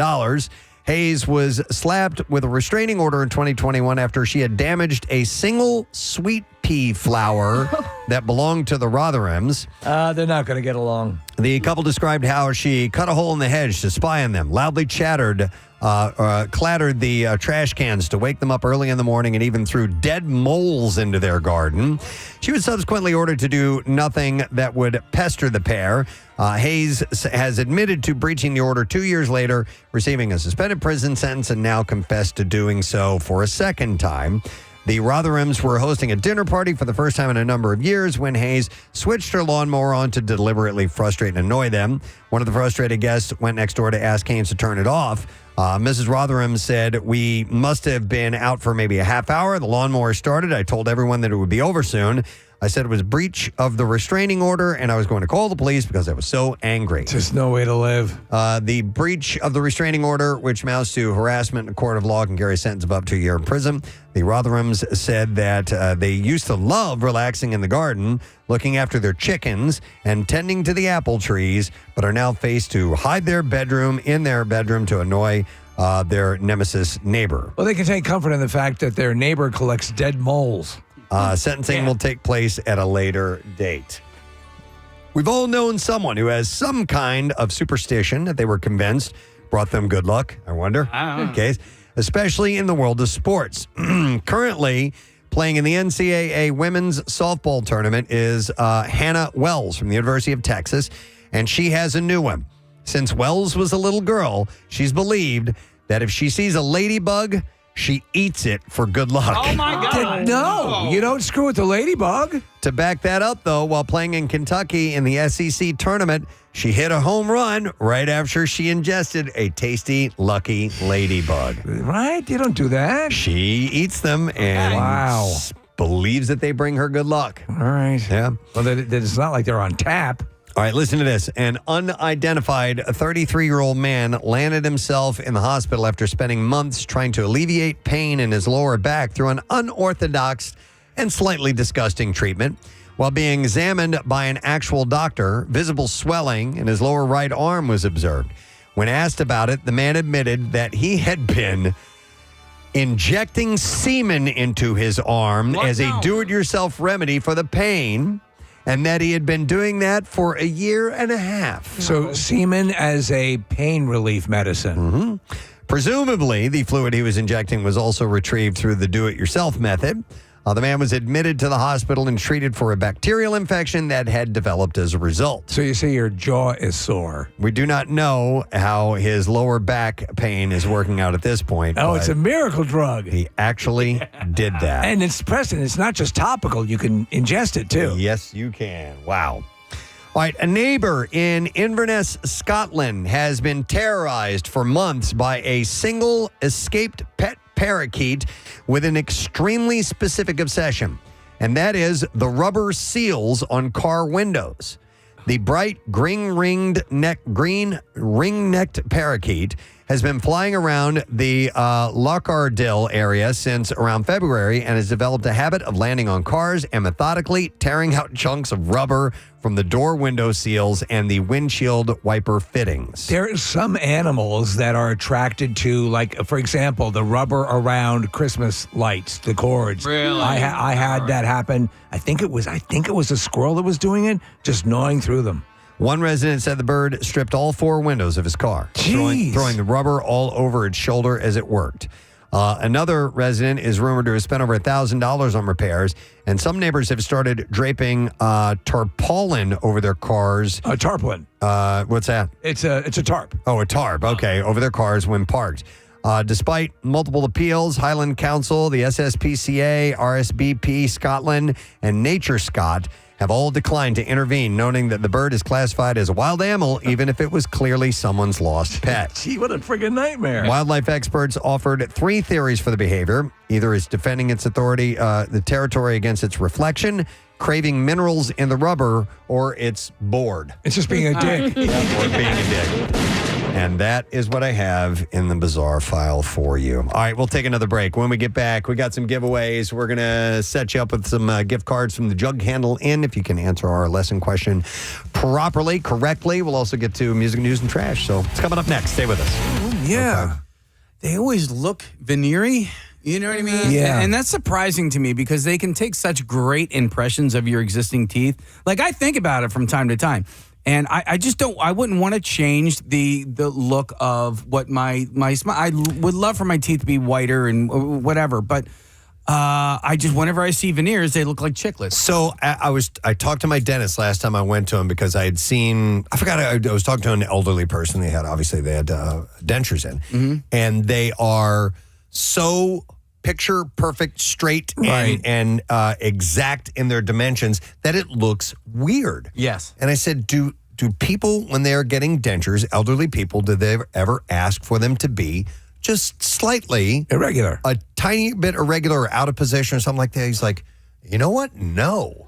And I'm like, give me a Tom Cruise. They should, because it doesn't look. It looks overly fake. You know what I mean? A big chiclet thing. It just doesn't look too right. And even if they're not that big, it's just they're just perfectly even in size. I think that there should be a market for just a little bit off a tiny bit. There is a commercial, and I think it's like for Trivago or something, and they have this German guy, and I don't know if these are really his teeth, but they are absurdly bright and absurdly chiclet-like. Yeah. I mean, so much so that I brought it up. We're hanging out with some friends, and the commercial was running fairly regularly, and everyone goes, yes, it looks ridiculous. Yeah. I wouldn't mind straightening my smile out a little bit. I do not like it. I never have liked it. I refused to get braces when I was a kid. And I'd even talked to my dentist about, the ones that they put behind your teeth or these other things. Yeah. And I'm like, is it really at this point? I mean, is it worth it? Yeah, I'm not going to be a model, but Dr. Petula is my dentist and did a great job with bringing my mouth back from the edge. But I mean, at a certain point, you're like, well, what do you want it to be? Do you want it to be functional, or are you going to be photographed? Yeah, are you going to have your teeth fall out during the Miss Taiwan beauty pageant? Yeah, for me, it was either have a full set of straight white teeth. Or a huge hog. Or a huge hog, no. Or put my kids through college. Oh, yeah. That's the decision, yeah. Well, Invisalign, a lot of people get that at our age. But, I think the amount of time you're supposed to wear it, it's hard for us because we talk so much. And it will, for a time, screw you up. Change your speech just a tiny bit. Nick did that for a little bit. Remember, he came in, we just busted his chops. It's like, you can't be on the radio and do that. It's everything's like this. Let me go to Becky. This sounds interesting. Hi, Becky. You're on the air. Good morning. Hi. How are you guys? Awesome. Beck, how you? Good. So I have a girlfriend who has front teeth that are fake. And she's driving up the road, and this guy pulls up next to her, and he's trying to, make eyes, whatever. Yeah, flirt in some way, shape, or form. Yeah. She turns around, she takes her teeth out, and she gives him a big old smile. That's a great idea. He just took off. That's a great idea if you want to, if somebody's being a creeper, pop your teeth out. If you're an attractive girl who gets hit on a lot, have the dentist remove all your teeth. Yeah. Preemptively do this. Go. Knowing. You don't have to worry about those guys. That's a bullet in the chamber for you if you need it right there. Or He's agreed to hold her dentures while she gives you the midnight special. or red flag if he's extra turned on. It's true. Good point. Oh, my God. What have I done? All right. One more call. I'm going to go to Scott. Hi, Scott. You are... Actually, there's a few people who have been on hold for a long time. Scott, you're on the air. Good morning, buddy. Good morning, guys. How you doing? Doing good, sir. What's your story? So this was in basic training for the Army about 5 years ago. And, you're in the barracks at night. You don't have phones, internet. There's nothing to really do. You're left to your own devices. So, people kind of get a little bit wild. Two of my buddies decided to, start wrestling, but they didn't start the conventional way. They decided to run full speed into each other. Oh, man. And, after colliding, they both fall to the ground. One guy gets up with a bloody mouth and a missing front tooth. Oh. The other guy gets up with a tooth sticking out of his forehead. Jesus. Forehead. Jesus. Similar to Brian's story, but not as wicked. I love it. So, they both go to medical. One guy had to get stitches, and the other guy, for the rest of basic training, just looked like a hockey player. Oh, my God. But could you imagine colliding at the velocity that it would take to rip a tooth out of your mouth and have it implant in the other guy's forehead? It's insane. It's like Rams fighting. Yeah, no kidding. Exactly. All right, Scott. Thanks, man. I appreciate it. Love you guys. I love you, Thank man. you, man. All right, apologies to those who have been on hold for a long time, but we do have to take a quick break. But yeah, the video is, it's cringeworthy. This girl at a Thailand beauty contest, her teeth fell out while she's addressing the judges. And it's like, oh, no. You just feel mortified when that happens. But we appreciate you sharing your own mortifying stories. Kath, so I don't know if we should do a weekly segment or not, but Casey's Adventures could certainly be one of those. We could call it DDIY. Don't do it yourself. Don't do it yourself. My adventures with home improvements. What was the last one? It was a ceiling fan on the front porch. The ceiling fan. The door wouldn't open because it was actually colliding with the blades of the ceiling fan. Yeah. So that was that. That was last week. Yeah. And by the way, shout out to the two gentlemen who live on my street. They were walking down to the beach yesterday, and they're like, "Oh, is that the ceiling fan that you put up?" I'm like, "Yes, it is." As a matter of fact, only took me 2 tries. So, new adventure this weekend, and listen, one that I think other people can sympathize with. That's why we opted to go with this, right? Yeah. So I certainly have a passion when it comes to this particular topic. Yeah. Well, I'd rather hear from you and your passion than me go into the entire saga, the 2-day saga that this was. Well, just give us a thumbnail. I will give you a from thumbnail. there. So, I'll just how everything started was You were trying to mount a beached whale. Saturday morning, my wife was making bacon, and she took the bacon out of the oven, and it set off the fire alarms, right? The smoke alarms. Mm-hmm. And they're hardwired, so when one goes off, every single one in the house goes off, right? Until you clear the initial smoke alarm. So the smoke alarm went off. It triggered everything else. Everything went off, and then as soon as all the alarms went off, the smoke detector started chirping. All right, so it's a smoke detector. I believe it was a smoke and carbon monoxide detector. Right. So it starts chirping. The thing is, when it chirps, there are a few different things that chirps could mean. So it was a 5 chirper, right? So it was beep, beep, beep, beep, beep. I think that was 5. Right. What that indicates is that's the end of life for the smoke detector. For the unit itself. For the unit Not itself. you. Not me. You have all been terminated. You have all been terminated. You have all been terminated. Beep 5 times, please. Yeah. And machine gun defense unit activated. This was Saturday morning. Beep, beep, beep, beep, beep, beep. Right. Okay. Well, so my buddy's an electrician. I asked him what I should do. He said, replace them all, right? So I'm now at Lowe's.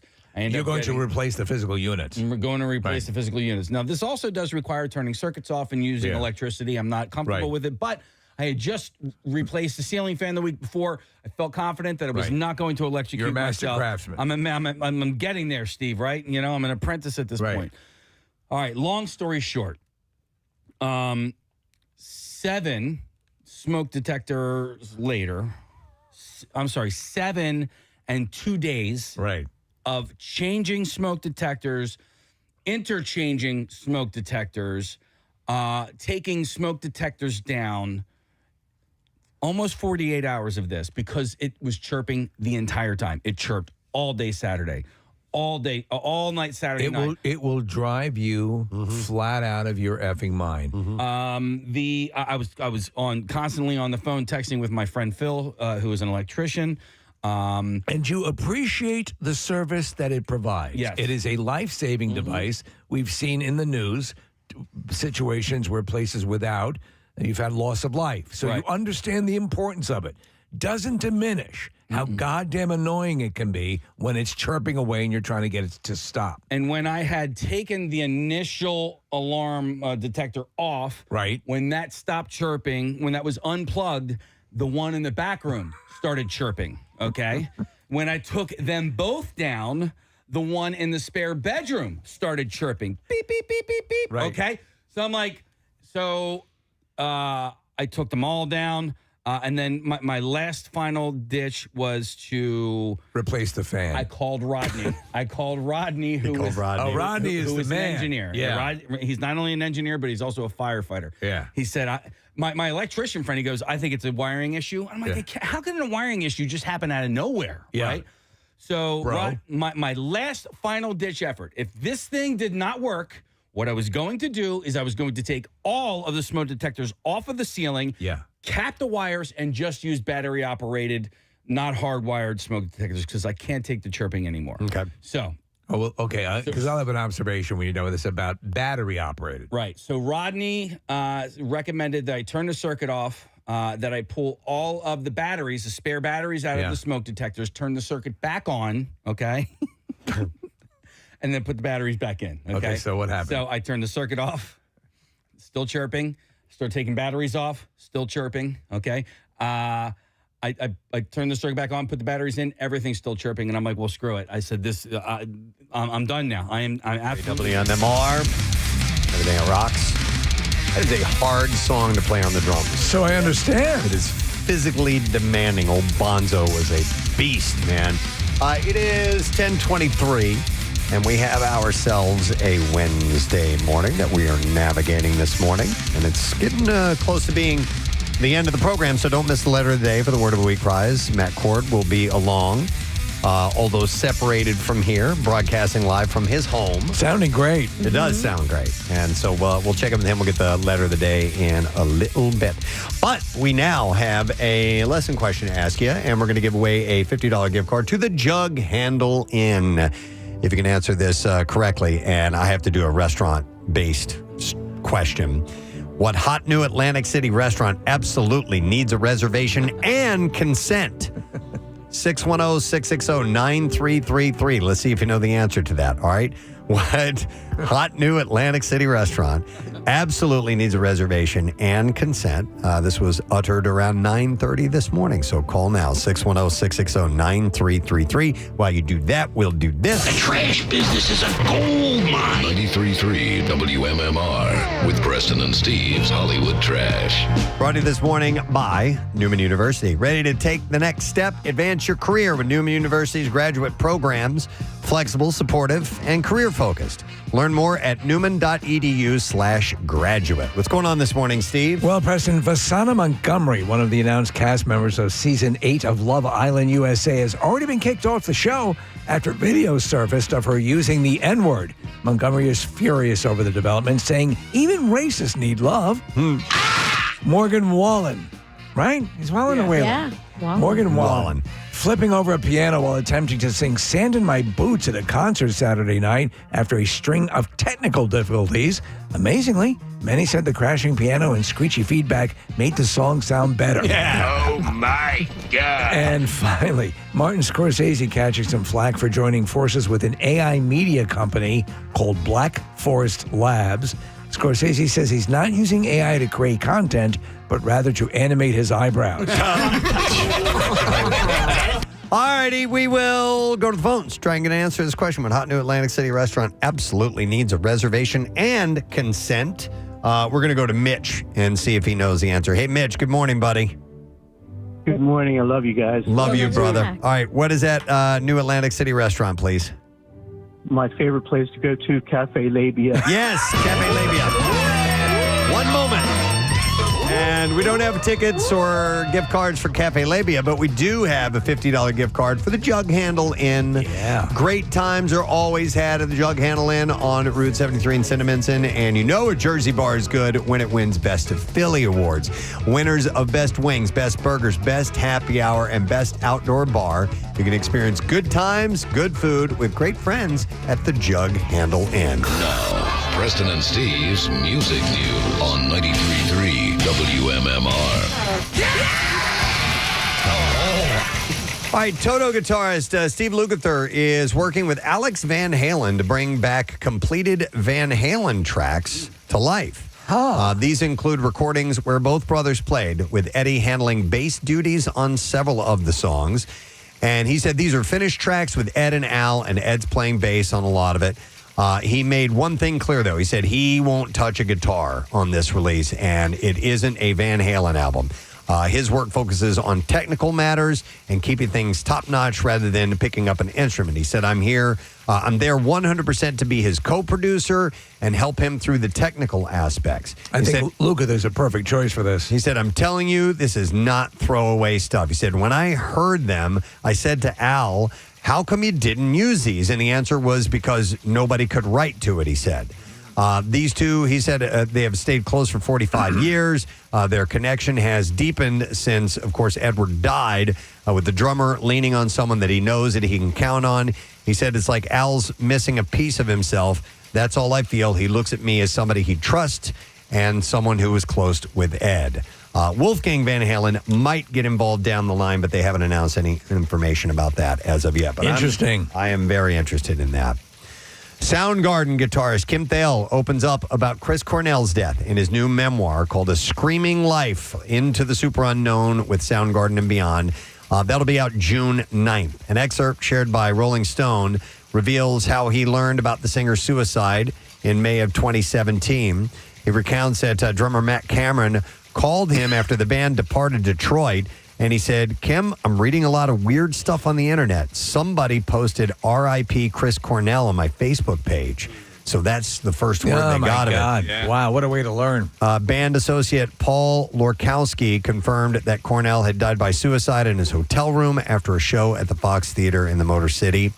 And Thale wrote, we still couldn't believe it, though. He said, it was like, are you sure? And people were panicking and hyperventilating.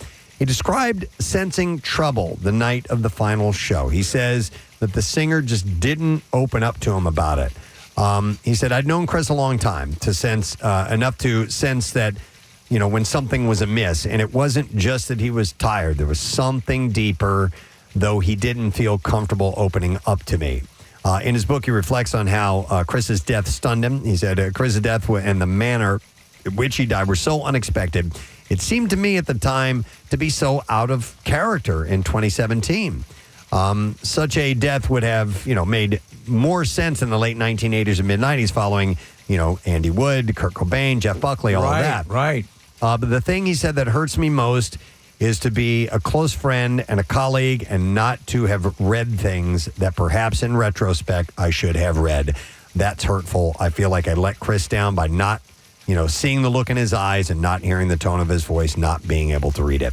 So this book should be an interesting story for sure, and it's coming out on June 9th. Yeah, it's kind of the it's an ancillary or collateral aspect to things when you're, Sure. as Pierre would often say, it's a permanent solution to a temporary problem. But what the people that go on in your after you pass, well, like for example, he's going to wrestle with this all of his life. Mm-hmm. And he probably did absolutely everything he could. He seemed dialed in, but that's it. He'll always ask the question, what if? Mm-hmm. How could I have prevented this? David Draymond spoke to fans on May 30th about the band's upcoming songs. He called them diverse, fresh, and powerful. after revisiting material, as a Disturbed, by the way, written for the follow-up to 2022's Divisive album. The frontman posted that he stepped away from the tracks for a while and fell in love with them all over again. He said it'll be some time, but I can't wait for these songs to see the light of day. I think everybody will be pleasantly surprised. The group released I Will Not Break as a standalone single in February 2025 during their 25th anniversary tour, celebrating 2000's The Thickness. Thick. It marked the band's first release through Mother Culture Records. They spent their entire career with Warner Brothers before that switch. They haven't announced a release date for the full album. They may drop another single before revealing when the completed record will arrive. I wonder if this is the kind of music you could put on if you're working out with your boys and some fly honeys come by. Yeah. Pow! Pow! Pow! And then finally, this is sad news. Dexter Wansel, a key architect of Philadelphia's iconic soul sound, has passed away at 75 years old, with his son, Andrew Wansel, announcing the news on Instagram. He rose from playing in local Philadelphia bands to becoming a songwriter, producer, arranger, and musical director of the legendary MFSB at Philadelphia International Records. He worked on classic recordings by artists including Patti LaBelle, Teddy Pendergrass, and the Jacksons, while also releasing solo albums. His influence stretched far beyond soul music, as his work was heavily stamped on tracks by artists ranging from J. Cole to Dido as well. Oh, interesting. So, sad news at 75 years old. All right, and that is what I have in music news this morning. All right, we have a final break. We're going to take it now. We're going to come back in a second, and we will get you letter of the day and word of the week, see what's up with Matt, so we'll be going on tomorrow. Back in a moment. One by one, I take the one smoke detector out in the kitchen. I take the one smoke detector out in the spare in the back room. I take the one smoke detector off in the bedroom, and then the one in the hallway. And I have them all in a box, and I'm getting ready, and I just hear beep, beep, beep, beep, beep. Now, I hear the beep, beep, beep, beep, beep coming from the back room. Right. Okay. I go and I'm looking in this back room for a smoke detector, right? I would love to have seen the look on your face. I'm like, you have all the smoke detectors in boxes. In the box. Yeah. There is where is this thing coming the smoke from? detector's in the house. Get out. I'm standing in the doorway and I hear beep, beep, beep, beep, beep. And I look down and it was the carbon monoxide detector that was plugged into the wall the entire time. And it was never, ever, for 2 days straight, never was the chirping ever coming from the smoke detector. Oh, my God. Okay? So you have to understand, when these things chirp... All right. They all sound the same, yeah. They all sound the same, but I guess the frequency of what it sounds like you're in the room. So we have an old house, a Victorian farm. It has countless... So there's our main level, the second level, and the third level, which is basically a bedroom, the third level. And then the basement. You're right, so right, that when that frequency, it ricochets all over the house. There have been countless times where I'm standing there with the step ladder and I have a case of batteries just standing like I'm hunting African game. Right. Because, and then you are sure, and it takes forever. Why don't they include a blinking light on the one that is chirping? We have the Nest system, which is very good. Mm-hmm. Mind you, no complaints. It updates. It does this whole thing. It also has a thing where if you're walking down the hall and you get in proximity, a little bit of light shines down from it to illuminate your way. Right. At night. Nice. That's nice without 8 or 9 cats constantly setting it off.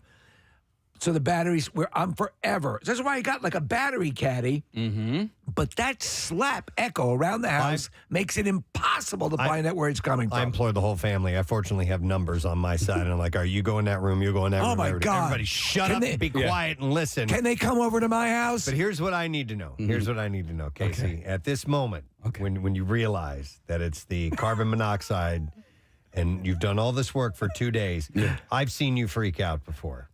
Did you A, have a hissy fit, freak out and scream, or were you just so defeated and deflated that it wasn't even worth the effort. There's a C here. There's a third. C. Okay. I was relieved. You have to understand. I had been in every single room. I was relieved, and it was funny, especially based on what had happened to me with the ceiling fan the week before. I mean, this is classic me, and so I was relieved. Right. And so much so that I had gone, my wife was in the shower and I ran into the bathroom and she's, like, get out of here. And I was like, dude, it was this the whole time. She's like, lies. Now you have to understand where the where the carbon monoxide detector was located. It was in the middle of the triangle of smoke detectors. So you would have thought that because at one point I did have the backroom detector out and the kitchen detector out, right? And you would think you would know then that it was the carbon monoxide. It was in the exact worst position it could be to confuse you. Because when I took the kitchen and the back rooms out, it sounded like it was coming from the bedroom, which was that's the issue 3 yards away. That's the nightmare. So Preston, I was absolutely relieved at this point. Wow. Okay. Yes. I would have been crazy. I would have been pissed. And Preston, it's never at 2:00 in the afternoon. Right. It's never, I just happened to have the ladder out and my pockets are all full of batteries. Yeah. It's always like you're going to bed on Sunday night when we get back into the schedule and you got to wake up at 3:30 the next morning and then it's about 10:30, 11 o'clock. Beep. There was also one other thing with the battery-operated one that I bought a battery-operated one because we do have one detector that's not hardwired. And I... hey, don't hit this button, and there's a sign that says don't hit this button. Right. Well, I did that on the back of the smoke alarm where it says like deactivate, and I was like, what does this deactivate button do, right? So I deactivate the alarm, and then I read the directions, and the direction says once you deactivate, you can't reactivate. I was like, God damn it. Oh, no. I'm like, I just bought this. You hit the self-destruct button. Why would they include a full... I will talk about So, Casey, I've read this a few times during this course of this conversation that apparently carbon monoxide detectors are supposed to be kept lower to the ground than smoke detectors, and some smoke detectors are more reliant on heat than they are the actual smoke rising to the smoke detectors. But carbon monoxide detectors are supposed to be kept lower because I guess the carbon monoxide is heavier than air itself. Yeah. So what I have in my detectors, my smoke detectors are carbon, I think dioxide, CO2, and then the monoxide I have down lower. Gotcha. And then peroxide if you're dyeing your hair. I'm going to go to Susan. Hi, Susan. Good morning. Good morning, everyone. How are you? Good. What's up, Susan? So you know what? Everybody's like hit on the exact same points that happened to me last week. So it was the end of my vacation. It was the night before I'm going back to work. Yeah, 1 a.m. There goes the chirping. And it's the same thing. I have the hardwired smoke detectors, and I was like, okay, I want to get up and reset it or, test it. And my son has to wake up early for work. He's got to go in. So I'm like, okay, can I just deal with this for like another hour until he has to get up? So he gets up and he's in the shower. I'm playing around up at the ceiling, pulling it down. And finally I get him to disconnect it, and I still hear this chirping. Now I have, Preston, you have that issue with your ear. You kind of lose the ringing. So, and I kind of lose the sense of where a sound is coming from sometimes. Mm-hmm. So I'm laying there in bed all night long, and it's just chirping. I'm like, I have this disconnected. Why is this still chirping? I don't get it. So finally wake up when my alarm goes off, and I roll over, and now I hear the sound. It sounds like it's coming from the corner of my room. So I'm like, okay. I look at the carbon monoxide detector, and I'm thinking, don't even tell me it's been this all night long. And sure enough, that's exactly what it was. I unplug it, I take the battery out, and the chirping finally stopped. It was the same thing Casey went through. Exactly. Yeah. You just want to die. I did. Yeah. And now, like, my first day back to work after vacation, I'm exhausted. Yeah. Yep, exactly. All right. Thanks, Susan. I appreciate it. Thank you. Bye. Yeah, it's hearing that incessant. Nothing about smoke detectors have they made easy, simple. No. Like even changing the battery on some of them, trying to wedge that battery inside that little door that opens up on some of those things. What? So here's the deal. And then you put it in the wrong way. Is it working? Mine takes 6 batteries, Preston. 6 batteries? 6 AA's. Each one of them takes 6 AA batteries. I didn't realize that every single battery has to be disconnected or it will continue to chirp. If you have one battery in there, it will continue to chirp. Well, it also holds I've the actually charge. replaced right. So, but once that's out, it shouldn't chirp anymore, right? So I took all the batteries out, and and I didn't realize that, and then I replaced the batteries, put it back up, only to leave it to chirp again. Yeah. Again. A blinking light, something that would just let you indicate that that's the one chirping would make all the difference in the world. Why can't that happen? One little stinking light. So, Steve, what I was when I finally did read the directions from what I think, from what I read, after you take the battery out, you basically it's holding some of the charge from that battery, and you actually have to hit the test button to essentially bleed that battery energy all right. out. Well, I've on the Nest ones that I have. Once all those batteries are out, it stops. Yeah. Well, this is with a 9. I don't know if 9 volts are different than these double are A's or whatever. six double A's. The other mine thing takes is, 9 volts. Rodney was like, "Are the batteries still okay?" And I said, "I don't know." He goes, "Well, did you do the tongue test?" I'm like, "I'm not doing that. I don't like doing it. I don't like doing it. I'm not going to do it." Hang on. Find a hooker. I'm going to go to Phil. Hey, Phil. Good morning. Good morning, guys. Sorry to bug you at work. No, what's up, man?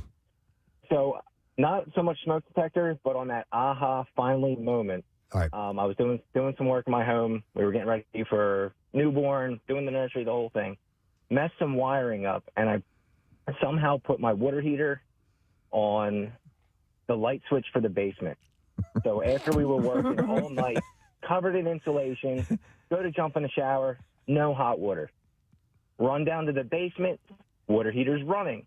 This went on for 3 days. Wait a second. So every time you go, every time you go down the basement, you turn the light on, and the water heater would be working. Water heater would. Oh my God! Oh, that's so funny. So every time you went down there to check it, it was running because you turned the light on to see. Dude, that's great. National Lampoon's moment. Oh my God, that's hilarious, Phil. How did you finally figure it out? I got to the top of the steps and I heard it shut off when the light went off. Like I finally heard it poof out. I was so mad. God. But so happy at the same time. Oh my God, that could have gone on forever. Yes, it could have. You could have gotten a whole new system. On for 3 weeks. On the Preston and Steve Show. It would be great if actual gorillas ran a radio station. Yeah. You know? But you put those suggestions in the box and no one listens. I know. We're trying. We're definitely trying. 10:43 on this Wednesday morning as we are wrapping things up. And good time today. Thank you very much to our friends Mike and Alex over at Fox Good Day. Always good to check in with them. We also, in case you missed it, I didn't reiterate this morning, but we have new artwork for the I Bleed for Preston and Steve Blood Drive t-shirt, which you can get for free if you sign up at our event coming up on the 19th, the Convention Center at Oaks. It's really cool. It's red, and it is a riff on cassette tapes. It has an actual cassette, and the tape is coming out of it as if it's malfunctioned, and it spells out our names. It's really cool. Again, I say our Blood Drive shirts are routinely the ones that you'll see people wearing out the most often, and it's because a little extra love goes into the design. Yeah, we have some fun with them. So if you haven't seen that yet, you can check it out on PrestonandSteve.com or put some videos together and things like that. And then we have Bruce on. Hey! Bruce was great. He's appearing at Harrah's in AC on Saturday, June 20th. Tickets are on sale now. Super nice guy, very funny. Yeah. And, go see him if you get a chance. Case I've forgotten, where does Matt come up? He comes up here on the board. Let me turn that on and up. Hi there, Matt Cord. Hey there, Presbo. I heard you. I was walking out of the studio, but Casey was making sure that you were there and you were yelling from across your living room. I was doing some exercises, and I'm like, I'm on the other side of the room. You're doing your physical therapy? Yeah. How's that working out? It's hard. I know, right? Yeah. So how flexible is the new knee, Matt, at this point? Well, I can't get a 90-degree bend yet. Yeah, I didn't expect you would, but yeah, it's coming along. It's actually taking longer than I thought. So it's going to take months, though. That's the frustrating part. Okay, are you the Frankenstein monster or the mummy at this point? Maybe in between. Okay, all right. Yeah. Wow. Because everyone said the first 2 weeks are the worst, and it's 2 weeks today. So all right, okay. So I'm like, well, first 2 weeks still hurts. Still sucks. So does it I wake up tomorrow and it'll be like, oh yeah, you're right. After those first 2 weeks. Nothing. I'm on a trampoline. I'll tell you one thing, though. I've been here for 2 weeks, and I love my wife, but it's like I need other, it's like if someone stops over, it's like that Sebastian Maniscalco bit. Like, we got company. Yeah. Come on in, please. Come on in. I don't care who you are. Yeah. Well, I'll be in your hood tonight. You want me to drop by? Yeah. You need a sponge bath or anything like that? Bag of spaghetti? The showers, though, actually, showers are good. Oh. Because we have a little bench in our shower. Oh, all right. Okay. But yeah, like my friend Nick came over yesterday, brought like a hoagie and Wawa coffee. I was like, oh, dude, this is great. Where you been? What's going on? So you have one of those. We did a whole bit about the bed. The bath where you can sit in. Is that what you have? Yeah, it's called a Roman shower. Like there's two heads, and then there's a bench that they put in, like they made out of tile. So yeah, there you go. Those are cool. Yeah, it's nice. All right. Besides your bathing technique, you want to enough about me? Let's do the letter. Yes. Preston and Steve on 93.3 WMMR. Now the Daily Letter. The Preston and Steve Show is brought to you today by the letter L, as in Len. Len. Remember Len? I do, yeah. Steal my sunshine. Right? Yeah. All right, we're going to give away a weekend getaway at Camelback Resort, including a pair of Camel Beach tickets for 2 days and a pair of Pocono Raceway tickets for the NASCAR races on Saturday, June 13th and 14th. And we'll give you a hotel room for those 2 nights as well. So hang tight. We only got 2 more letters to go, and we will give that away on Friday. What's the haps for today, ma'am? Wasn't Len a Canadian band? Yes, absolutely. Yeah, it was a big Y100. Okay, so we have a block of the Red Hot Chili Peppers because on this date back, I think it's 2006, their record Stadium Arcadia went #1. Wow. Which has lots of great songs on it. Hump to Bump, Tell Me Baby, Snow, Hey-O. So we'll play a bunch of that from that during the blocks. A block of The Who, a block of The Pretty Reckless, and Lame Ass Trivia at 11:40. More tickets to see the Black Crowes and Whiskey Myers a week from Friday in Camden. Nice. On. I love it, man. All right. Well, thank you. Have a good day, Matt, by the way. Buddy. And thank you to our sponsors, Preston and Steve Show, brought to you by Duncan. And the Preston and Steve Show runs on Duncan, of course.